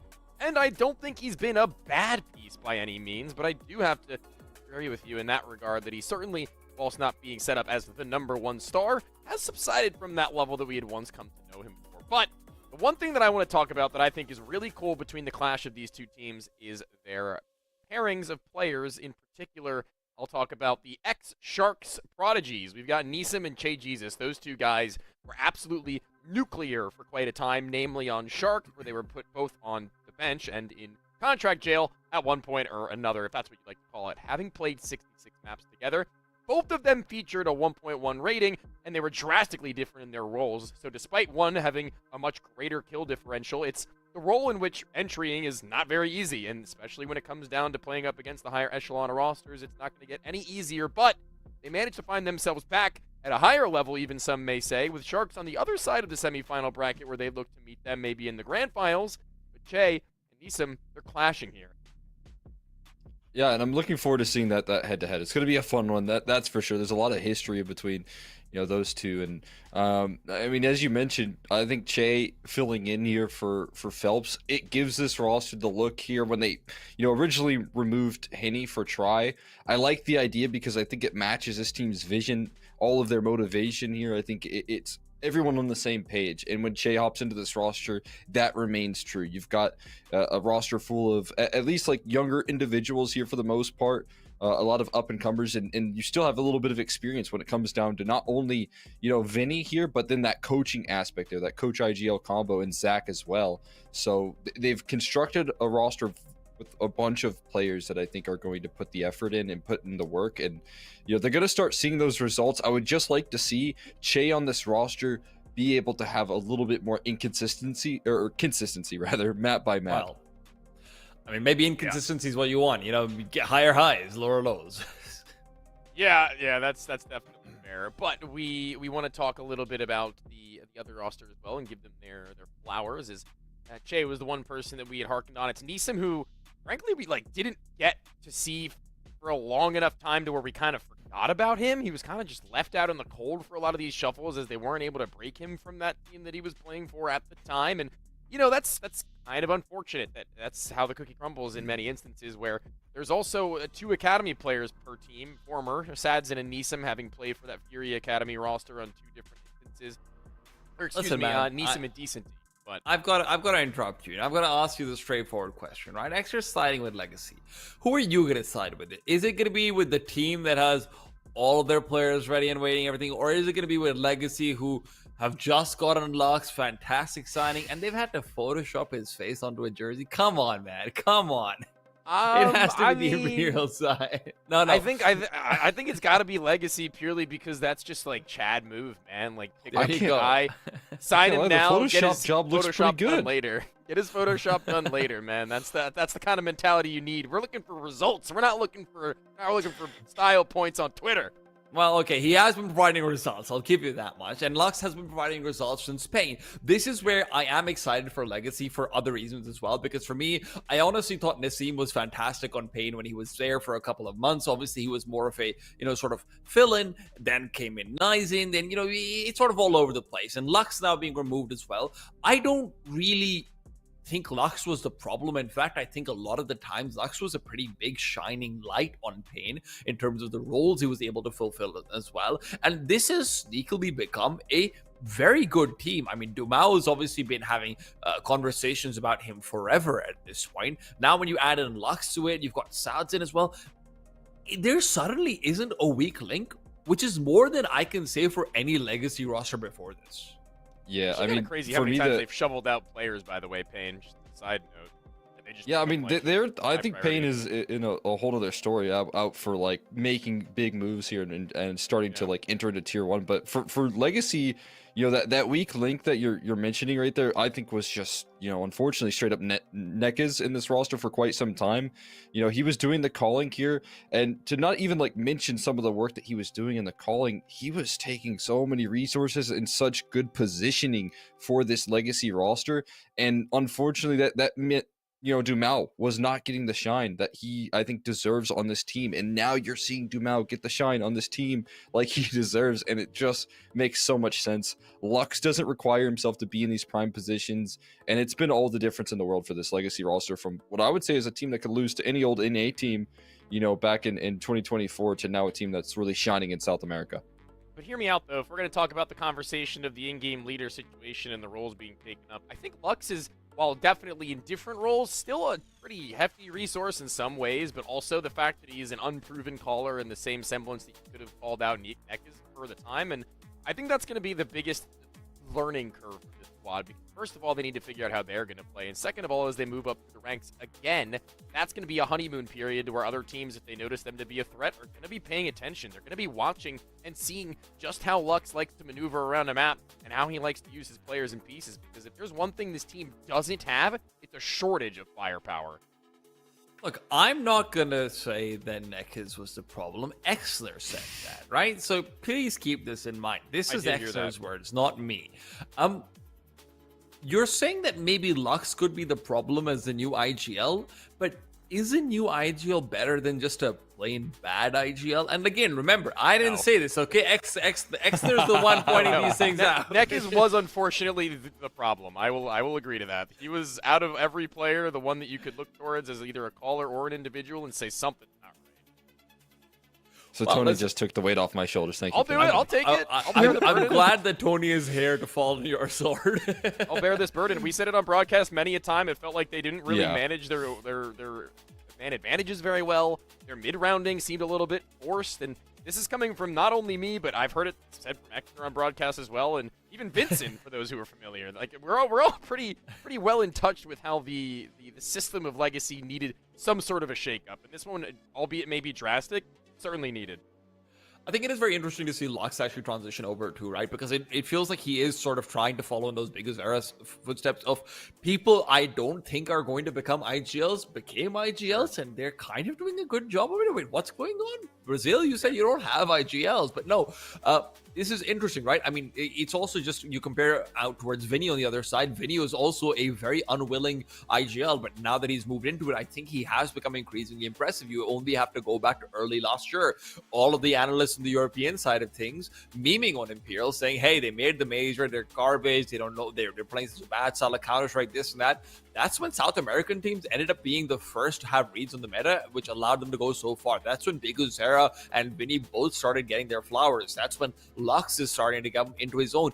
We have come into a strange era of Counter-Strike where we've actually put minor regions as some pretty major meta development sort of styles, because these new IGLs have to figure things out on their own without guidance. And it's interesting to see Vinny and Lux now having to face off against each other as theoretically that next generation of Brazilian IGL that everyone's been searching for. But guys, they're literally under your nose, man. They're right there, Furia. Furia. Yeah, exactly. They're right there indeed. But I mean, that new generation of IGLs coming out, it's also, crucial that these guys are pretty effective at firing, and they can shoot back very effectively. I mean, they're getting active. If you watch Lux in a lot of these rounds here, he's so good at I mean, again, sometimes not even needing setup here, just trying to will Legacy into these rounds when needed. It feels like he takes that leadership role seriously, like Big U did when he had to step up on Pain. He comes from that same class. I'd imagine he learned a lot in that system. He got a lot of experience playing with that roster very quickly. Now he can take that experience and bring it to Legacy. Some of these players that have yet to reach, massive heights that we know can in Dumao. And so, Vinny in that same vein, talking about like bringing in rosters here, kind of parting ways from some of the older guard and getting rid of Phelps in the most recent offseason. And then, obviously before that, getting rid of Henny and bringing in these younger guns here with the combination of No Way and Decenti. And it just feels like a winning formula for both of these squads to actually, elevate. And it's also worth noting the number of in-game leaders and the quality of in-game leaders that Lux has played under to this point. You want to bring up Big Uzera. He's quite literally taken the Big Uzera route, having played under an absolute plethora of in-game leaders in Tier 2 Brazil. Screw Tier 2. He's played under Woody. He's played under Art. He's played under Big Uzera himself. Wait, is Woody not Tier 2? Since when is this? Wait, you can't just say Woody's not Tier 2 over there. What are you trying to sneak away I would with? say at a time he was a Tier 1 in-game leader. They played MIBR played high-level Counter-Strike. Yeah, but okay, you know what? We're not getting into this. That's not the Brazilian team I'm talking about, but you have taken me off guard with your ridiculous statement. That being said, another interesting player, though, obviously will always be the Argentinian mercenary Try, right? This is a guy who has hit the highest heights I've seen in a very long time from a South American opera, but then I just don't know what I'm going to get from him. Domestically, he's going to do well, right? But it's not even like this is a guy who tees off internationally at arena games or anything like that. It just doesn't seem like he's always able to pull it together across an entire tournament, across, 2 or 3 different opponents. And when it comes to things like that, Imperial does scare me about whether they have a chance to win a CCT, win this CCT, win this match versus Legacy even. Yeah, I think problematically that, in my opinion, Vinny's calling already had some questionable issues similar to that of Nekis, if I'm being completely honest with you, to where man advantages and converting man advantages kind of felt a little awkward, and especially when trying to take it back to the point where, sure, individuals can fight you off a wall, but I think we're going to need to see with this younger team that Vinny can really rein in the truth. We do have Inferno on the rungs. We're going to see who will come out on top of that one, with one being a little newer to the role and the other having gotten some reps in for quite some time. It's going to be Legacy, it's going to be Imperial, and it's going to be Looking forward to hopping into that one. I mean, yeah, I think Mirage is going to be a big point of contention here out of the gates. Yeah, I did too. But you're looking at what these two rosters can bring to the table here, and talking about the op presence here in the head-to-head. I'm with you. I need to see a little bit more elevation in between Try and that consistency as well. We do have good news though. We're ready to hop on into Mirage here after a little bit of delay. Thanks for sticking with us as we say goodbye to Tony and hello to this map again. Are you ready for this map again here? Once more, tea time. Oh, you forgot my name, didn't you? You forgot my name for a while. I've been casting with Vincent every day. So I was about to say Vincent Instinct. This guy doesn't sound like a Vincent. Quick little movement out from Sanzin, but it's going to be a 3-man sack on the B-bomb side. It is a Nassim who is very worried about peeking in, and rightfully so. There are 4 players basically waiting for that stairs peek on the Imperial side. None of them will be able to punish it. Now comes at the call. A commitment, straightforward. 1 smoke. Smoke number 2 going to be there very soon to try and replace out that Molotov, presumably, or maybe just not. In fact, it'll be a delayed smoke, and now it's all about Legacy trying to make their way back over onto the bomb site. They do not have kits, let's not forget, so this is not going to be easy. And a slow retake in through CT plant as well. That's for harder and harder. There's a smoke now. And do they just save? Lato does have a grenade. You could try and move through this, and Chase inside takes a lot of damage. Nobody's responded, but Dumao's already through. The jumping dualies with Vinny to play containment. It's Lato allowed to reload. Vinny trying to do the same, but a knife's been avoided. Lato saves him. Sansin, however, he's not missing a beat. The problem is the beeping of the bomb might be too late. It's right at the nick of time, but I think Legacy have it. Yeah, just about, man. That was incredibly close. And somehow they fight their way through. That HE that you're talking about blows up in the face of Che early on. Easy pickings right there for Nassim, and the rest charging out. Why is it every time we're in a retake on A on pistol round, we got to get the knives out? All of a sudden, trying to throw off the aim. But Legacy pulled back a really difficult to win round, considering the start. And talking about innovation there with a little bit of a deep CT smoke tossed in from Tri early on to take that control. Looked like a really good game plan from Imperial. In execution, though, they just can't quite seal it. And no way, given the trust of this hero rifle to open things up here, is really interesting because, you know, as you said, this is the guy that burst onto the scene in a big way, made some splashes. On this map in particular, when it comes to how incredible he was back in the day playing around in connector on those CT sides, he'd have such explosive maps of Mirages, and Mirage and Anubis for me always. yeah, he was a beast on those two maps, and I do feel like maybe he's lost a bit of his step, but you know, shows that he's capable of bringing that into the server, and I think Imperial trusts that he's going to get that back. Oh my god, No Way is in a dangerous Freaking No Way's position. right. They figured it out. He's going to be receding backwards. Lux doesn't want to take this duel, understandably so. There is an AK on the other side, but No Way just wants one peek. One shots. Will not be receiving it. He might. Just want to give him something here. Peeks with the FAMAS and best No Way, straight up. Eliminates his AK. Now Vinny looking to trade things out with the Glock. Not an easy task. He wasn't given a deagle or anything like it. This was very much as heroic as it gets. Shay is next to fall. Vinny somehow does, in fact, trade, and they've got a bit more where that came from. A lot of very good damage and an M4A4 recovered as well. Now, you just have to watch out for that Palace Lurk. If it can find anything, that's huge. Nassim is distracted by the possibility. Try can peek out. The bomb is being planted. This is all going to hell in a handbasket. Descenti as well trades away. The bomb now planted in a safer position. Another gun recovered. Lato? This is impossible. He's got a nasty crossfire to deal with. Now confirmation on his position as well. Oh boy. Running low on time here. Has to make a move. Has to get decisive. You're exactly right. No kid's going to mean no real chance as he inches his way around it, but that's a fast kill on Descenti.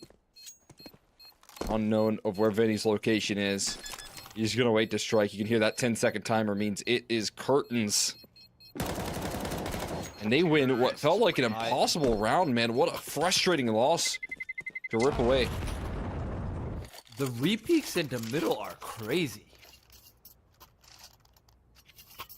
Like, trying to fight into the boost afterwards. There's a deagle on the other side where it tries able to get the kill. And look, the Glock kill, that's whatever, right? Lux was already kind of low, I think, right? No, he's not actually. That's a straight double blink with the Glock. Yeah, he's like only 7. He's still at 70 HP. Maybe not.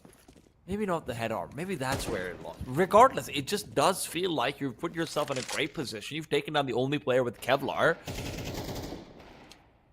Legacy will maybe not be the happiest. You could see a little bit of frustration seeping in there at the end of that. And understandably so. They had so much going for them. 4v5 without the AK in hand. That feels like you did all the heavy lifting, but you just wanted to keep pressing the issue. It proves to be costly. Imperial get a gift into round 3 here. Didn't even fully invest into that last one and is still rewarded. Got themselves decent setup here. A lot of trust in Seam. Spotted out though. Now how do you get out of this position? Gotta call on for a little assistance. Flashbang play. Oh, that's brilliant. Beautiful stuff, and now Demal's gonna be given another chance. It's eco and eco action, and they're keeping everyone alive. Disaster has struck not once but twice, and the question is, can Try save the day when there's an earthquake beneath the street? There's no stability found. Lux continues to deliver. 4 alive. It's so incredibly easy. Now the AKs are handed over, given right back to the CT side. All starts off with this chaotic play from Nassim, but the double up and connector with those 2 5.7s. And trying to press the smoke, especially as you lose your palace lurk. You lose an extra prong of approach on this A play. And they just want to force the issue in return, just like Legacy did in the last round. Panic setting in by an effective opening. Now you got all the tools to work with in a quick redemption. Sadzin getting aggressive towards top of middle. Chance here sticking around for quite some time. A whole lot of shots popped off his way and he falls. B side is going to be put underneath attack by 3 players pretty soon over here as well. These are upgraded weapons. All comes down to Lado and what he can find. There's 3 members shooting back at him. Lux now manages to come over and add a bit more suppressive firepower, but he's lost his teammate already. The bomb set can be taken. Tries covering up the cross. He can get these shots, but he doesn't land it. That could be the chance that they've just given over to reclaim this lost lead. Lux will find Decenti moves back to the smoke, buying time and space for Nassim and Demao to cross over. Noe still fighting from inside the site, and Try simply cannot get the shots necessary. He's still there. Let's not forget. Noe trying to distract. Everyone is so damn low. He turns away. It might be done. It might be over. The bomb tap. They need to peek. They will do so. Vinny loses his life, but they know the defuse isn't coming through. It will still transpire. This time with the kits, no questions asked. But man, it gets close. They make it scary right there. They make him work for it. I mean, if Try hits 1 or 2 of those shots, it's a done deal. Absolutely. He started off the round by hitting one of those shots, given more opportunities with that scout. Puts the pressure on. See if that's enough to... Yeah, I guess you don't really go for the full investment again. Didn't quite get enough off that bomb planter loss bonus to encourage that, so back to just pistols in play. And this should, in theory, be a little bit of a relief here for Legacy to plant their feet after such a chaotic back and forth. Finally able to win 2 in a row. They still want to play fast and loose with things here, but that's Dumao and Connector, as it should be with this team. Lux standing alongside him here on catwalk, ready to go. Dumao handling business early on, and Chase is a bit unsuccessful as the collapse in up top middle shut down just the same. Got the sidearm for Dumao. You're hitting 1 deeks. Not even reloading the AK. He doesn't have time because there's ecos around the corner for him to get. No, you don't get it. He's already preparing for the next time they're on a force ban and he needs to win again. That's just practice. It's head in the game, man. Head in the game. And unfortunately, that is not something we can say so far about Che and Decenti. 1-5, 1-5, and look, it's been a chaotic game already. I don't necessarily blame them, but unfortunately, numbers are necessary. And you need them eventually. This would be the time to try and turn your fortunes and fates around. A miss incendiary early on will not be punished, will not be spotted. In fact, but it will keep Nassim antsy. Time on the smoke is good, but it might allow Vinny to go exploring up connector. Ooh. Damage is great! Domao is on the receiving end of it. Yeah, punching holes right there in that smoke so that he can get visual. And eventually he tracks his target. Beautiful opening from Vinny to start things off, giving them a little bit of assistance early. Now he makes the active move here, trying to bring this round back into possibilities. Nassim with some aggression, but no avail. Sadzin under the crosshairs, sneaking right underneath. So he doesn't activate from ticket booth in time. This one falling to pieces. When the guns get brought out, Imperial pluck them apart. Try's got a nice, pretty background, though, I will say. Oh, it went away now. Well, got a nice view. You got the evil eye. You made his background disappear. Oh, there it is again. Oh. There it's Gotta gone. call it out every time. Maybe just close your eyes. All right, it's closed. Is it back now? All right. Yeah. Thank you. It's great. I can see Paris there.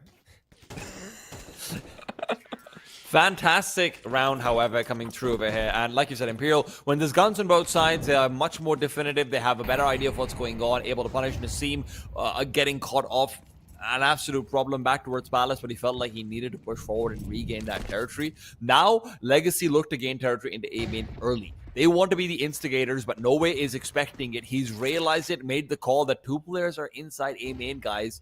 It might be time to make a move through Palace and mid. Yeah, and I like the decision here to fall back and just claim that information. Look at the call now from the T side off the reaction here. You know, they hear that flashbang, they hear the footsteps, and No Way doesn't get spotted. So now you can set up a flash from Try, and he's going to have a perfect pop run on Nassim. Nassim needs to just get them killed while blind. Will not be the case, and although he has some assistance coming in, now it's time for Vinny to strike a Molotov underneath and doesn't cross back, so Sadzin will not have a chance to trade this duel. He cannot afford to pull out an incendiary of his own. He's already low and he's lost his teammate. Lux is gone. Sadzin already a dead man, and Lato realizes too late he's coming into an unpopulated bomb site. It's only invaders to meet him.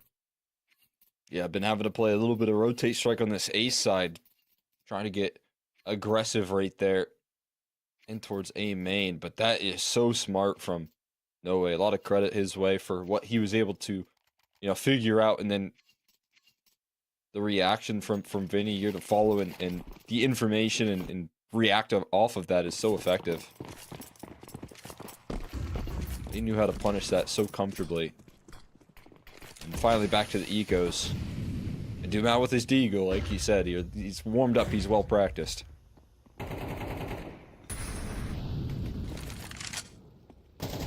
Run into the stack though, that's for sure. That's exactly what they're doing. Dude, Dumal's been practicing for this from like 3 rounds ago. He's got this. He's ready. Yeah. Gonna send You know what Try in they towards say? A, or are they just gonna really take this stack head on? Practice like you play.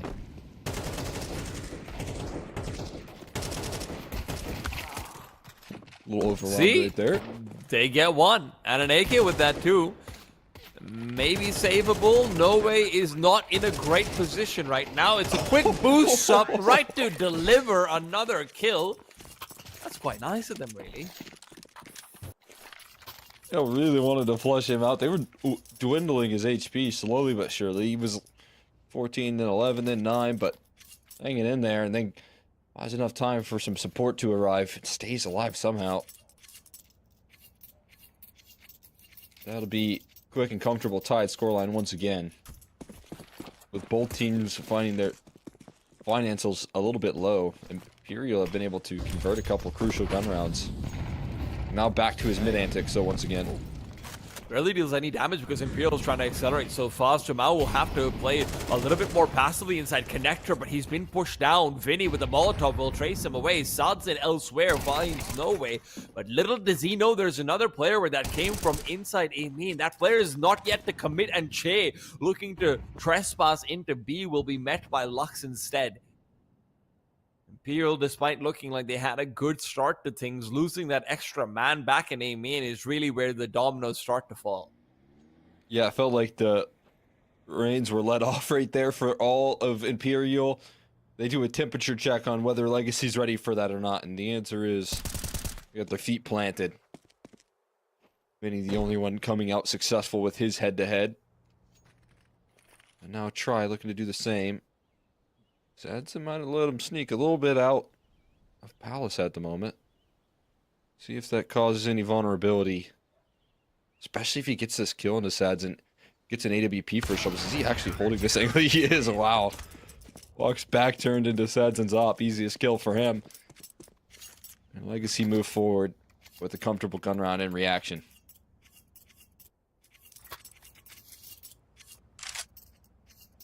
Five to four, things are not really looking like they're going to be separating from each other for any time soon. We knew that Legacy versus Imperial would be close. I didn't realize this would be the fashion in which we'd see it. It is interesting to see Imperial getting some of these reads, but then elsewhere on the extremities struggling to be able to keep up with that. I'm wondering if that ends up being a trend across the series.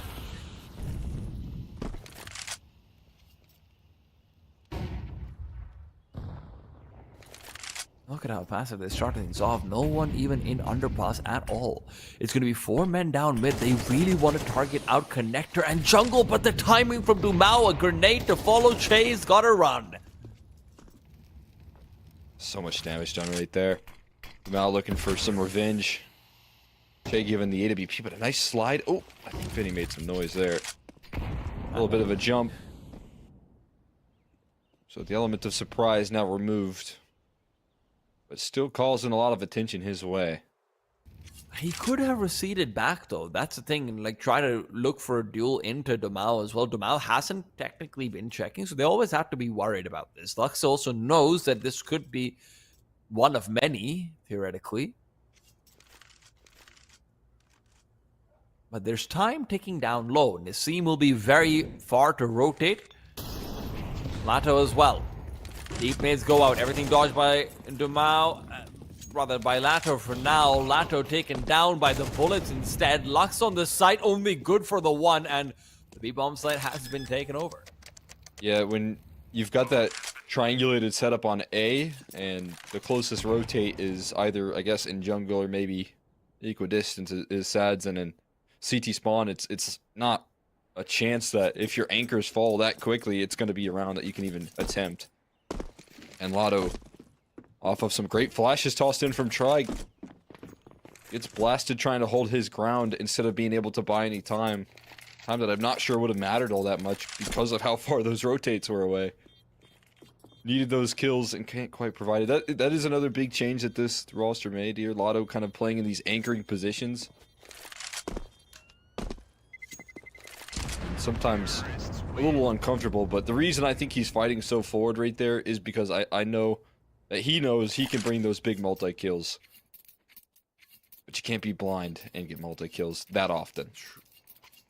I'm glad you added the disclaimer. It's We've possible. seen a few of them. Yeah, it happens every once in a while. That previous series had a couple.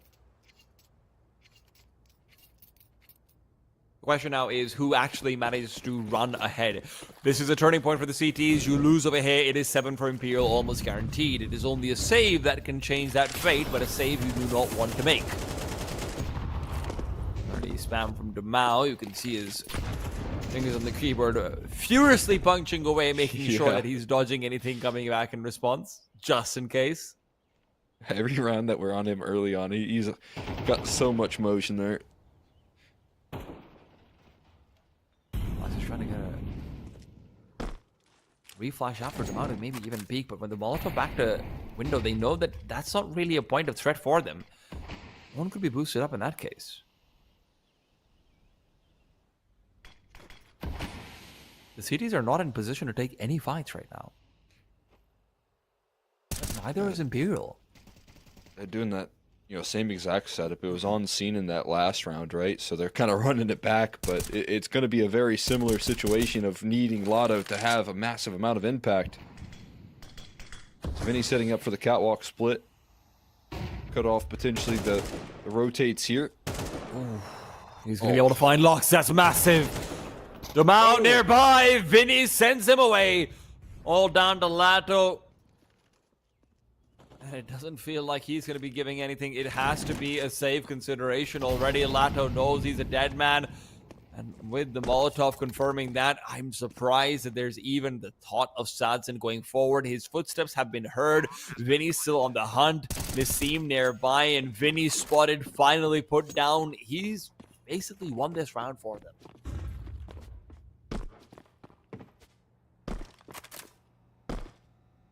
Talk about, IGL's taking a lot of initiative here. It's Vinny just fighting forward in middle. Multiple rounds that he has put in the bag in terms of opening picks as well. He's been incredible at getting aggressive and challenging Domao here, and that's not an easy target to try and fight up against consistently. Vinny's just had so many different moves to deal with him.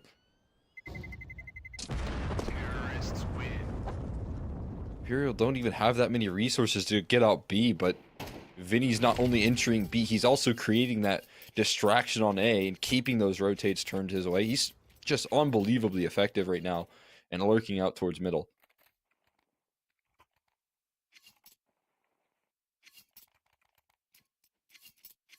And he's really been making up for the fact that, we haven't necessarily seen the best of Chase so far. And what on Vinny is 9 and 6 right now. He is more than putting up his numbers. hopes to close things out. Legacy will not be conceding an easy round at the very least. Good nade. Better follow-up. Nassim here to finish off Cry's cheeky early peek towards A. A little bit more activity there, but Nassim wants to double dip. And that's where he's traded. Punched out of this one. Here, Lotto's got the boost on lock and not going to let Che slide in. That was not in time. Boost had to be a little bit earlier. I saw taken over there either. Demao knows there was a second player nearby, courtesy of that initial boost, and Imperial have basically lost a round off of that. The Senti pulls out the tech. Sadzen elsewhere where the AWP is trained in. Vinny could go for this. The straight pre-fire bomb site is open. He can plant. He can plant. He's not going to, though. This is going to be difficult. There's cut no off rotating his into help. market. The problem is that he's already going to be losing out his teammate. Maybe not. Descenti is running. He's on the move. He knows. He thought about Lato's position, but it will not be noticed. This is a bit too long. It's a bit too late. Lato might still be able to get the backstab over here. He will. He will. Descenti was low. Otherwise, there was a chance over there. Now, Vinny knows. He knows to be careful of apartments. But does he know how many players are coming in from here? A 1v3. A kill already found. Needs to be the full quad. Waits. Nervous. Suspicious. Paranoid. Every angle comes back to haunt him. Every angle calls to him. But right now he's letting the bullets sing. But his voice will not be heard at the end of the round. It is a beep, boop, bap. That's the defusal of the bomb. Still not concerned. I knew he had a chance to finish. I mean, that lineup right there, it looked like he was lining up the headshot onto Sadson before he even peeked. Like he knew where to place his crosshair so that he could punish the exact angle that Sadson was playing. Such a sick pathing right there from Vinny, and provides them with a little bit of a scare. Look at this. Yeah, see, turn that corner with such initiative, but not enough to deal with that triple apps flank. Still a 1v3. Looked good in it. Looked good all the way through that half. That's a confidence building half there for Imperial. Now they get to head into their CT side, which is a luxury. This is where they do their best work. Is the CT side a luxury? Say so. Okay. Some people call it a curse. Which will it be? Legacy. A-side execute is something we've seen really a lot of. No way. Force into the smoke as he's taken down. That was really the only man to worry about. Demao has to worry about his own feet more than anything else. Bomb will be planted. It's okay. Maybe he saved his own life by not fighting into CT. We've seen how that can go in the past. So they avoid that here. In hold for the re-aggression. Bomb planted once again for them. So they have to wait for this flank to arrive, but since he's going on that long flank here instead, and that's going to buy a lot of time off the clock. Seems not ready for it at all. Sadzen might be able to find that first duel over here, but Nassim's going to be a dead man. He still finds one kill. Descenti's made a meal of it. There'll still be some responses from Vinny and the like, but unfortunately, timing's just a tad bit off of each other. Legacy on away with 3 alive. That's a fantastic pistol round from start to finish there, from the very opening pick to how they don't make any mistakes in the post plant. They're from Legacy. They just plant their feet and let the moves from Imperial be made. All the while that time is just ticking against them, and that clock puts pressure on them to make some moves they're not too comfortable with. One flashbang though for the CT side. See how effective it can be from Vinny. Might be a little late there. Already up connector at the moment. This is Lux. Hey, I have faith. Don't doubt Vinny's flashback. See, I mean, yeah, you got a target on the scene. Dumel is about to see white here very soon. Yeah. Oh man, Oh. you've never seen a man that flash. He's so blind. He had to duck behind the cart. That's how blind he is. Vinny got the flash assist too. Yeah, because we know that's what dictates. They got 2 kills off of that one flash. Don't fight with my goat, Vinny. It's just Vinny impacting the round. That's his aura right there. Yeah, he gets 2 assists there. And both of them definitely useful. It's all him, baby. Jokes aside, though, it is 8-6, and Vinny has to hope it will not be all him. For the CT side, a try will have the AWP. Che needs to find a little bit more impact going into the second half, and the guns are the way to do it because utility isn't there. Try, that's what I'm talking about. Early peak, early kill, and Vinny's hoping to add maybe a little bit more zest to this sauce. This sauce, though, instead has his blood mixed in. That doesn't seem hygienic, but maybe it's just what Legacy wants. We'll see if it's up to code here right now. This A site defense might not be. Could go crumbling here with the connector presence that Dumao is looking to pounce on, and here's still an unidentified object in the server. Positions to try and now cover him off. They got this palace presence, so that's the real luxury right now from No Way. It provides the security here for Disenti to play a little bit more passive. See if the T side reads into this.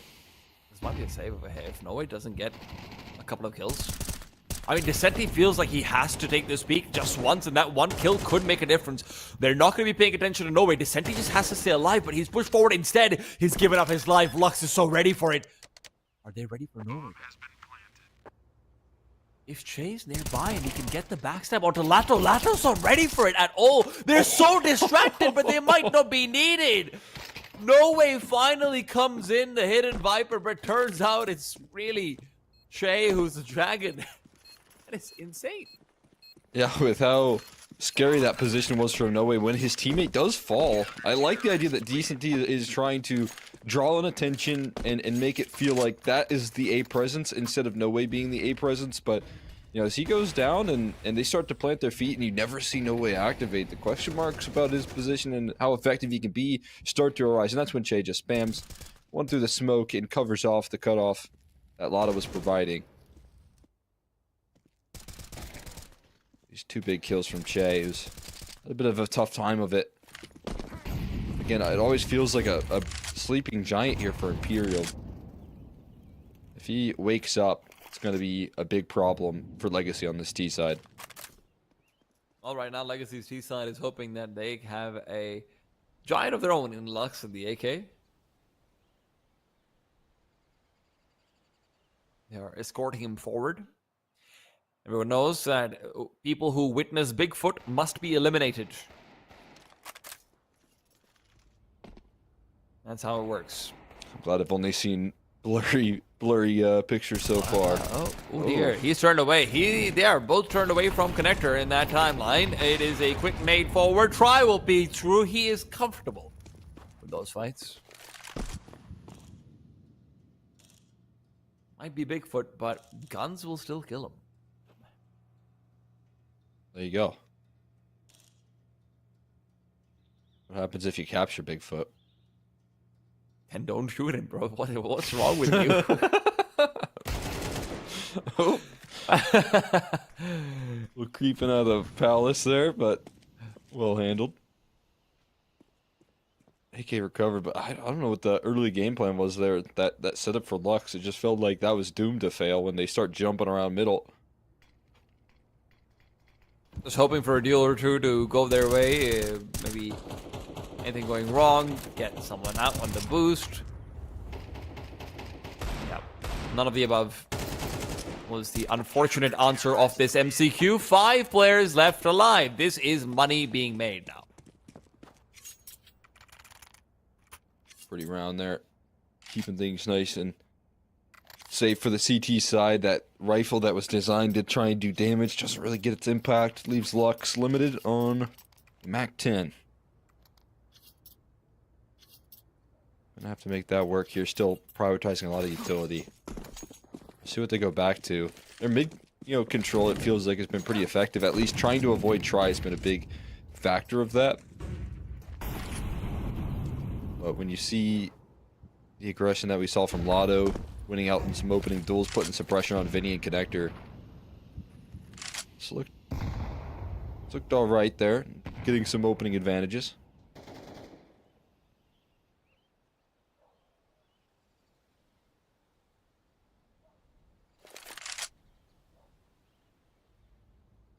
Troy is fully trained into A main, and I will say that feels like you don't have much support. Oh dear, I was about to say that you don't have much support for Vinny in middle, but I didn't realize. Oh my days. You talked about the unidentified flying object. Vinny, unfortunately, right now is the unidentifiable dying object. Now shuts him down, and into the site he goes, hunting for more, but Lato's the one delivering. Death Try finally gets to activate, but it's a done deal. It's a grenade to the back. It's 50% off on his health, and he didn't know that he was being put on sale. Save site 100% free of CTs. And they've got a little bit of an idea here, an inkling to make a move in, but as that molly gets tossed and they don't get anything out of it, Che never gonna activate through the murder hole, and Imperial gonna save with a lot of value here. Now Lux might look to cut things off a little bit. Eastside not with too much money though. That smoke not gonna give him a chance. And Legacy maintain their lead though with that. And it starts off with Dumao putting the pressure with a nice one bullet straight on to Vinny. That's a shot of dreams. And look, that's a crazy shot, but it is also raising the point that Vinny is not your fragger, right? And the fact that Imperial does like to go to Mirage, they do feel so comfortable on it, understandably so, given the kind of players that they have, but Vinny is one of those IGLs who takes, an important spot there. He is taking over connector. He is going to be in a high fragging role. He has to be activating. So far, he's done a great job, obviously, fragging amongst the highest on his own team. But will that continue to be the case? That has to continue to be the case unless you have Try showing up and putting up numbers. Again, early death from Vinny could be round defining over here. An incendiary to the feet of a potential B push, but they're content with moving back, setting up a picnic, and deciding what to do with the rest of this 5 versus 4. Not for long, beautiful. though. Try goes and threads in a quick kill as Lux able to slide up middle for that opening duel, but then falling victim to the re-aggression there from Try, distracted by some cat spam while he was at it. So an equalizer manufactured. Try putting the weight on his shoulders to make that move as well. Looks like the flow chart flowing at the moment as No Way looking to that next step, potentially re-aggress here and towards A main. Sinti does have a flashbang for this idea, but they're going to hold it back for now, especially when Che comes in rotation. There are smokes available for Legacy, but the problem could be the HE from Descenti as well. Remember, there's 2 flashes and an HE, so it won't be the easiest to just hope to block off CT in this way that you want to. 35 seconds now, and it might need to be a quick commitment in. The flash will allow it. No Way goes forward, gets the first, and evades capture. He's somehow alive, fights for more before the Molotov will bloom. Still 2 more players nearby. Keep an eye out on the firebox. Che is hidden away. He is hoping to go uncleared. And with 15 seconds, that might be the case. He's not been checked for. The bomb's not been planted either. Che gets one. How does Zumao get them both back to 1v1 and be off on the other side? 8 seconds. 8 seconds. Time is running out, buddy. And you've chosen the wrong side. Oh my god, he thought he was rolling up CT right there, but Try walks forward. Dumao almost makes a miss if it wasn't for the fact that Try is just too precise right now. And this late reaction from No Way, putting a little bit of disruption, causes some chaos, allows for Che to succeed. Dumao showing up with some serious heroics, but in a panic. Can't quite make it happen.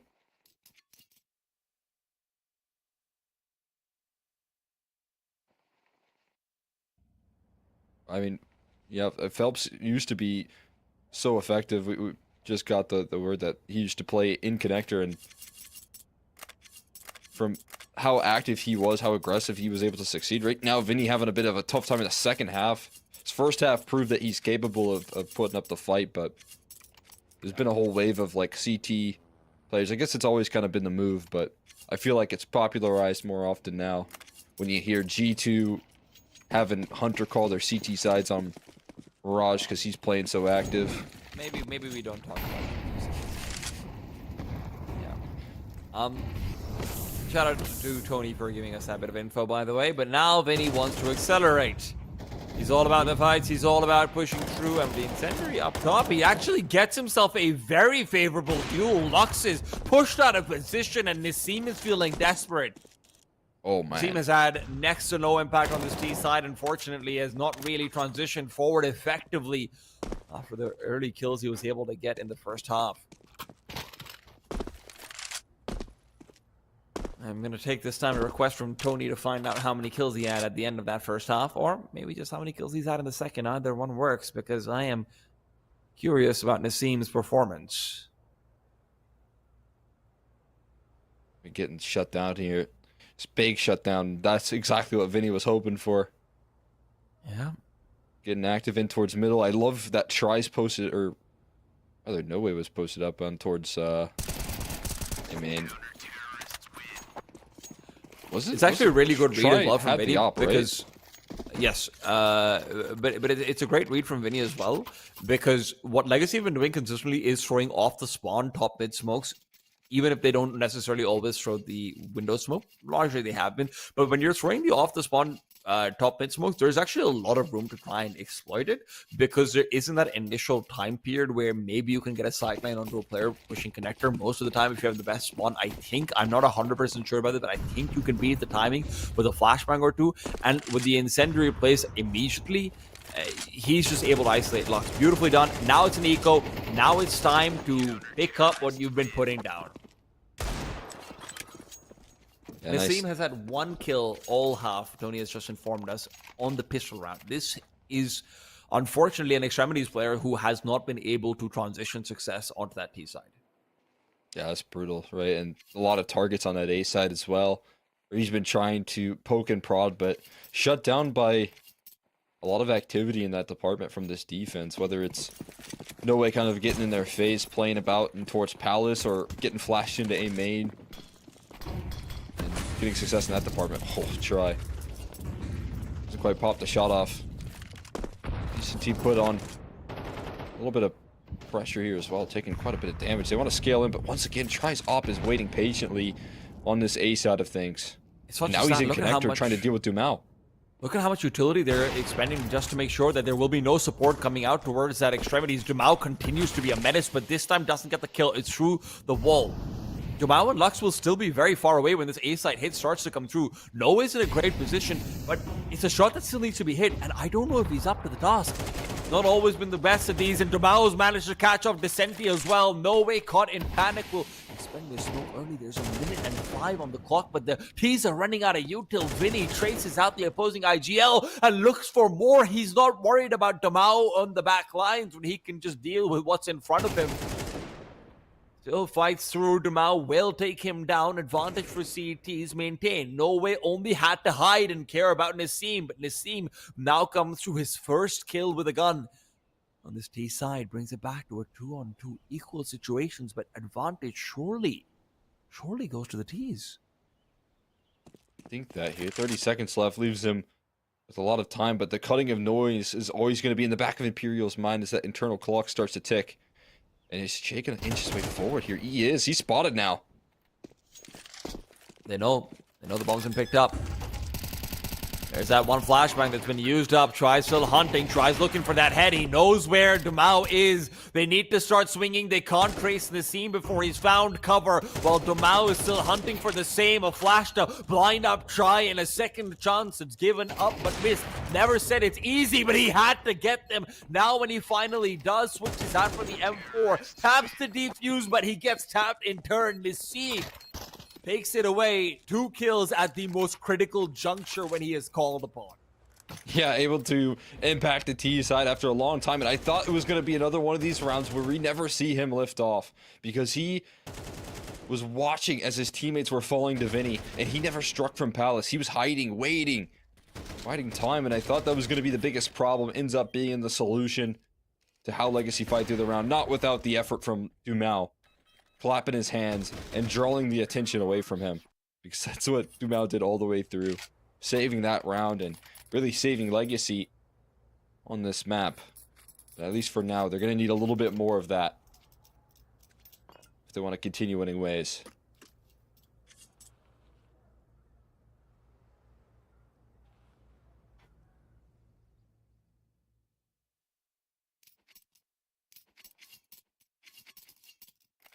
How do you capture that magic there from Dumao? He's lightning fast on these, underpass con crawls.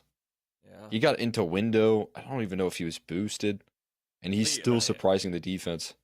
I think Lux might have actually boosted him because he was still there for Okay. a very long time. This was a. That makes sense. To be honest, it's a very strange setup in the initial part of the round for Legacy because of how much Lux and Dumao were both delayed, and the T side just felt like their A side needed to fight. So it became a bit disjointed, but at the end of the day, if the second Dumao is boosted up silently and he gets those frags, it is a different story. Yeah, I mean, I guess it's kind of a worthy sacrifice of those 8 players, but again, that is putting a lot of pressure on one man to make it happen. How often can Dumao be that guy for you here? So far, he's proven on this T side that he is that guy.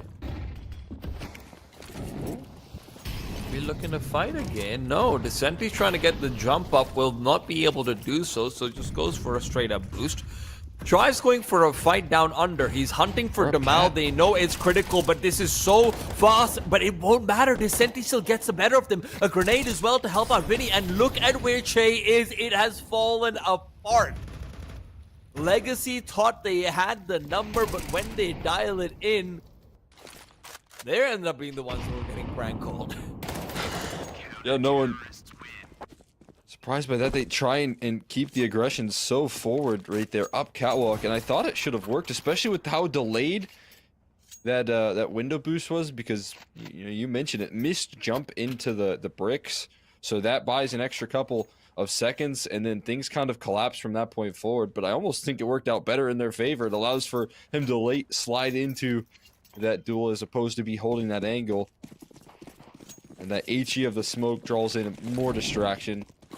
Legacy went for a huge gun punch in that last round, and instead Imperial blocked it and sent it right back their way.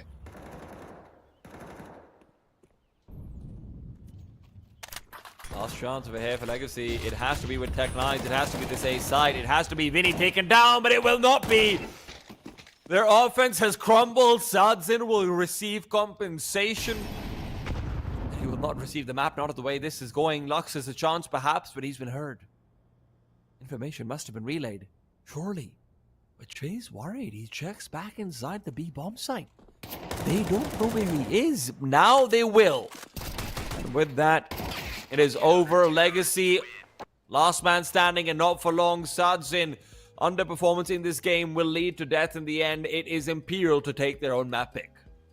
Yeah, Imperial looking fantastic in that second half there. Systematic in the shutdown. Having Vinny a little bit slow to start and getting, first deaths a couple of times in a row, but he quickly bounces back. He overcomes that. And then, in fact, he doesn't just overcome it. It feels like that inspired him. It inspired him to get aggressive, to start to take charge up against what Legacy were doing and trying to put the pressure on him. So a big victory for Imperial as they look good on the opening map, their map pick. Tony, what do you have to make of that one?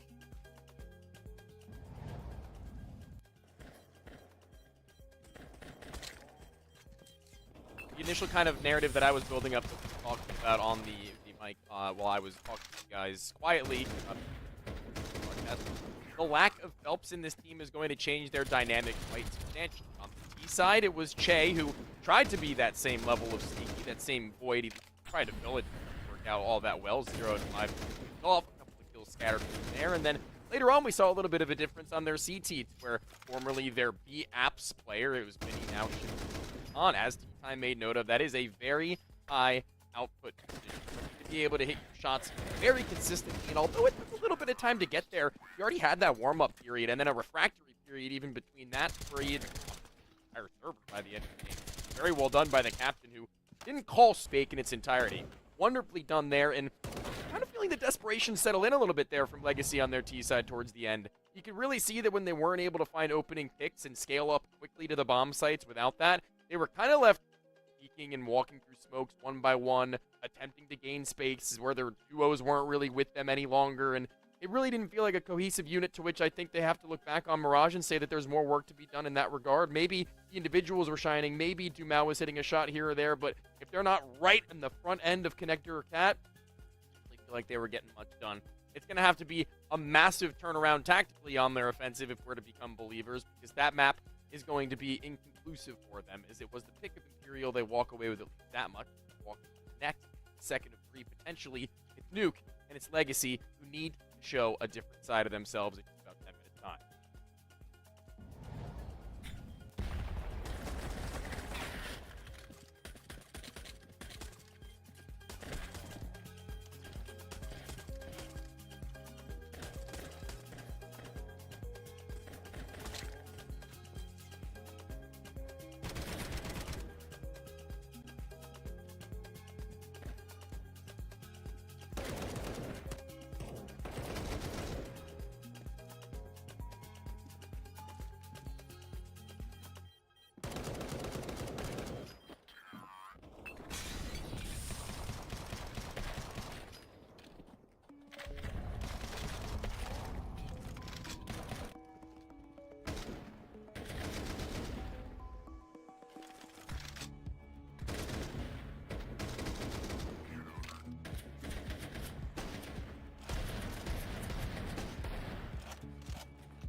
Maybe The Tony thing about a little bit muted. underwhelming is that Tony likes to embody what he Hello? is saying. He started off saying that heard. he was somewhat underwhelmed, he was somewhat overwhelmed, and that's his thing.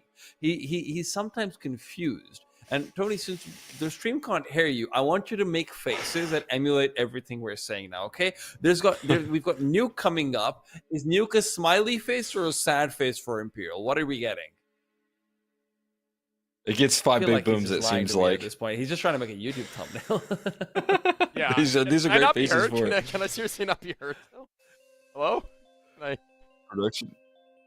Okay, I exist. Okay, That's he's cool. back. Yes. All right. Long story short, I was saying that I was very overwhelmed with some of the rounds being as quick pace as they were, forcing us into a little bit of a box. Very underwhelmed in some of the rounds that took longer to get into the action, that kind of just crumbled and fell apart from that point forward. And that can be spoken for both the CT and T sides of primarily Legacy, but I think more so leaning in the fact that I was really a little bit frustrated with how the T side was going towards the end. Yeah, I feel like they didn't really have a big reaction to some of the moves. A lot of it, really one-dimensional from Legacy in terms of the direction that they were heading and trying to set Dumao up, and then the A executes that came through, and it just felt like every aspect when Vinny caught to calculate what Legacy were working with, that's when Imperial, assembled the setup to shut things down very quickly with Try on the op, covering off A, and then, Vinny getting very aggressive in their face towards middle. And I'm glad you said with Try on the op, because unfortunately, we never actually saw Sadzin on the op. I mean, he bought it, but we never really saw him use it, unfortunately. And there was that big disparity that was really clearly there. Try had a couple of very important rounds. Sadzin ended up, 10 and 14 towards the very end of things. It just wasn't a great match from him. And on Mirage, you really need that. Nuke is not a map where I'm expecting him to be this big shining light, but he might need to be. Yeah, I mean, I kind of want to see a little bit more of that competition, that combativeness, where I think Try wasn't necessarily like blowing things out of the water by any means, but knowing that Sadzin is a very capable operator in his own regard, that's somebody you posted, somebody to be able to give him a little bit of a run. On Nuke, on the pick of Legacy, I mean, they're the ones who are going to be starting on that T side, so as much as I critiqued him on that last map, it is a hell of a lot harder here to look formidable, especially if Try is feeling warm. Yeah, I mean, Nuke comes down to a lot of location for the AWP, and it did feel like Try was on location when he needed to be. You look at the CT side of Sadzin, and it wasn't necessarily the same case, so I'm going to be keeping a close eye on that head-to-head. And then with that, you guys are jumping into game. Good luck. Head-to-head, obviously keep in mind, but we also have to be keeping an eye out for players like Nassim, who unfortunately T-side had 1 or 2 rounds where they had impact, and other than that, were just kind of absent. Extremities players are going to be incredibly important on a map like Nuke. Legacy will need that activation should they want to equalize. So Right into this T side. Ramp hit. Chase ready to intercept. Good for 1, no more than that. Dumao, however, has Lato nearby. That's the benefit of having a brother who's blind but can still shoot while he is. Flashed up, still gets the kill. As we said, difficult to do, but looking easy. They still have to take this control of double, and falling victim to CCT, who slides in and offers up a quick pick. Lotto catching him as he tries to step forward, trying to provide coverage for the bomb plant, but hey, you don't need any coverage on A, so that's where they're gonna head right there. Up the ladder they go, playing fast and loose into the A bomb site. It's like gonna force a bit of an awkward retake. Is a little bit unwinnable. At least Norway has prioritized to start to come in from behind. Try's going to be flanking as well, but if he hadn't gotten that initial shot, Lato... Oh my god, he's gone. Never mind. Dumao's position known as well. Try's not done yet. He's hunting. He's hunting for 3. Will not be giving them, but he's happy to take the defuse in instead. Deserved. Deserved indeed. As a fantastic recovery coming through from Try, and I agree with your assessment there. It didn't feel super winnable, but they get given the fights right there that they were looking for in the post plant, especially when you look at how well coordinated Dumao and Lotto joined up in the opening phase of this round. But how they close it is a little more awkward right there, as they give Try isolated duels. You can see Dumao coming around that corner just a little late. Caused a distraction from No Way, and Try takes full advantage. Imperial with an incredibly difficult retake. We got auto shotties for the first round. Hey, for No Way. You rocking with treat it? yourself. Gotta treat yourself, man. I wish they still gave $900. That was a bit broken, but you know, Oh my gosh. just felt like the right thing to do. No, it felt so wrong. Especially on this map. I got rocked one time by Hiko in the beginning of CS2. And ever since then, I've had nightmares of nuking the auto shotty. He bought nothing but the auto shotty for the whole game. Did you And say they by made it a Heaton? YouTube video. Hiko? Oh, Hiko. I thought you said Heaton. I'm like, how are you playing Heaton? No. That's fair enough. I know who Hiko is. Inhuman reactions, right? That's the Yeah, that's the guy. Sound like a course. triangle man. Relevant to CCT. I will not try to seriously emulate Anders. I will add that disclaimer. That sounds like that would be blasphemous to do in Counter-Strike commentary. Fellow CCT That being said- commentator Anders. Legacy is not just something that Anders has left behind. It is also a team that has had 4 kills in these past 2 rounds. They would really like to have a bit more than that going into this one. Their first gun round comes bearing most of the bells and whistles that they should be needing. Nassim has, funnily enough, not chosen to invest into a little bit more. Maybe he's going for a faster play. I doesn't expect to be using that. That's what you'd have to imagine here. And you can see there's a full head of steam. This T side to try and run about towards outer yard. Still rocking that auto shotty. For no way. Getting that rotation drawn in as well towards the lower side. Long range duels, but they avoid the spam. It's all about, again, now. The kind of pressure put on Vinny's shoulders was an effective rotate down the vents. But Nassim slid his way through. He has successfully so unidentified there down the vents. Gonna look to surprise Vinny here, and that certainly is the case. Beautiful work on his late lurk for a player that we highlighted was going to be under the microscope in map 2. And for good reasons, because he finished map 1 with a 171 rating, right? So I think that is the best kind of microscope you can be underneath. It's a lost round, and I hate to say it, it might be because of that one grenade that was missed. It's very rare that I will be saying that about an HE, but there were 3 players trying to cross behind the smoke. It's genuinely just another footstep, and it would have been all of them made visible. I don't know if you win duels, I don't know if you take duels, but you know what's happening.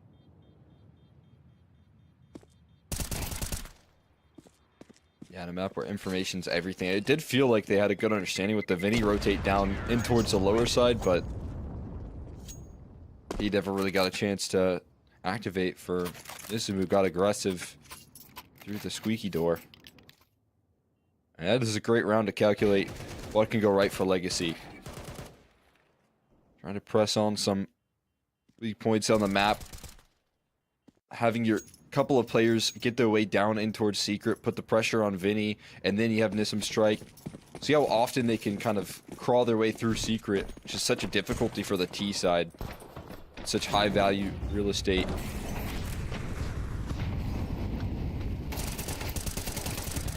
Go round to start to put underneath your wings, but Descenti will trade his life for a nade. It's a 1-for-1 that the CT should be relatively happy with. Not normally something you say, but given the state of their weaponry at this point, anything that makes things scrappier might be better. With the lack of weaponry here. Try and play a bit gambly here. This setup though from Vinny. Flashbang gonna be good for him to isolate a fight. And now your mini player can then strike up next. No, it might be showing a shadow, but doesn't matter. Still covered off, and they coordinate that duel perfectly. Che does go down in the ramp room. Maybe too little too late. So that's putting a lot of damage down range. And he's still healthy. So there's still a chance. But the issue is bomb is down, and that's going to make his job very difficult. A lot of the damage is also unconfirmed, so he really doesn't want to go for this fight at this point. I'd be surprised if he even takes another peek. Maybe he's just taking a gander of it. Hey, if I get a kill, maybe I think about it more seriously. But with smokes blooming, with players ducking for cover, there's not going to be a chance for him to truly fight it. Now, gotta say, nice flashbang call from Vinny to take that peek aggressively before the tune of players coming in comes through. A lot of players who play the corner of Garage they will wait for the crossover to mini, and they will be hard committed to that concept and that concept alone. That's an advantage of having an IGL or like a hyper vocal player on outside, which is the ideal circumstance. And you can call that shift.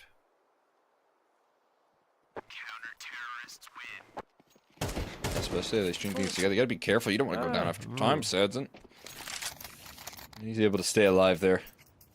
Not too many struggles, but yeah, I mean, Vinny always feels like he's capable of getting their players into the right position, especially in that 4v4 to be able to actually coordinate your defense when sometimes on this map it can feel so isolating when you're in a 4v4.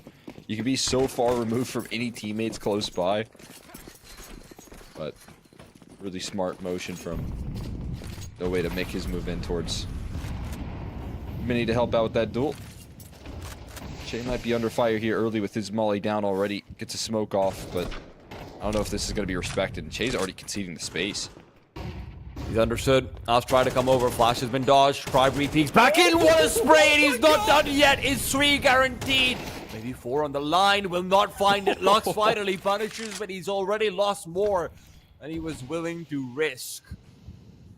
4 on 2 now for Imperial, all off the back of their Argentinian man. I was just about to say, that's a perfect rotate if Tri had an op, but I don't know if he's going to be able to handle it with an AK. It doesn't matter what gun he has. He is in the right position at the right time. Whatever tool he has at his disposal, he's going to use it effectively. Che back against Silo. Steps out. Doesn't get a kill, though. Lux reacts in time. Down to 6 HP, but a little bit of a saving grace here in this round. Where's the bomb going? Okay. Toss it over for Lux to pick it up. Vicente will find the duel he needs in his team taken down, and Lux is a dead man. He knows it as well, but maybe, just maybe, he can fight from beyond the grave. Vinny prevents it. This zombie's been put down. Reaching up right there in a big way. It looked like a dead man walking, but it is a 2v5 turn to a 1v2 in the end. Yeah, absolutely. This is unbelievable from Tri. Maybe to their credit, 2v4 before Lux able to step out. This is where, surprising to see Che miss out on this kill. That one just felt like a freebie, but Lux is sharp right now. Sharp he might be, but at the end of the day, he is still down 1-4. Yeah.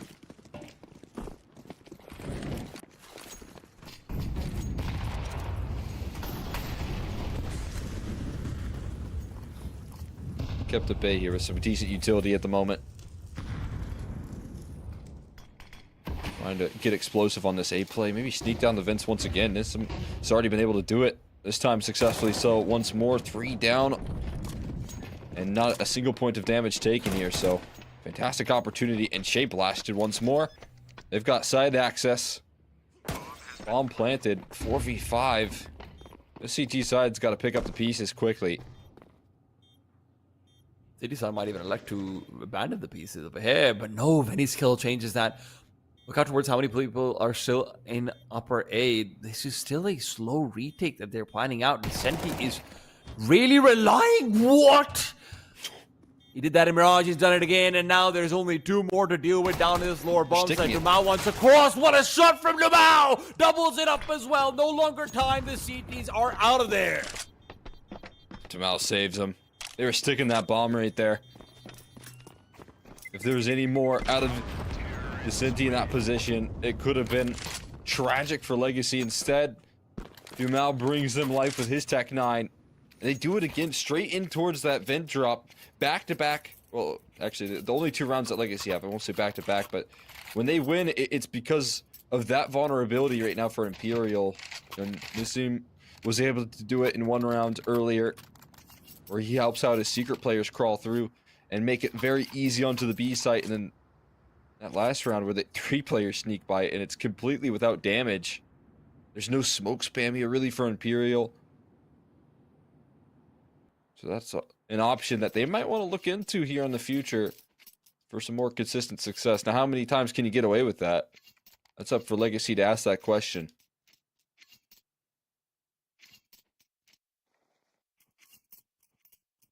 I'm curious to see what they want to do with the AWP of Sadson now out. They have made that a priority. It's come at a strange time where Imperial's money should be known to be slightly iffy after the past few rounds having been as close as they were. Not in terms of Legacy having a chance to win them, but, you know, Imperial keeping 2 players alive, etc., etc. You know this is probably going to be a weaker buy. I'm curious about what Sadson's intentions are with the AWP.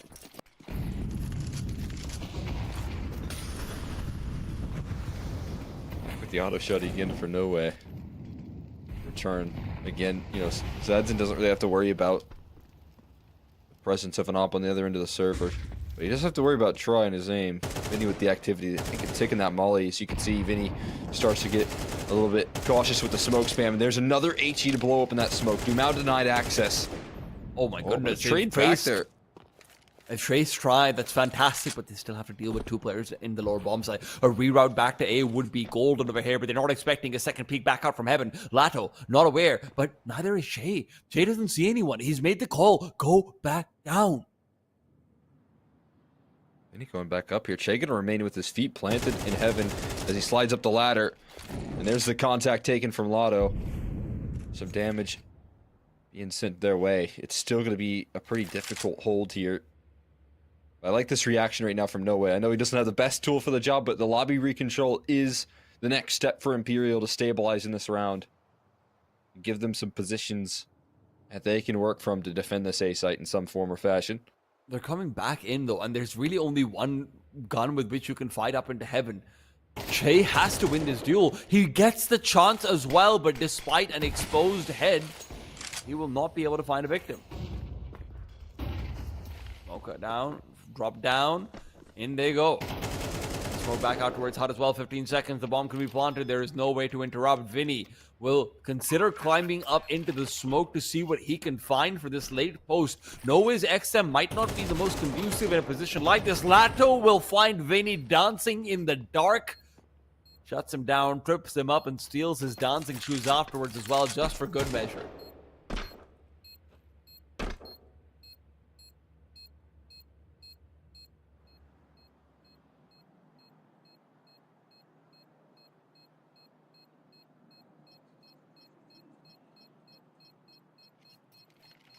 As you lose that heaven control, you got to know when to call it quits. Oh my god. Seeing on these exits here, they're pretty sharp in denying some saves. There's an extra kill for him. Only hold on to a auto shotty and a rifle alongside it, but Lotto saving the day. The last bit of hope here that you really have is to make this work from Vinny and deny that valuable post-plant positioning from the CT side to regain control of that round. But as he goes down, it's pretty much curtains. Imperial been forced back to the save. It is all down to Lowe and Che to see if there is anywhere where they can try their fortune. Well, their fortune's been tried, and Lux is the one on the receiving end. There's still a trade. Lato is a bit worse for wear, but with the XM on the ground, there is no longer a true threat. You'd think that, at least. But Vinny and Decenti have managed to reclaim the XM and woo, straight to the face. M4 won't do that for you, buddy. I'm telling you. Smart re-aggression. Legacy are still left outside of lobby right now, and Senti pushes in to take that control back. This is a very tough shot ahead of him, though. Spots him out, pre-fires it as well. Dumao walks into the spray, and it's suddenly back to a 3-on-2, and Decenti's not necessarily done yet. He's worried, rightfully so, about that ladder position. That's going to be easy pickup. Dude, Tapping the toes. Latto's going for a play that he just doesn't have HP for. Decenti is going for a play that he's got all the hands for. They're just built different right now. Yeah, I mean, continued aggression in towards lobby. Quite happy about that one. It's all a little smile there. Eco. It is, yeah. I mean, they really didn't invest anything other than what they saved onto making some money while you're at it. Fantastic finish. I thought that angle was going to be, you know, certain, like, panic when you don't get the instant kill. But he gets the instant kill. Dumao kind of walks back into his angle. That's a brutal loss for Legacy to take. Bit of a traffic jam in towards heaven, though. It's going to be a fast A play, so they got to sharpen up a little bit. Oh my god, Snowy gets another chance to be able to peek forward after doing damage initially, still gets the kill. This Tech 9 and company needed the frags, and they're not able to get them in their ascent to the bomb site. Domao is a ship inside a smoke, and although he gets a kill in the end, the bomb has been planted by Lato, and AQ recovered as well. 3 versus 3, almost thinks about shooting his own teammate, but decides against it, understandably. Not an easy retake for the CT side. They do have a smoke, they've got the kids, but the off is the problem. Playing out towards heaven, Nassim's dealt with one as he really recognized Try's dropped down. Now he certainly has. Try beats forward aggressively, will find the initial kill, a re-smoke down over, and Descenti needs to find the frag inside the smoke. Good for 1, good for 2, time for defuse. This is Imperial, they've got it done. Do they? Yeah. Just about right there. Absolutely terrifying, but just enough time. I thought Zenti was running for the hills right there, but eventually being able to track the bomb is Try. And from the top rope, Descenti lays down the law. In another round, back-to-back, high impact. And saving them from the favor being returned their way. Flashy execute on towards that A side in a very challenging retake. It's 1 out. This defense with a prime opportunity to start to stomp their lead in.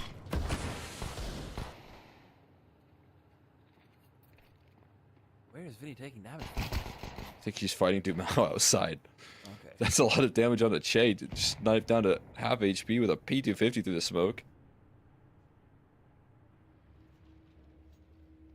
I know they call them smoke walls, but they really aren't. Down goes Nassim. Lux is considering the follow, and Nassim is going to be traced down. They're already concerned after what's happened before. Che will be happy to take that one away from him. All in the meanwhile, Try and Descenti are having their way. With the Legacy Camp 7 now secured. Imperial have found bare minimum. What lies next? Tapped out right there. Dumao not getting any action with this Deagle. At least not for any kills. And there is another multi-kill for Senti that continues to count up his tally on the CT side. Taking over the server in a big way in these last 3. Farming up some Eco's reward for the 2 difficult rounds that he had to get him through in the prior. But back to full tools here for Legacy. Can they get back on track here?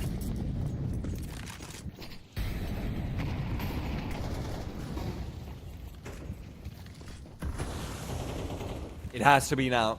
For Legacy, you lose over here. It could be the entire series gone by the wayside. Descenti considering a push, and it's a grenade to try and enable that. He'll go through, and guess what? He's about to find Nassim turn around, the freest skill of his life. Lato, in the meanwhile, had to fight a bit harder. And it kills the kill, and he'll take it 4 versus 4. I mean, full lobby control. No way he makes this call. No, no, no! They've turned! But Lato still checks it. That is a miracle. An absolute miracle that Sanzen gets away with his life. Oh my god, Lato's got your back, Sanzen. Don't you worry about it. Cynthia almost took everything from Legacy again. Again. For the 4th round in a row, he was looking to do it, but shut down eventually. Lato has been able to provide that coverage, but can they get past this round? There's still 45 seconds left, but that is leaving them with some limitations on time to fight all the way through this outer yard.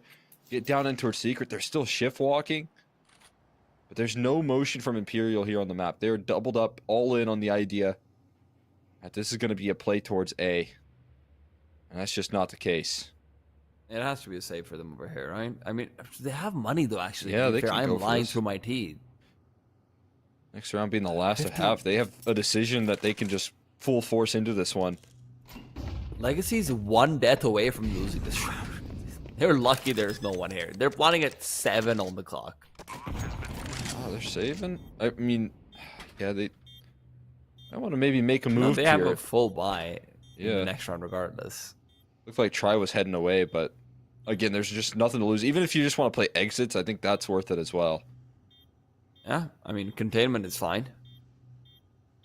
But then you have to get basically 3 kills here for it to really come down to it. But yeah, The bomb does a lot of damage, so that's a big factor. it So, does. as you Nuke's can a see, big. head first to dirty try. Try use your incendiary, but use your incendiary. This is not a fight you want to take.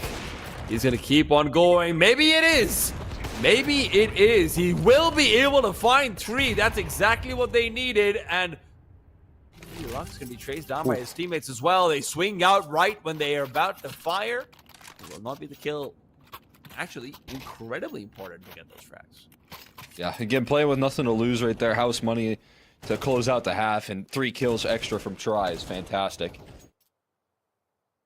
This is a big This save, is man. What a insane, read. I actually. like that should have been the play if it wasn't for Lotto and his awareness.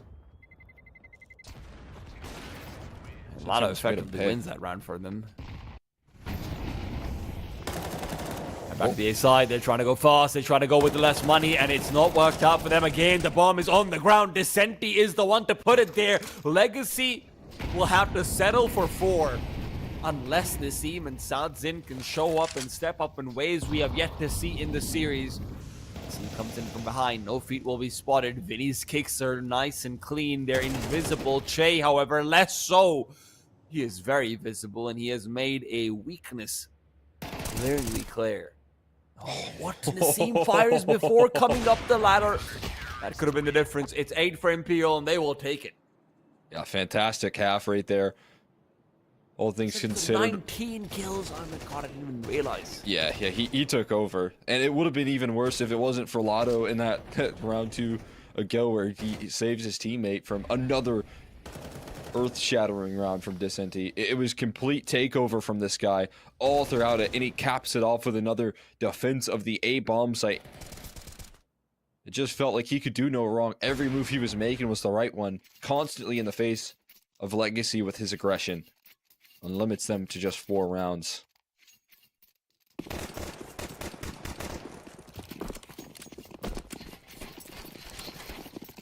It all started with that, AK that he picks up. That XM that he picks up, actually, into the AK. That's where he lifted off in this half, and he didn't slow down since.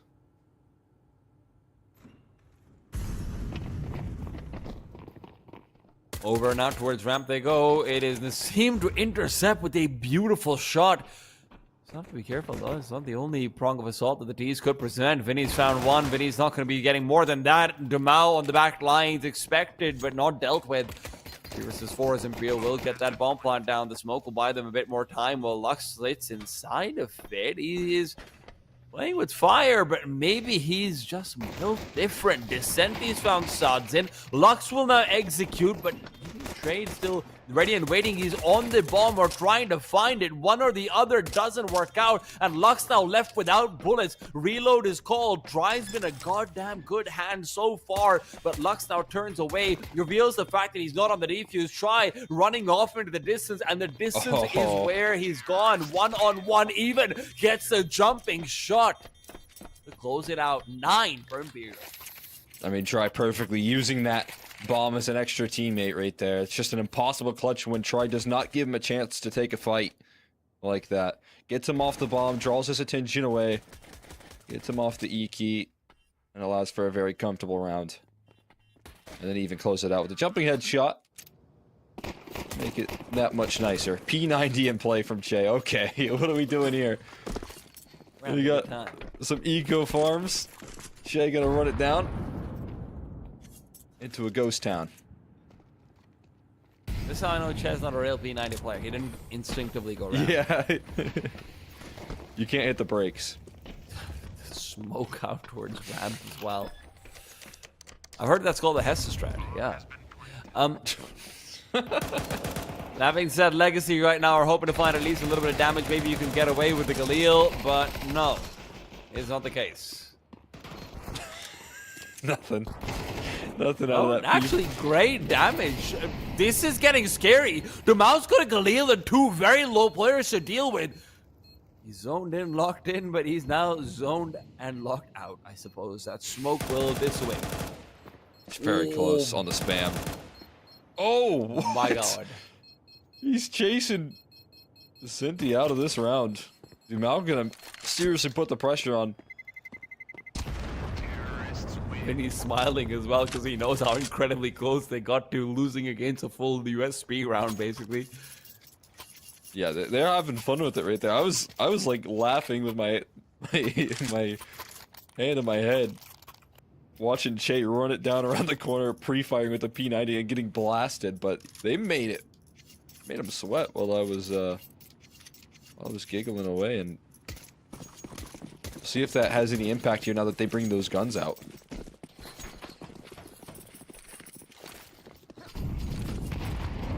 Oh.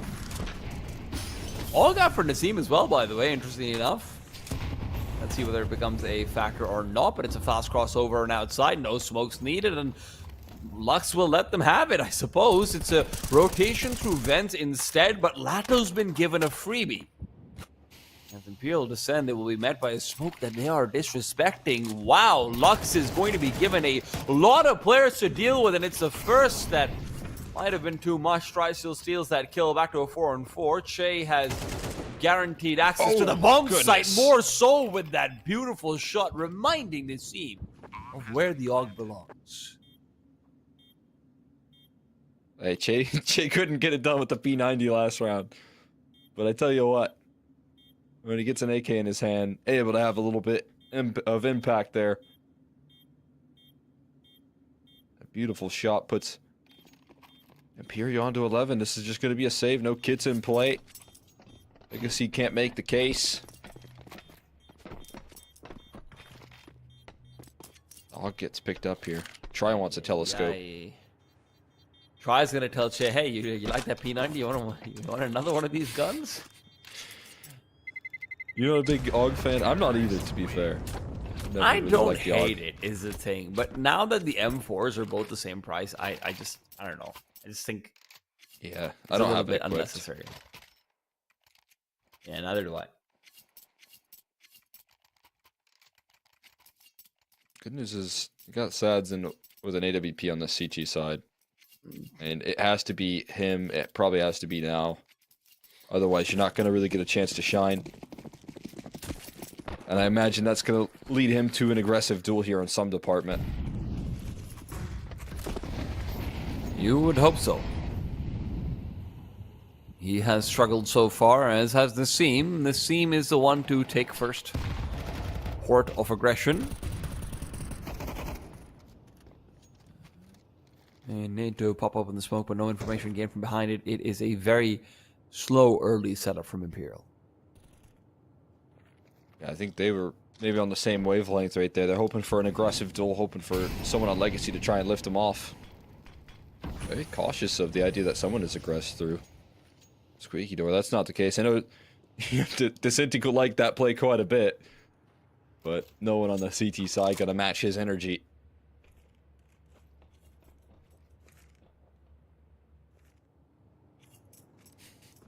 So someone's gonna look to take their time and make the move. Seems like they're gunning it for just A side at some point here, especially with this bomb in lobby. The lack of utility now for the CT side is gonna be a bit costly. Santan is just in such a difficult position to make this all work. He still gets it done. Right through the wall. If he can't see them, he might as well shoot regardless. But Vinny and Descenti have got the trades. The Mao getting away, but now he's dropped down, trying to look for solace with his Sads in to provide. Vinny, in the meanwhile, spots out the second man in heaven. No, it isn't God, but it is going to be the one wheeling the hammer off it. Nassim taken down and inside the side. Domao will take the knee. Sad's in already on 3, but needs a full ace to make this work. And there's no reason to give him the fight. He's up to 4. He's up for it as well. Could double his skills here and now. No way. Hides, and he hides perfectly. Rats it out. He gets Imperial up the match point. How often do you get a chance to shoot through the silos like that? Just when you saw the hero moment. Sadzine with so much impact here in the round, all to be shut down at the final hurdle. So much work being put in. This op shot so quick on the try as well. That should have been him getting knocked out, but oh my god, what an angle there from No Way to take full advantage of that low HP bar. of the weapon he was up against. And now Legacy up against the wall in this series with a whole lot of opportunities to try and close now.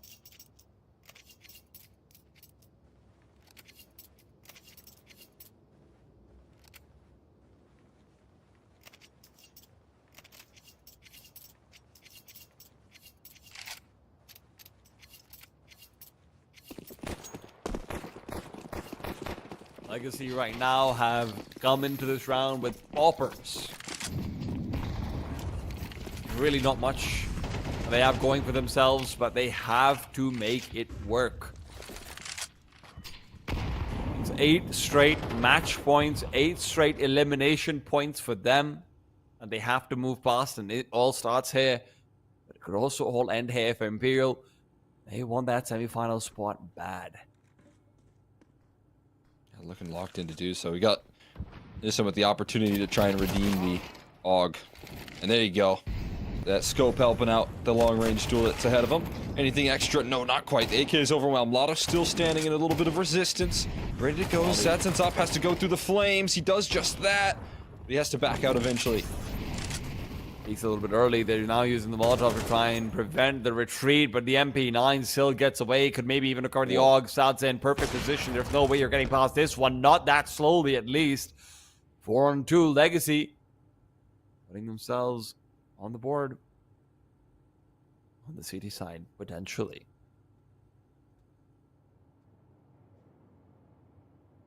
This flank here for Dumao is going to be the final closing opportunity. Thought for a second that Dumao was part of the T side, the part of the squad, but no, Legacy locked themselves in another one. Quick motion from Sadzin on that op. Rotating from J-Hold then to distract it. Lotto holding down the line with that MP9 saves them a lot of worry, and then being able to reposition, trusting that Lotto's got business covered on ramp, and then going to close out the hut re-aggression. Imperial call a timeout as soon as they lose a single round. They're not serious business, even with this lead. Not taking it lightly here that Legacy have arrived here. Understandably so. Might as well use them when you have them, rather than regret them when you don't. Yeah, I mean, again, I really like the direction that Zach and the squad have been taking here on Imperial in terms of building a team. In a market that is very hard to bring in big talent, they've been able to find some excellent pieces. So Zach knows what they need to do to close out this one. It's a faster play that they're thinking about right now, and maybe Zach's the one to have spurred them on, but regardless, it is initial death for Decenti, and Lux is lost, but 2 players now out of hut, all into Lato and Dumao. Imperial's fast play on the upper bomb side will receive a fair bit of resistance, and when I say a fair bit, I mean all of it. They have all the resistance, actually.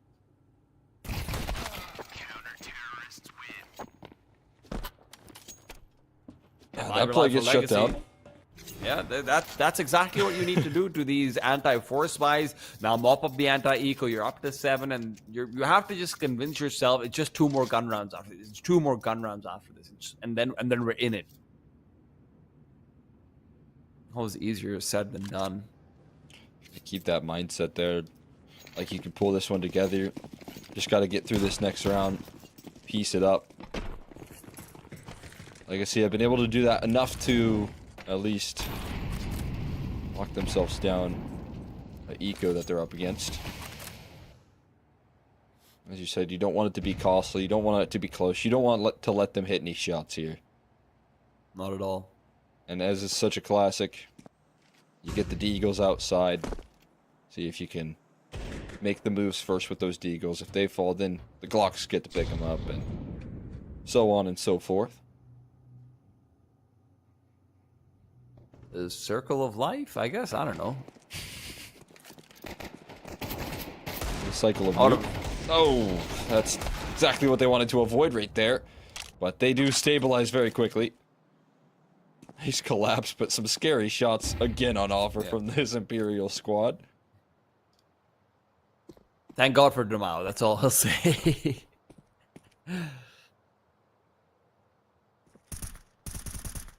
Che's hoping for some style points of his own, but he's had his kicks bloodied, and he is no longer able to put them on the resale market. That is a crying shame.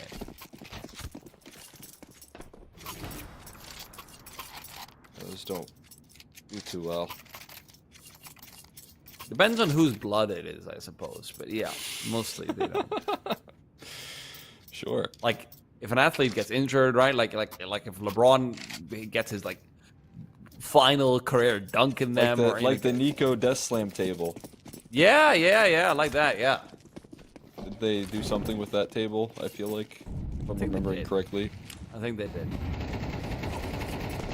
But right now, it's all about what the CTs are doing, and Dumao is getting aggressive on outside. It is a tricky position, one that will not be properly cleared. Che is lazy about it. Descenti gets a chance for a nearly impossible refrag, but little do they know, Lux has substituted Dumao's position, but he's missed a shot still. Gets away, runs for the hills, and safety is found. They managed to escape, and as you can see, Che kind of turning that corner. A little bit lackadaisical. It's something you do when you have a lead. With those protocols, feeling like you can get away with ease, but that's not the case. You still have to be locked in, try and find that 13th round. Dumao makes sure to punish. He's looking for more as well. He just goes and clears out the outer yard fully. Backs are turned on his location, but I think they just spotted him. No, they certainly haven't. Still knifes out for no way. Cinti looking to trade things out. Finally does put an end to Dumao's reign of terror. But at what cost? 35 seconds, and they just barely have started out of yard control. Nassim's putting himself in a difficult position if he wants to try and take a peek forward, meanwhile he's trying to work the angles. The smoke, in fact, means that it's an isolated duel versus Lux that they want, and they'll get it, but maybe not the man you want to be fighting. He'll be holding down the fort for another one. Shadow advantage in his favor, used very nicely, and that leaves Legacy with all of 4 players alive.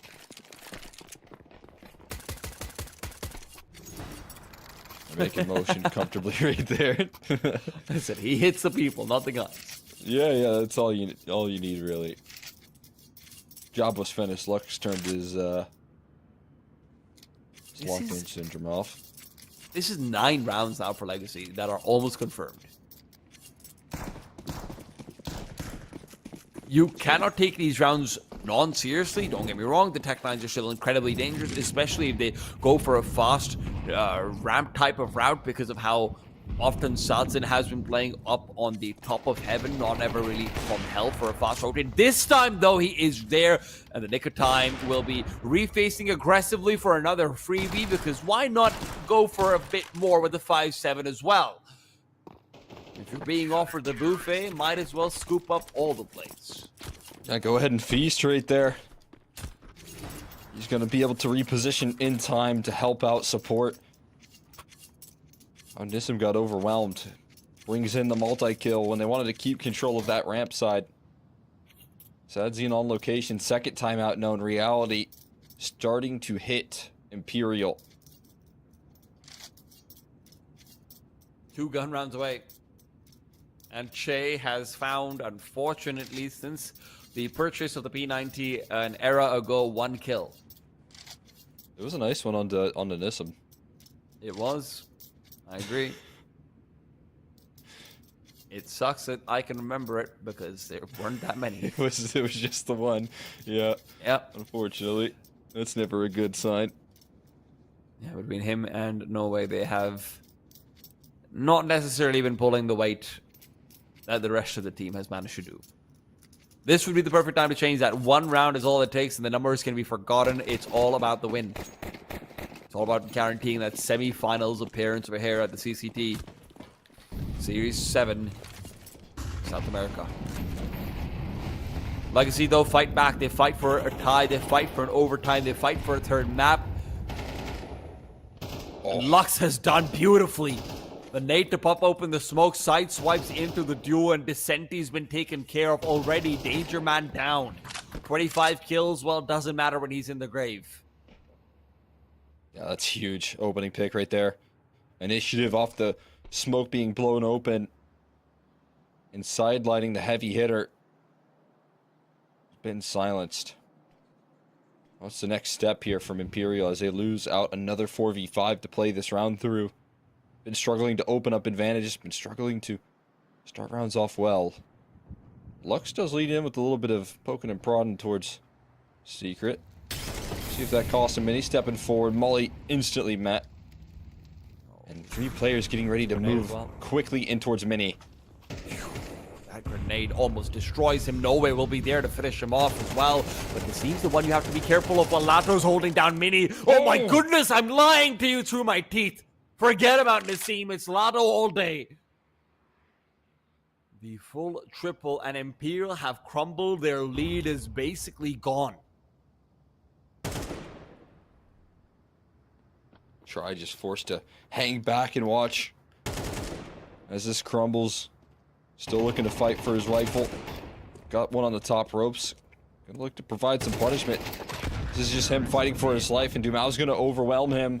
Imperial left without answers. Is it at the right time? He's always ready for the duel, and even though they're able to get that kill into Lux, he doesn't even need to consider the idea that they might be exploring stairs. Why?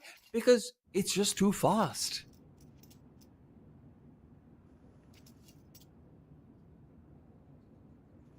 Scratching their heads at the moment here as to what the answer is, and you got to think about what worked well for them. And as you said, those mini targets have not been, excellent. Those A-side plays have left them, looking good in some rounds that they won here on this CT side, or T side, but not a lot. And most of all, the effectiveness of getting down in towards Secret and putting pressure on the lower bomb site has been what I feel like is Imperial's bread and butter on rifle rounds that have mattered, and they've completely changed away from that direction here since. Feels like Legacy never really caught weakened up in terms of the numbers game, always keeping the fights up for out of yard control, and Dumao has been a big piece of that puzzle. Now Lotto having a lot more impact in the mix.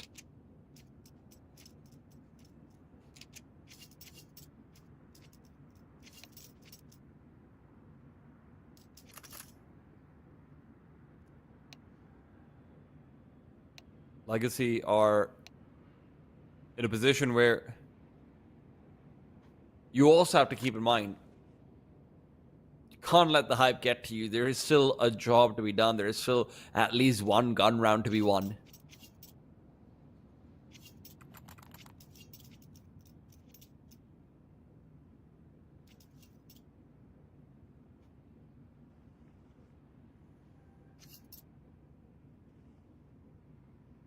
And for 12-4, man, 12-4 to potentially, giving up on a map like this.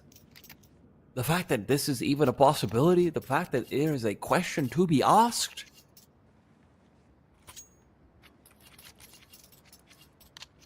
Yeah, it's going to be a frustrating way to try and continue the conversation for Legacy and to try and enter into the semifinals for Imperial. I want to do it the easy way. That's 2-0. They do not want to let this one slip into overtime. That would be terrifying. As a comeback, Legacy, pieced up round by round, would then be complete. Looks littering the outer yard with utility. HEs and smokes to bloom up in the face of Imperial, and they're looking for another shot to test him. I mean, it seems like It might be a call out towards a little bit more of a ramp-sided play, or not ramp-sided, rather hell-sided play. The grenade's not going to be catching anyone, basically. It all comes down to the 2 players down lower. It's one inside vent, and it's Lato on the other side. Lato down, Dumao doubles. Still a 3 versus 3, guns recoverable, and CTs cannot find space down below through vents easily. It has to be Nassim to buy a little bit more time, but at the same time, keep an eye out for Try. He's all the way behind. In that A site, he's going to be backstabbed very soon. Not ready, not expecting a player to be pushing through ramp. But in the meanwhile, Lux's demise will accelerate the regrouping down below. Rerouting to A would be the move. Yeah, they're waiting for Try to clear it out right now with his P250, but that definitely is the right direction. He's doing just that here. All the while, Sadzin is going aggressive in towards the lobby. Tech9 out. Decision being made from Sadzin is going to come down to a game of timing in which he might just win. He's got the element of surprise inside of Hut. They're not going to anticipate this. The bomb's up planted for him, though. He has to let it go down, and now the problem is that he cannot retreat. There's nowhere to go but forward. Spots out the back, misses the shot. Tech9 is only friend as he will attempt to move back into the waiting arms of Decenti, who's now caught in a fever dream. Do I watch for Hut? Do I try and push forward for Sadzin, or do I keep an eye out for the vent peak instead? Sadzin's demise means Decenti's only got that one more. It's a nail in the coffin, and it comes off of a half by Imperial, our fourth semifinalists. And you look at the direction that they go into for that final round as well, taking charge straight down the secret side. They even have that late lurk of try molly down Vince. It forces a smoke out of that defense, and Legacy this time around cannot plant their feet to deny access up secret. It creates enough chaos for try to then strike, and all perfectly threaded in just when they needed it most. Imperial come up with the right solution, the right answer to their problem, and find a way to close it out. Back-to-back 13-10s here. That being said, Tony watched it all go down. Tony watched Legacy fight for their lives, but Imperial moving forward. Tony, what do you make of that effort from Legacy? Oh, actually, we're gonna stick around here for a little longer. Yeah, we can have a conversation about it, because I feel like at the beginning of the game, it felt like a very well-handled adjustment from the side of Imperial on the side. It was pretty evident to them that outside was starting to be a little bit of a problem. You know, playing the distance game was working. Once they got that vent control or that outside control, it was pretty easy for Legacy to, at the very minimum, get bomb plants. But again, yeah, pretty easily rectified from that point forward once they realized the pattern, and everybody shutting out that possibility, and the missed nade, obviously, in the one round they tried to do it, kind of set them back by one round. But again, I think their CT side looked really good. Obviously having a little bit of a struggle going through and finding a number of conversions following their round, and a string of rounds Legacy had brought through. But frankly, I just don't really see much that can be made valuable by Imperial in that game, and I think the score being as tight as it is actually kind of misleading. Yeah, I mean, I think the problem is that whenever you start off with a scoreline like 8-4, you also have to take into the context of, dude, they're buying P90s in the middle, right? Like they're getting down to 1v1s in rounds where it should never be happening. Unfortunately, they do have a leader like Vinny, who even when things start to become a little bit hairier, they're still able to bring things together. Vinny had a fantastic series, though, starting off with what he was able to provide in Mirage, where he really did just take complete control over the game right now. And then, listen, Nuke might have been a bit more quiet, but Vinny's never going to be seen at the bottom of the scoreboard, and that's the trade-off of him putting himself in some reasonably good positions. Mirage, obviously, probably hot spot, but then Nuke as well, he's a-okay on it. This is where Vinny makes sure he will never disappoint, to the extent where you're like, why are you taking him? You are an absolute burden, and you got to give him credit for that, especially when he can pull out these MVP performances when things are getting a little bit hairy.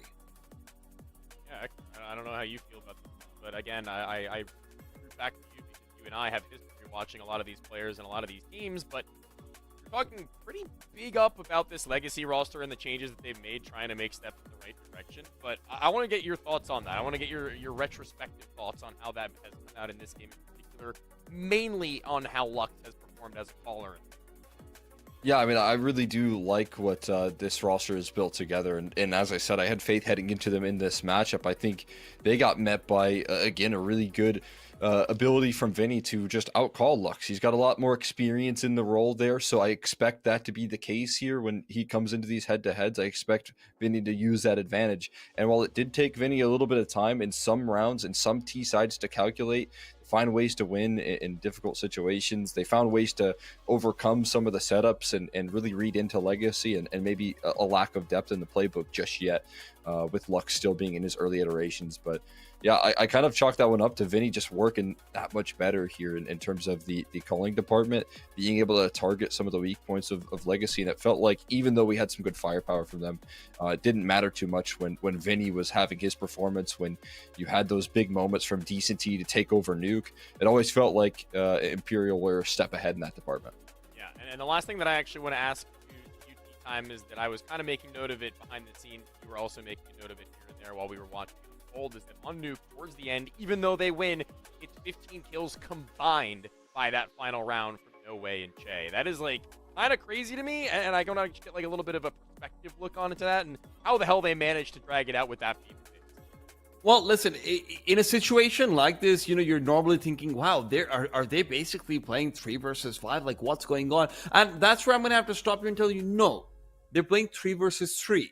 Because Nassim and Sadzin were also not really doing too much on the other side. And Sadzin, you know what? Credit to him. He gets a couple of these rounds where he's almost able to make a win happen. But those are rounds where his stats are being padded in impossible situations, which he is looking like a stud on. He is reminding us of his mechanical ceiling. We know where it is. Same for Nassim. But I'll be very frank. Nassim on Mirage was lost. Even the CT side, when he's 10-6 at the end of the half, I didn't really look at that and say, actually, he's doing a fantastic job anchoring. And over here on Nuke as well, it really was a Dumao and Lato show with a little bit of luck sprinkled in. If Nassim and Sadzin are fragging, there is no question Zos Imperial loses the series 2-0. I mean, and it's not to say I still think Imperial is the better team, but you can't have Che being as absent as he was. You can't have No Way doing what he was over there on Nuke either. It did feel like those two players maybe were confident of their victory before it had happened. Yeah, I guess I can feed into that storyline just as well. We've got our semifinals set. We have a pretty good set of bangers to go along with us, as a matter of fact. I think Luxo versus Imperial is one that I found to be a lot of fun lately, considering, you know, that Art versus Vinny clash. It's, you know, Vinny taking on the in-game leader role, having been brought up through his system pretty much from the beginning, and then obviously meeting in Fallen. But genuinely, I think that's going to be a lot of fun. And then on the top side of the bracket, Odic versus Sharks. Both going to be great games for whoever joins us. I don't know if you guys are going to be there, but I do hope you get to catch it anyway. But that is going to do it for today's broadcast. I appreciate you all for joining us. I appreciate the production team as well as the casters beside me for joining on this ride, as it has been a fun one. A long one, but Exner, myself, and Tea Time are going to be bidding you adieu.